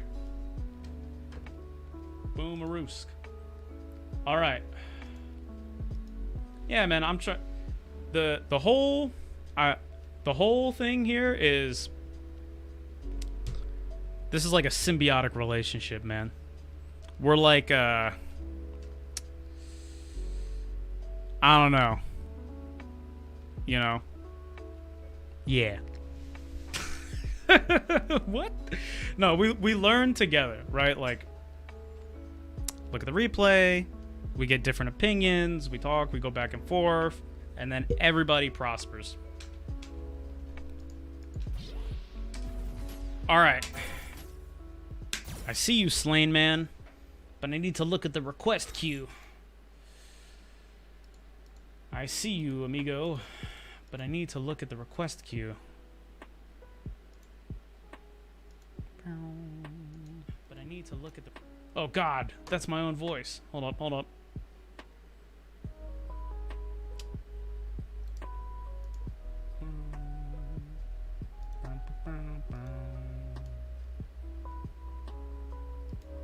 Let me open up that request queue, man. Channel points. Manage. Where is it? Where is it? What are we looking for? You know, I don't know how to work these controls. I'm not gonna lie. I was just looking at it 5 minutes ago. You just got back? Yeah, we've been reviewing replays. 5 minutes ago. We've been reviewing replays.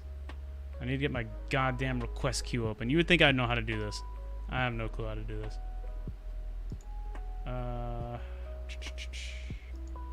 Where is it? Where is the request queue?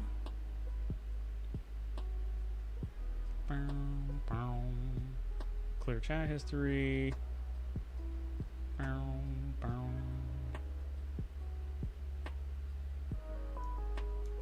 Look.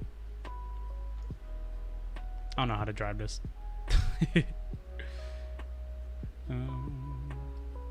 The Bison replay review? Okay. Okay.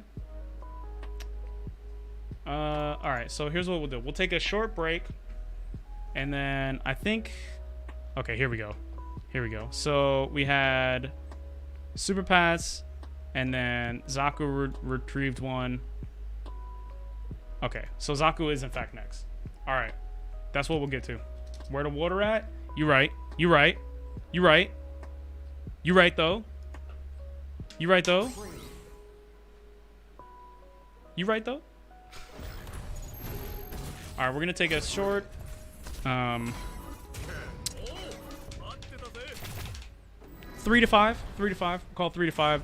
We'll look at this last replay with the word documentation, and then we'll have to call it because it is rapidly approaching the hour of the sun shining directly through this window into my eyes, and I cannot see replays if I am in fact blind. Sorry. I'll be right back. Thanks for hanging out. You guys are super awesome. I really actually super duper appreciate all the replays today. That's just mad sick. You guys are hella chill. Shout out to you guys.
All right, we back. We back. We out here.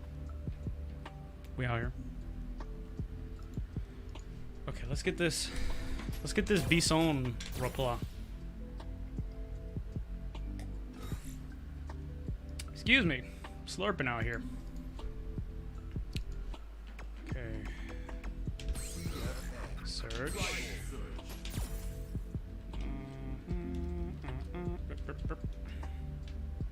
All right.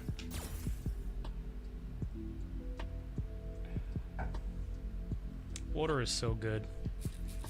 Water is OP. Okay. Bison. Let's open up the Word document. Grab the. Okay.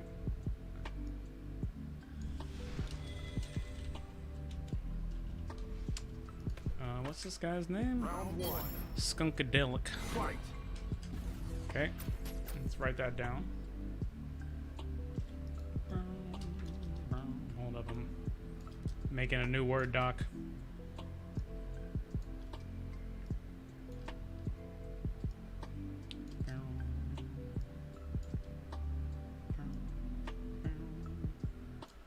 Okay. All right, here we go. The Pimp Ken. Dude, the costume code is an abomination. Why does Ken have disgusting costumes? He only has disgusting costumes. So this guy's name is Skunkadelic.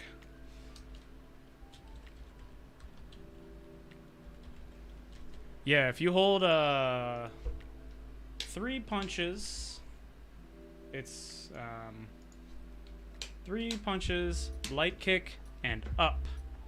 Ken will take off his cape. Yeah. 3P, light kick, up. There's another one for Urian to like take off his suit. Okay. All right, let's just watch it.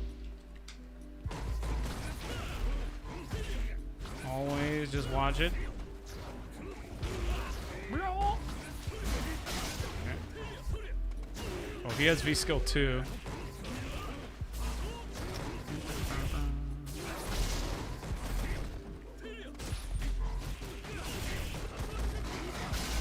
Okay.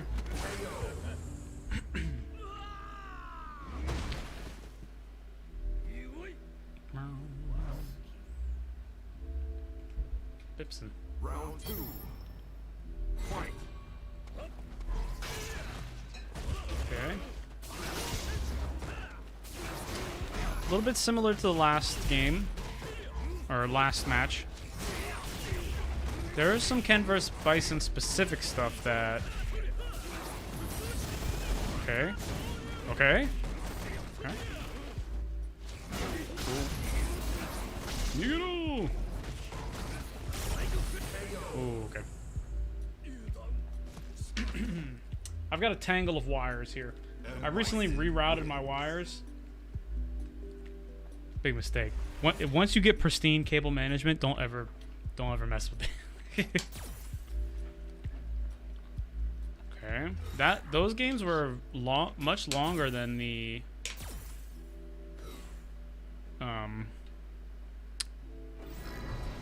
much longer than the other ones. Lord Bipson seems to want to take his time a little bit. Hell's Warp V-Trigger 2 for Bison is Round one. kinda rough for him to use. There's a lot of ways you can easily deal with Hell Warp. Okay.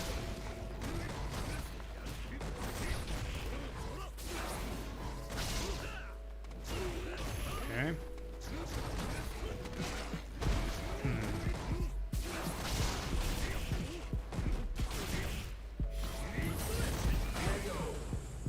Okay. So this replay, like you said, is gonna go a little bit faster because a lot of the things are a little similar to the first set. A little bit similar to the first set, like using V-Trigger 2 to get out of situations. That's not bad though. That usage of V-Trigger 2 is not that bad.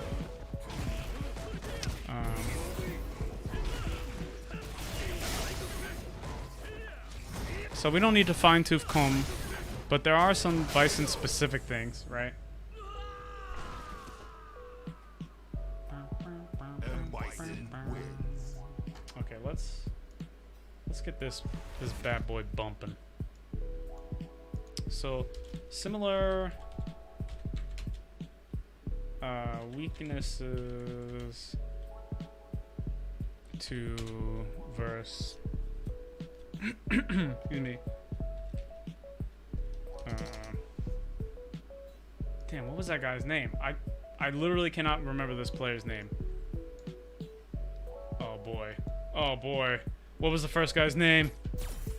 What was the first guy's name? Not Skunkadelic. Shit.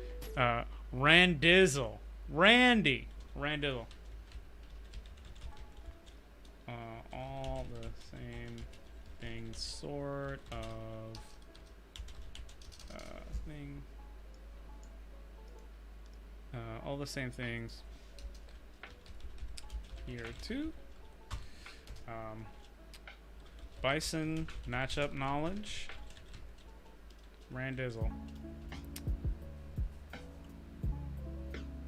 Let's see. Okay, so game 1, round 1. Let us view the repla. We will view the repla.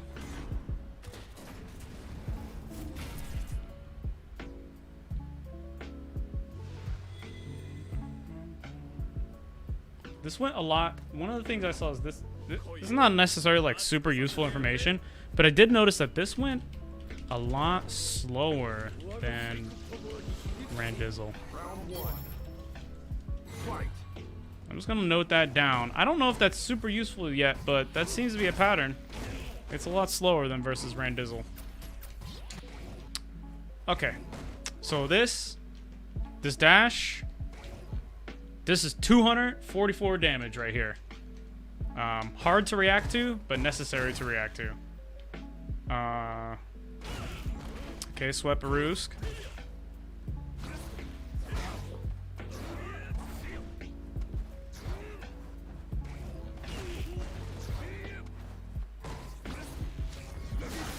Okay, so this teleport, this right here is absolutely just punishable. This is not safe. So he teleports on you, right? Right here, you kind of get caught pressing, so it's kind of not intuitive to press again. But right here, if you see him teleport behind you, just press crouching hard punch. You'll crush counter him every single time. This is actually not real. So, we're gonna put down, we saw teleports. Bison, VSO2, teleports. Yeah, it's actually a very slow move. Not being punished with crouch hard punch. Okay.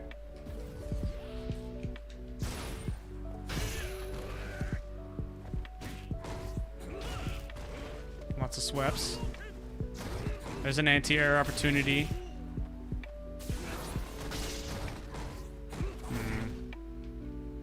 This is a little bit more difficult, but there may have been an anti-air opportunity here. This is a little bit advanced. You want to look for these. Probably at a later date. But right here, you got to make sure. So this is a pretty common way for Bison players to try to approach. They'll throw the EX and then follow it, right? But at certain distances, the frame, the time between you blocking this EX, yeah, see this right here, you could have, yeah, you could have just anti-aired him right here with a medium uppercut. Yeah, you could have just did it. You want to be aware of that because at Bison players will try to gimmick with that a lot. That's one of the chances you have to get some damage, but that's not something we need to be worried about right now. Oh, I like the pokes. Poking with crouch medium punch. Nice. Okay. Walk in throw. Bad buffer.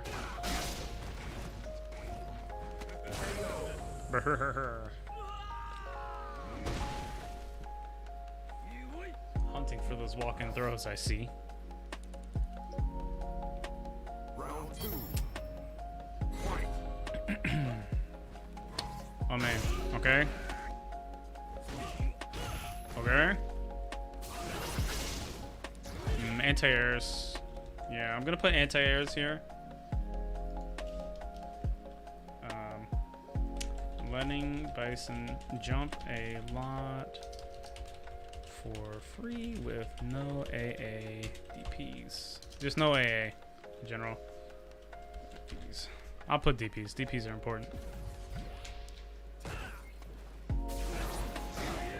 Okay.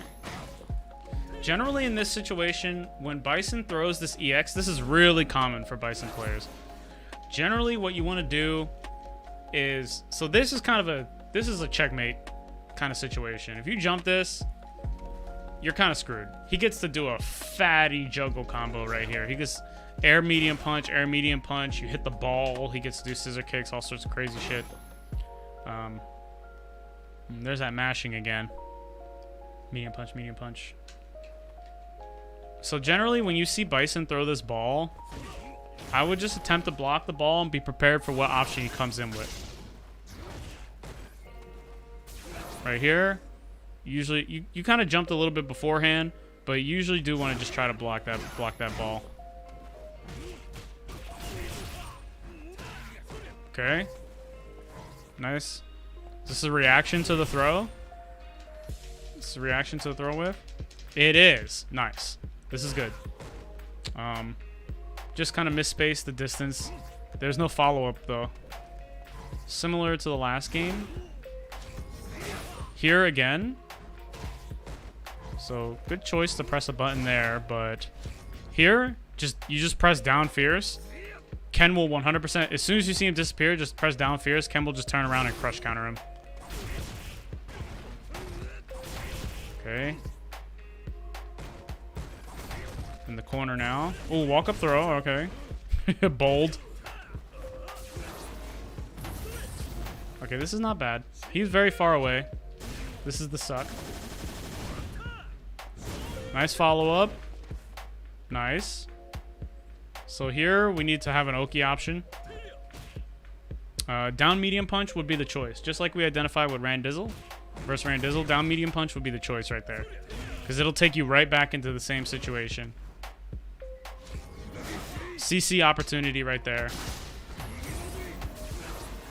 Okay, this is the power of the replay. He's gonna Psycho Crush. Okay, let's find out what he is here. Okay, big blocks. He is -3. He is -3 at this distance. So here, now that we know this is -3, we could probably press our jab, crouch short, pretty much almost anything. You could even do down medium punch because he can't act for 3 frames, right?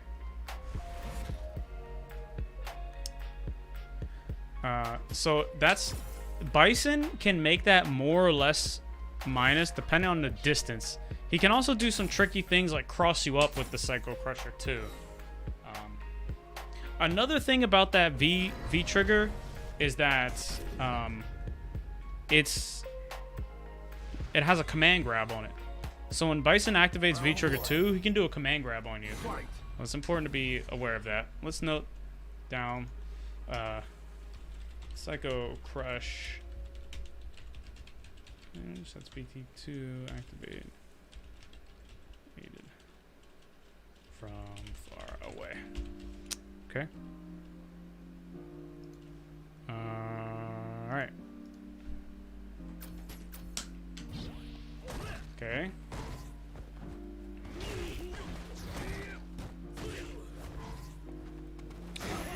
Jumping, sweeping.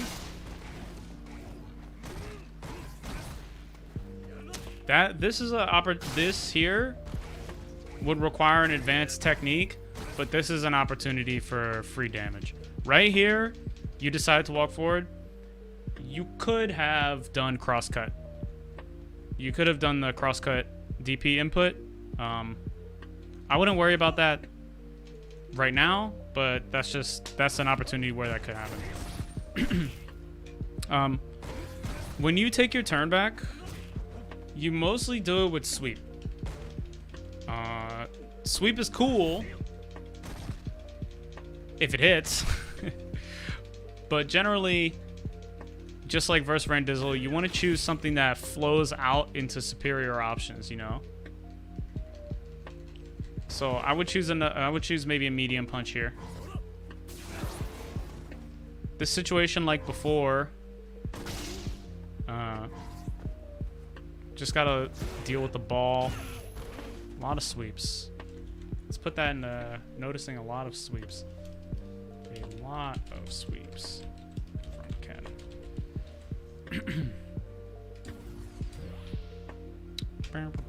Okay, anti-air opportunity. Tricky, but still. Okay.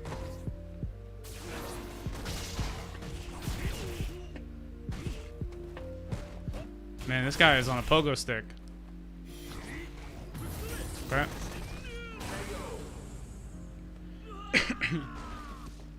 Crouch medium kick and sweep with crouch medium punch. Good choice. Good choice.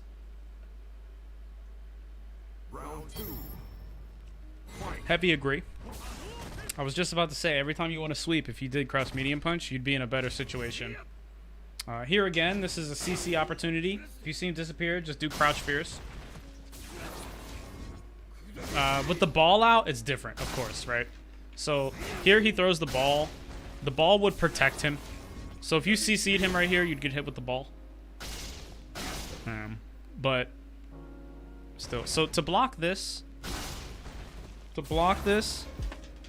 right? You're gonna need to block towards the left. So you're blocking the reason you're walking right here is because you're blocking against the ball. You always block against the character.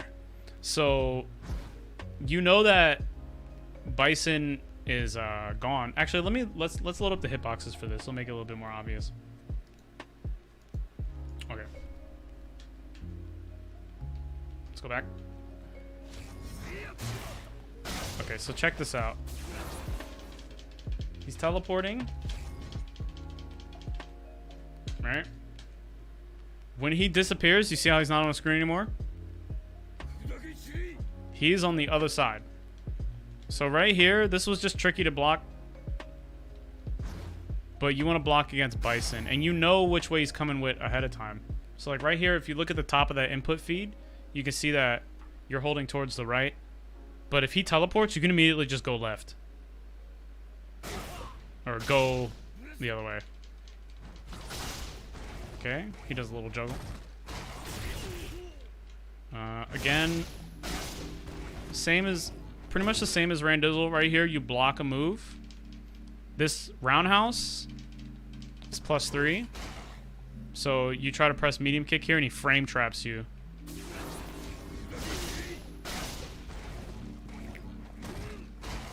I would say, I'm going to write this in recommendations.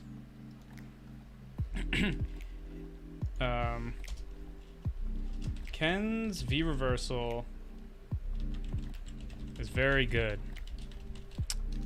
If you want to contest pressure but not risk getting frame trapped, you can use V reversal pretty liberally. You can really... Ken's V reversal is one of the best V reversals in the game. I would argue that it used to be the best, and then they nerfed it, and now it's like in line with some of the other top tier ones. But Ken has an amazing V reversal. So if you're like, I'm not down with this guy pressuring me like ever. V Reversal City, just V Reversal City, because Ken is a character that doesn't really rely too much on the V trigger. V trigger is really nice and it is really powerful to have either one, but Ken, he doesn't need it. Okay, EX. Dizzy is high here. Sometimes you got bust out. Don't disagree. Don't necessarily super agree, but also okay. Hit confirms. This is just another thing to practice. I wouldn't worry about this until you get down crouch medium punch target combo. Nice. There's that follow up again.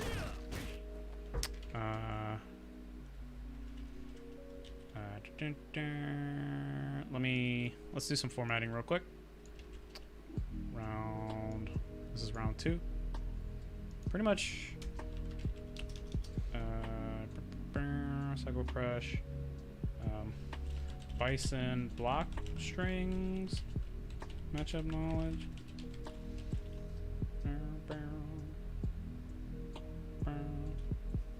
Yeah, you wanna follow up. Follow up after VHDP Oki needs to be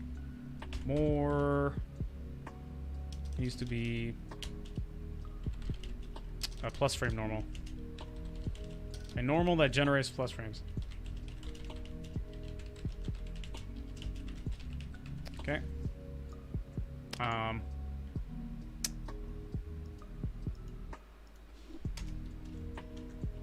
Decent usage of Reversal EX.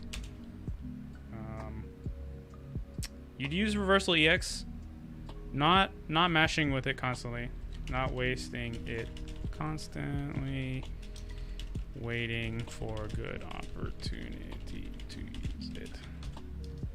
Waited.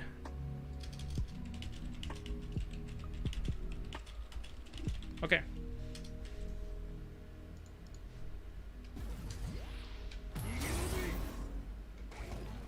Okay. Yeah, there's another a standing medium kick. Here you missed this meaty. I would exchange this for medium punch.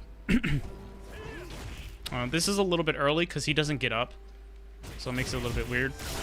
But I would exchange that for medium punch. Okay.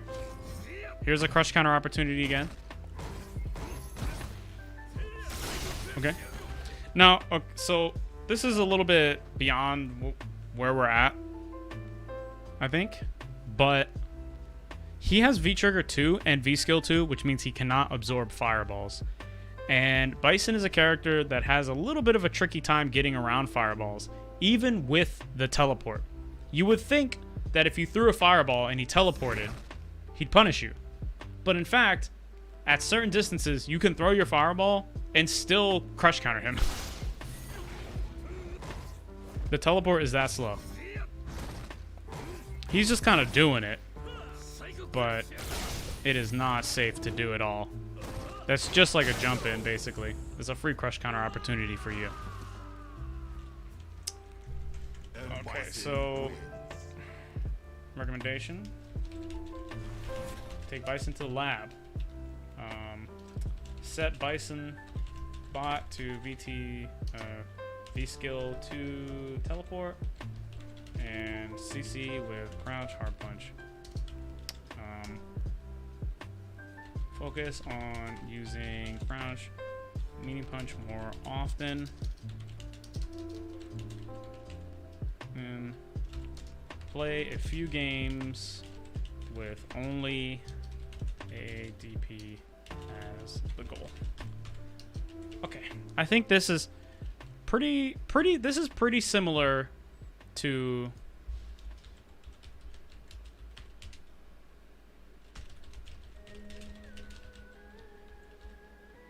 Brandizzle.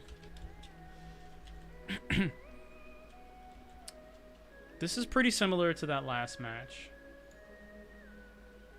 Yeah, Bison's V-Trigger V-Skill 1 could absorb, but V-Skill 2 kind of asses him out. So let me bring up the training room, and we'll see. The reaction here is just pretty much just straight up down fierce. Okay. Psycho power, psycho. Here we go.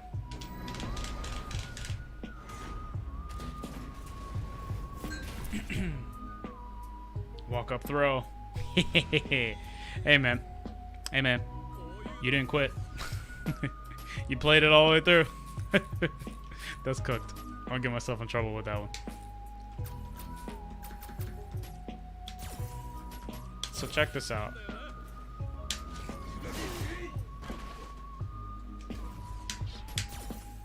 If Bison teleports, just fierce. Look how late you can do it. Look how late. Look at I'm waiting even longer every time. You can do it so late. That was a little bit early. Yeah, you just CC.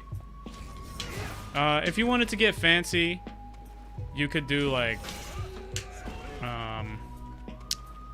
I don't know. You could buffer. Yeah, even if he does it from a weird distance, you still hit him.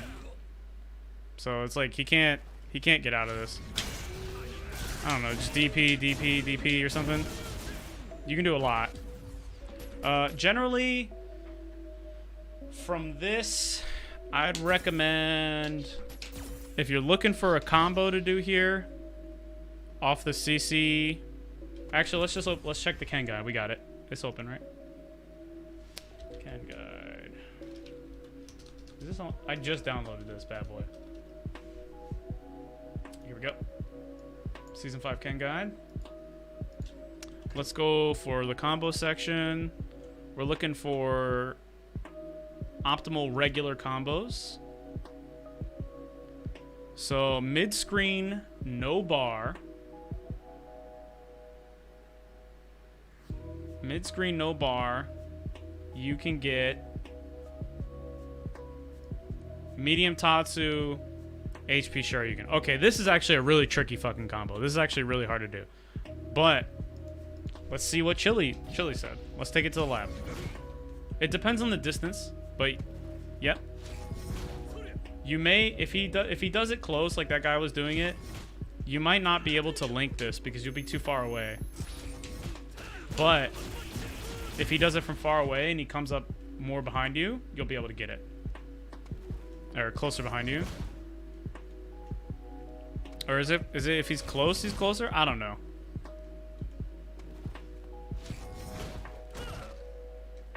This has a propensity to whiff.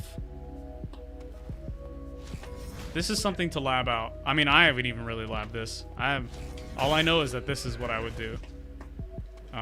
You can get a fancy combo like you could do this, and if it crush counters, you could just do the same thing.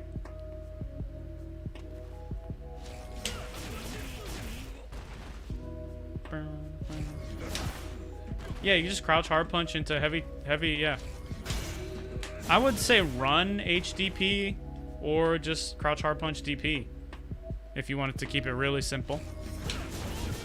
Then you could just run, medium punch, target combo, right?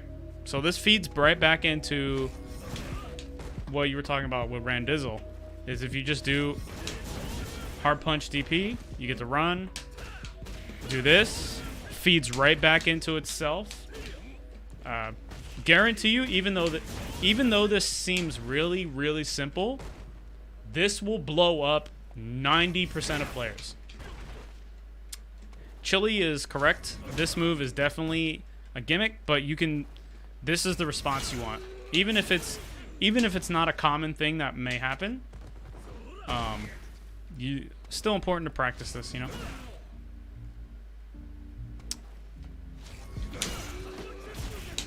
That's the fancy combo. But for that, you need to input Shoryuken backwards. You can just do it, though. Into EX.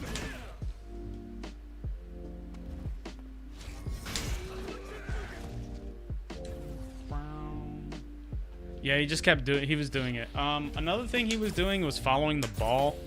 He would do the ball. This you just gotta watch out for. This is a little bit tricky. You gotta identify what spacing you're at. But if he doesn't do this properly, you can go through it. You just gotta watch out. I would say I would recommend just blocking this. Just trying to block the ball. Contesting it requires like a really decent identification of spacing. The further away you block it, the more tight his block string is. So if you block this up close, he does this, of course you want to try to anti-air him. But I wouldn't worry about that just yet. I would just say if he approaches with this, just block the ball. Just block the ball and stand up if he jumps. What else here? Witus. Okay. Yo, the formatting for my sheet. What happened to my formatting? Ken's V reversal is really good. Take Bison to the lab. Yeah, I would recommend just like versus Randizzle. Set Bison bot.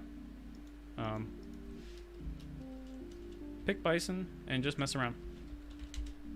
And just mess around.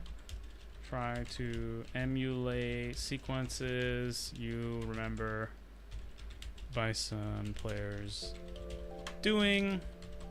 See when the pressure ends and what is plus or what is minus. Don't just take Bison bot to the training mode. Just look at his shit, you know, because to really get the matchup knowledge, you have to play a lot versus people, but you also have to take the character into training mode and play it a little bit yourself, you know. So like if you see this move, you should know it's his standing medium punch. If you see this move, you should know it's his stand fierce, right? This is Psycho Axe. Psycho Axe has a target combo. This is roundhouse. This is, you know, he has a slide, right? Stuff like that. And then I would say focus on using crouch medium punch more, just like with against Randizzle. And then even though this steps outside of the current like practice goal that you've set, I would say still play a few games where it's just like only AADP is what you're looking for. You know, just try to AADP. Oh, it's too far away. Other than that, I think a lot of the things would overlap with the first game. In that second game, you did a little bit better of not being so flustered. I think because Randizzle was a little bit more in your face, you were acting a lot quicker.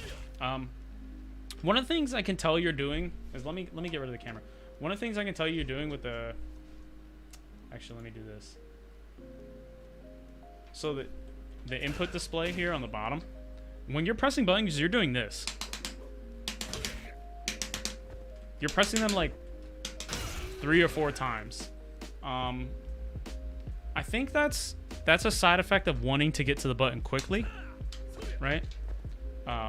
That urge to like go on the button will go away more when you just have like the bank of knowledge to be like, oh, okay, this is that on block, it's plus or it's minus, I get to press this here, it's my turn now, it's not my turn now. But I still would say maybe consider, you know, being a little bit nicer to the arcade stick. Because while it doesn't look like it's a super bad habit right now, this can develop into like you doing this, which will mess up your execution in the future. So I would recommend it against hitting the buttons multiple times. Double tapping is you know, perfectly fine and stuff.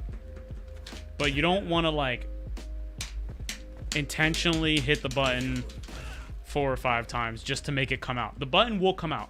If you pressed it, okay, look, I know online is kind of fucked up. I know online sucks, but like, if you press the button, it will come out, you know? So, I would say just consider this. Double tapping. Yeah, I personally, when I use the stick, I don't double tap because I use my ring finger and my middle finger mostly to press buttons. So I'll press my buttons like this, you know? But if you're completely cool with like having your hand up, double tapping is the tech. I mean, there's literally no disadvantage to double tapping. The only time there's a disadvantage to double tapping is when you want to plink something, but plinking is kind of an obsolete technique nowadays because of how lenient the game's inputs are. There are some niche uses it, like for example, this is a Kara cancel into throw, which requires a plink. But yeah. Actually, let me slow it down and try this and see if we can get it in slow-mo. This is always fun to point out. So if we look at Ken, that's his light kick, right? If I blink it, I should be able to cancel the first. I don't know if I can do this with the slow-mo on, but basically you cancel the first frame of light kick into the throw. There it goes. Saw that? Saw how he like flickered? It's canceling light kick into throw. You can see the proximity guard box, this yellow box here. That doesn't come out when you just do throw. That only comes out when you... Oh yeah, the faces in this game are godlike. Ryu has god tier faces. The faces in Street Fighter 4 are godlike. This game toned down the faces hella, but the faces are godlike. Like when Ryu... Alright, we gotta pick out Ryu getting hit. But first, let me upload this document to the Discord server. I'm hitting it. I'm Control S so hard. Alright, I'm gonna upload this document, and then we're gonna look at Ryu's face, and we'll find somebody to host.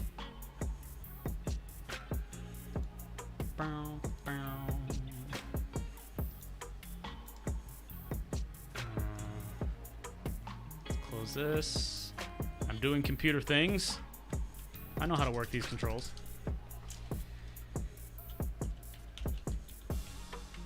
Okay. I will upload a Ruski. If you had a replay that got reviewed today, I'm not going to promise to do it right away because I'm definitely going to go eat some food. But I'm going to cut all of the replay reviews into highlights. So you'll be able to come back to this channel and look at the highlights and see your replay review over again. Also, these replay reviews are going to get uploaded to YouTube. So if you guys want to, you know, be like, what did he say again? Boy, that boy was tripping. You can go back and check if in fact that boy was tripping.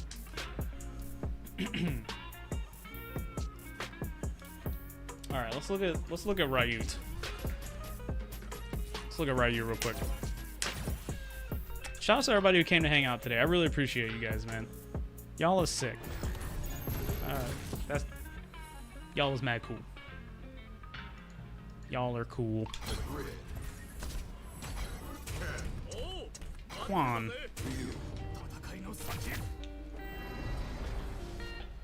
Oh, you know what? Let me Soldier Boy. I remember Soldier Boy was like, "Oh, what song was that?" on the BRB screen and stuff. So I'm gonna let me do that real quick.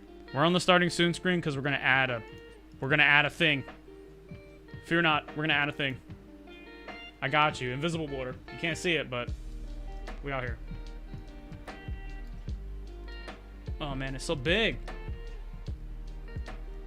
It's so big. Is that good? Is that text legible? Is that text legible? Actually, you know what? I'm just gonna do a copy and paste. Hold up. Give me this song info. We're gonna copy this. We're gonna paste it. Yeah, there we go. Actually, no, we don't need that. We don't need that on this one. Okay. Hey, man. I know how to play these games. I've played these games before. All right, check out old Ryu here. Oh, you can speed the game up, by the way. Did you know that?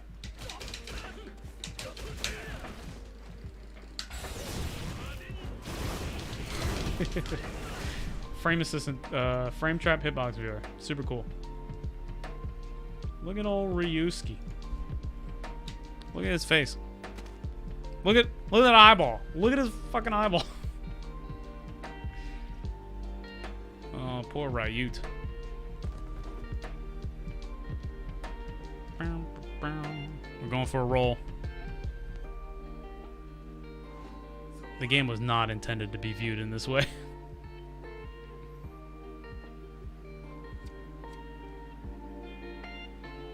Silly Ryu. Yeah.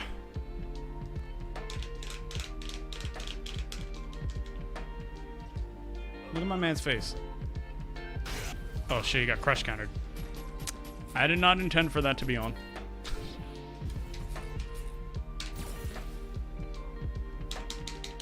Okay. Oh. Look at that bad boy right there. Look at his eyeball, man. Ryu's eyeball pops out. Poor old Ryute.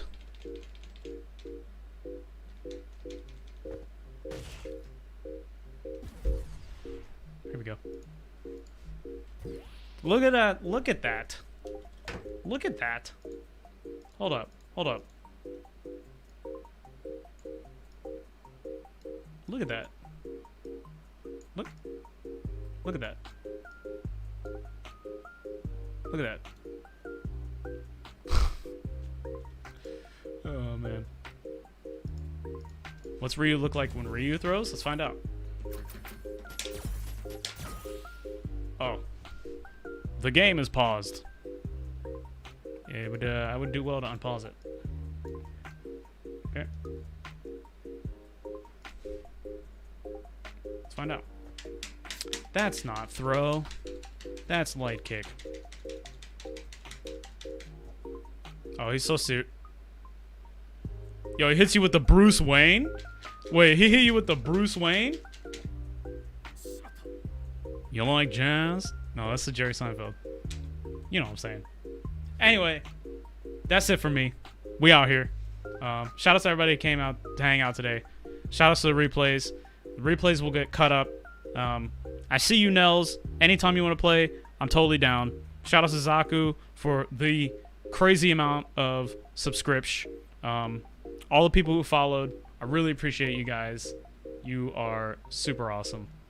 Stick around. We'll find somebody to raid and, you know, share the joy of Street Fighter V. Is anybody on? Well, first somebody has to be online. First somebody has to be online. Let's check. Is really nobody online? I'm not about to. I'll be real. I'm not about to send y'all to some mysterious person. You guys are too cool for that. Damn, really? No one I know is online? For real? For real? I could raid IDOM. Nah, dude. What if he watches the VOD? What if he watches the VOD? Alright. Damn, really? None of the recommended streamers are online. Or streamers I would recommend are online. Alright, well, thanks for hanging out, y'all. We couldn't find nobody, but you guys are super sick. I hope you have the best possible Wednesday or Thursday or wherever you are. I will be here tomorrow. If you look under the stream, you can see the schedule, which is Wednesdays, Thursdays, and Fridays, starting at 1 p.m. Eastern Standard Time. Wednesdays, we always play Street Fighter. Thursdays, it's just some fighting game. And on Fridays, we expand our horizons and, I don't know, do streamer shit. Who knows? Thanks for sticking around, y'all. Y'all guys are super godlike. Have a great day. I will catch you tomorrow.